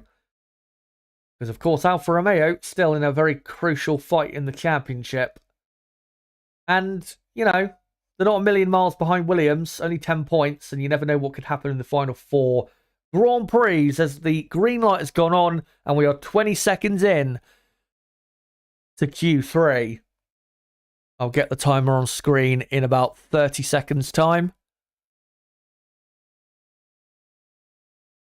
As we're looking at Max Verstappen, I think this is, or is it Sergio Perez? It's Sergio Perez. He's just coming through into turn 4, 5, 6. Perez, I think his aim has got to be second or third. I think realistically that is what he is fighting for here. Amazing it would be if he ended up on pole, but let's be realistic. And there you go. 11 minutes to go in qualifying.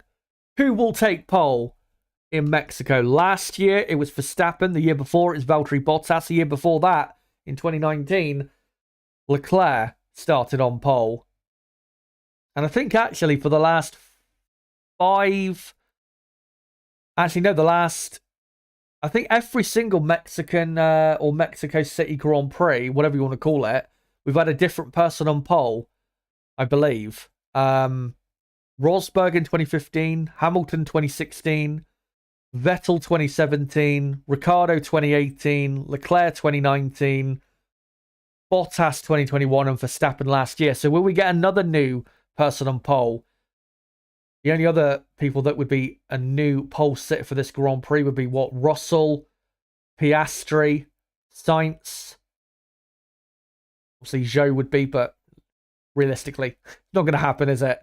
As Sergio Perez completes the first sector, 27.6 for the first sector. We'll find out when Verstappen completes the first sector whether that is good or not. As Max, yeah, a lot quicker. Nearly 0.3 of a second quicker in the first sector alone. As Sergio Perez completes the middle sector.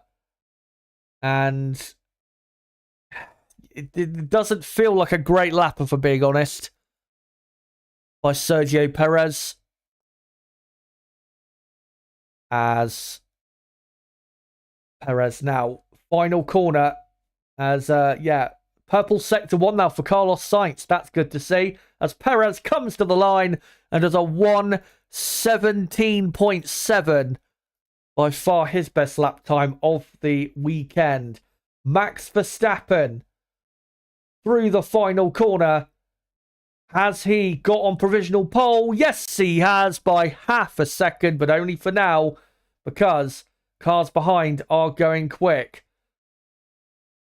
Carlos Sainz is going pretty quick. Leclerc did a purple first sector as Daniel Ricciardo is up to second and only a 10th away from pole.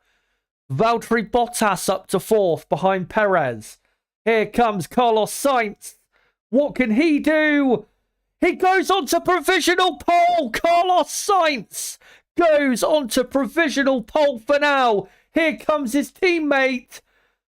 He now goes on to provisional pole by just over 0.5 of a second. Ferrari at the minute in Dreamland.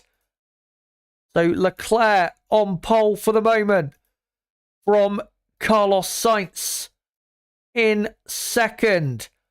As Russell only goes 5th for Mercedes. That's not good. Here comes Hamilton, who only goes 6th. The Mercedes, his pace has disappeared. As Piastri, only 8th. He can surely do better than that. And Joe has been in the pit lane since the start of the session. So, 7.5 minutes remaining. One final run to go. And Ferrari have locked out, for the minute, the front row of the grid. Can they hold on to it? As we're just looking at a replay of Verstappen through the middle sector. And Max saying, when I boxed, just double check the front of the floor. Turn 8 was quite a harsh hit. It was. Don't think, though, it cost him enough time for him to, not be on provisional pole. But yeah, it's looking great for Ferrari. But again, there is still one final run to go. Leclerc on provisional pole for the moment. Sainz, 0.067 of a second slower. Max Verstappen third, 0.120 of a second slower. And Daniel Ricciardo, fourth, 0.216 of a second away from pole. 0.3 quicker than Russell in the Mercedes. What a performance by Ricciardo. And if he keeps this up, he is the driver of the day, without a doubt. Because we have not seen an AlphaTauri this high on the grid in a long time.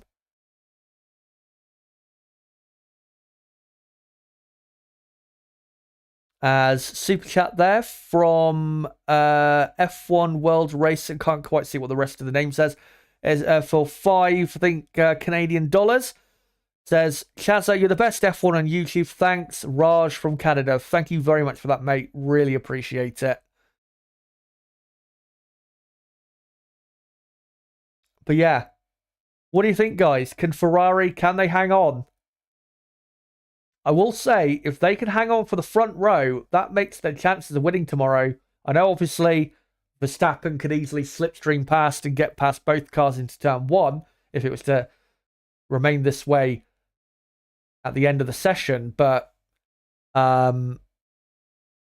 yeah, if Ferrari lock out the front row, then maybe tomorrow will be the second win of 2023. Long way to go, though, in this session. 5 minutes still.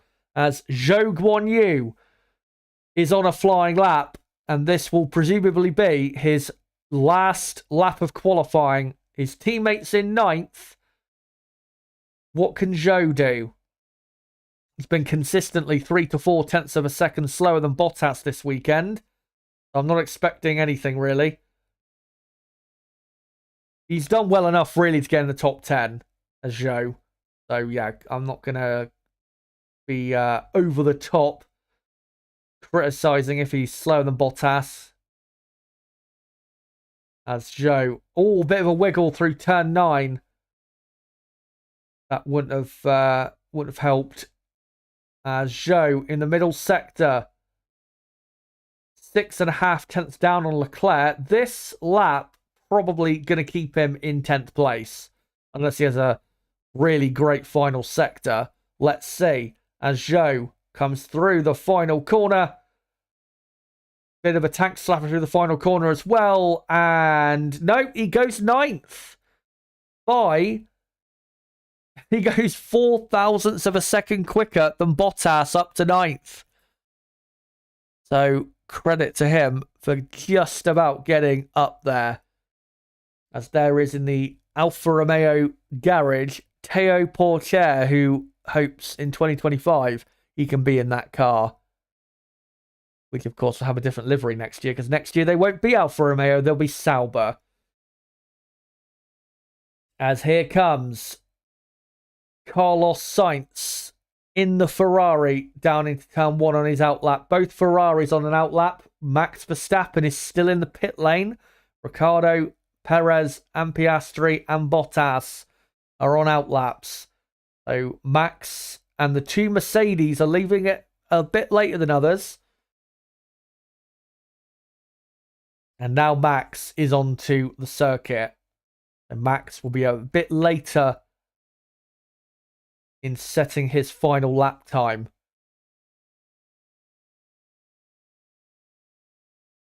But yeah, Ferrari, if they're going to win another race this season, then look out the front row here definitely will help.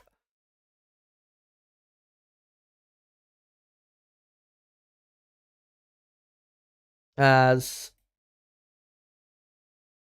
what do you call it? We're just looking at Leclerc now, who's coming into the middle sector on his outlap. Still, obviously, another 2 minutes 20 to go.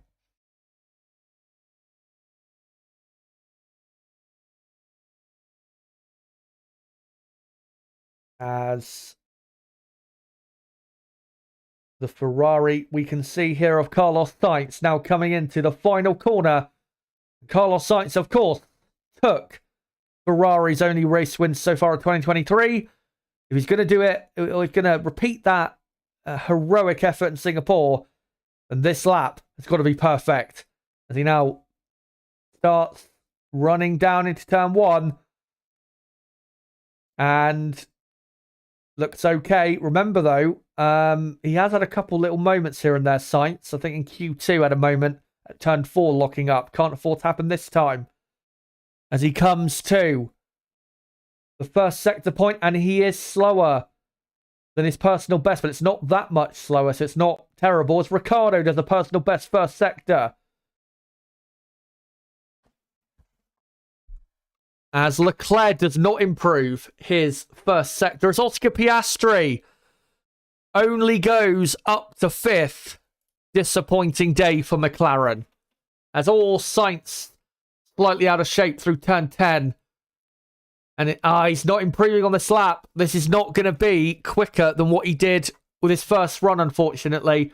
Ricciardo has not improved his middle sector. The track, I don't think, is giving up much more grip. As Leclerc also going slower than he did before. As Carlos Sainz comes to the line and doesn't go any quicker. Here comes Ricciardo. Doesn't go any quicker, stays in 4th. As Charles Leclerc, can he keep pole? Well, that's not an improved time, but let's see if he'll keep pole. Max Verstappen has done a purple middle sector as Sergio Perez only goes 5th. Can Verstappen have a good enough final sector to take pole for the 2nd year in a row in Mexico? No, he can't. He's improved his lap, but he's not improved his final sector. It's not a personal best. And Max Verstappen ends up third. So Ferrari have outqualified Red Bull, but they're not yet on pole because Mercedes are still out there. Hamilton has done a good middle sector, but it's not close enough to the Ferraris at the minute. As George Russell, is his final sector good enough? Russell to the line. Stays in 7th. That is disappointing. Lewis Hamilton, what can he do? Only 6th. And my prediction for Mercedes has become correct. 6th and 8th. Disappointing for them. But Ferrari have locked out the front row in Mexico. Something that nobody saw coming. I had a decent feeling about Ferrari today, but I didn't think it was going to be quite this good. Charles Leclerc on pole. Carlos Sainz second. Ferrari have got a great chance of winning tomorrow. Of course they do. They have the front row locked out. Max Verstappen third. Has work to do to win in Mexico. But the drive of the day, Daniel Ricciardo, 4th in qualifying in an AlphaTauri. That's one of the best performances of 2023. And out-qualifying Sergio Perez. Well, maybe that's enough evidence that Red Bull need that Ricciardo is better than Perez right now. Perez 5th. Hamilton only 6th. Piastri 7th. Russell 8th. Valtteri Bottas 9th. Zhou Guanyu 10th. And then the rest of the order and the rest of your starting grid for tomorrow. Pierre Gasly will start 11th. Hülkenberg 12th.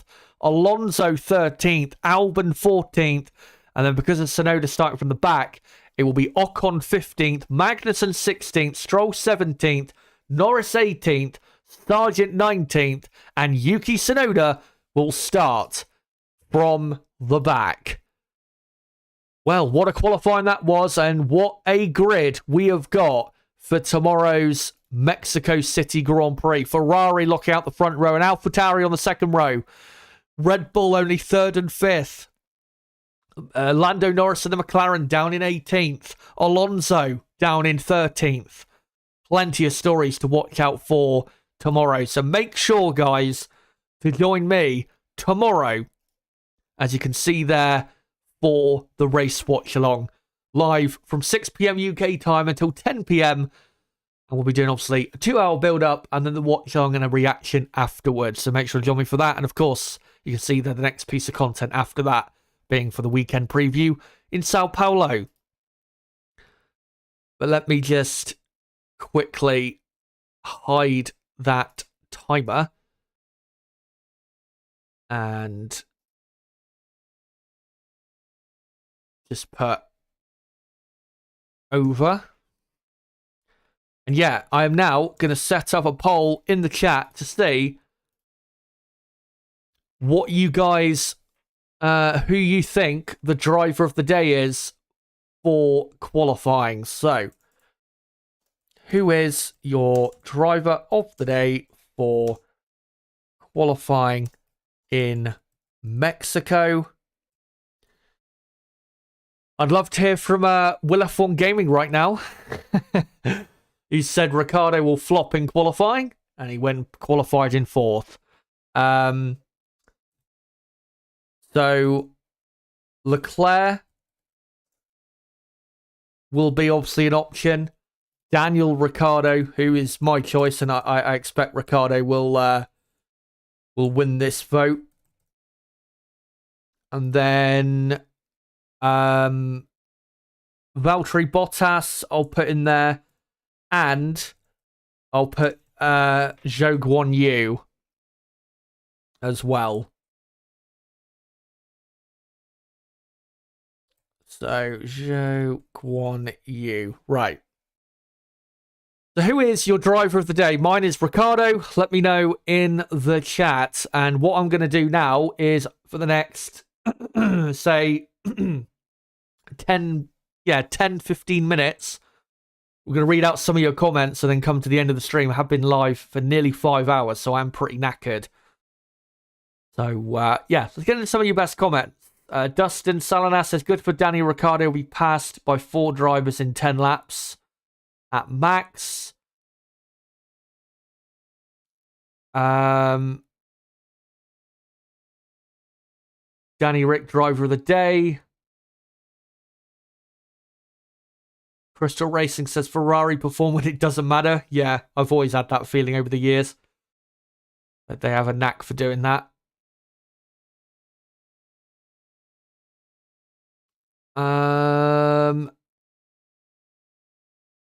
Patterson earlier saying, now Ricciardo will stay with AlphaTauri. I think it's part of a larger overhaul of the team. Watch them compete for the top spots next season.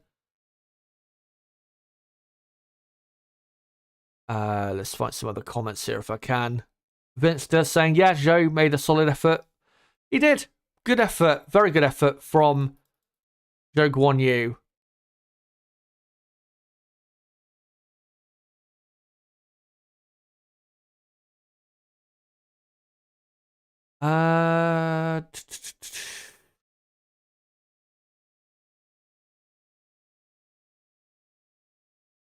Trying to see if there's any news on Twitter that I can bring you guys. Also, yeah, because of the investigations taking place after this session, there could be some further alterations to the grid and what the grid is for tomorrow. Lewis Hamilton, for example, in 6th, could get a 5-place penalty for failing to slow under yellow flags, which the FIA can be, and rightfully are harsh on. So, yeah, we could have further alterations. Max Verstappen, of course, noted for impeding at the end of the pit lane, but I don't think that's going to get a penalty. But, yeah.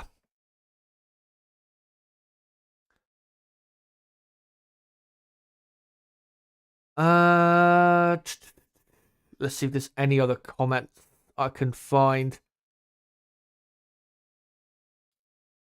Perez deserves a good booing for that qualifying. Serragara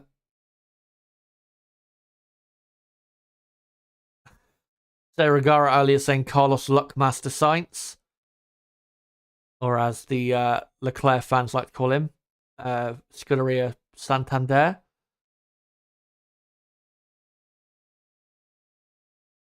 Serragara says, I mean, if Mercedes lose second by single digits to Ferrari, whoever made that plank will be making some apology letters. Lol. 5 hours? I vote Chazza. Cheers for that. I am getting pretty used to it, though, doing this for qualifying, qualifying day streams. This is the first time, though, we've done like a 5-hour stream. When was the last time? I think the last time was Japan, which was, what, about 5 weeks ago, was it? Something like that, 5-6 weeks ago. So, yeah, pretty used to it by now. Hopefully you guys enjoy the content that I try to put out in what you call it, in that time. But, right. I think what I'll do, because I am very knackered, is actually I'm just going to read probably 2 or 3 more comments, and then I'm just going to come to the end of the stream here. I will obviously read out the results of the poll.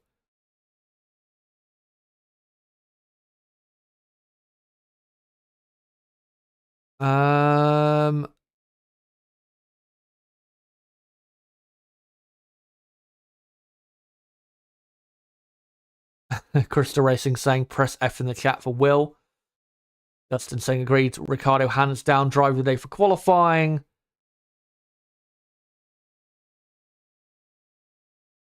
Willifon Gaming says he'll finish 8th at best tomorrow. Yeah, we'll see. I need to look into the long runs from Friday just to see what AlphaTauri's pace was like. Because I haven't looked at it so far.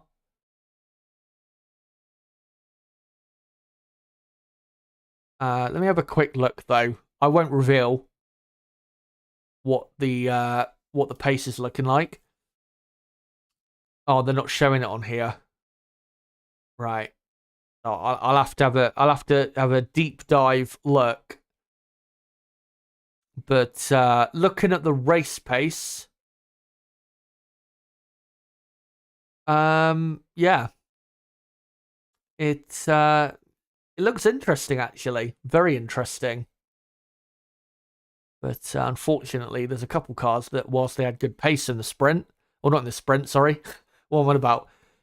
In the long runs, they haven't necessarily got good track position to utilize that.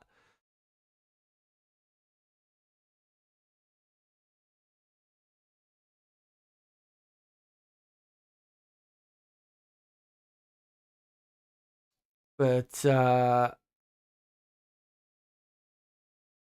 McLaren from race. Kaza, why can't I see all messages? I've got all messages on the channel. Lol. If you go to the bit at the top where it says top chat, if that's available to you, then if you click it, and then maybe you can go to live chat and to see all messages are visible. I don't know. I don't watch too many live streams myself, so I can't remember, to be honest. Dustin saying, get some rest, Chaz, a game on tomorrow. Yeah, I think I will. Let me just finish up this poll quickly. Just over 40 votes in this poll. And you guys have asked, who is your driver of the day for qualifying in Mexico?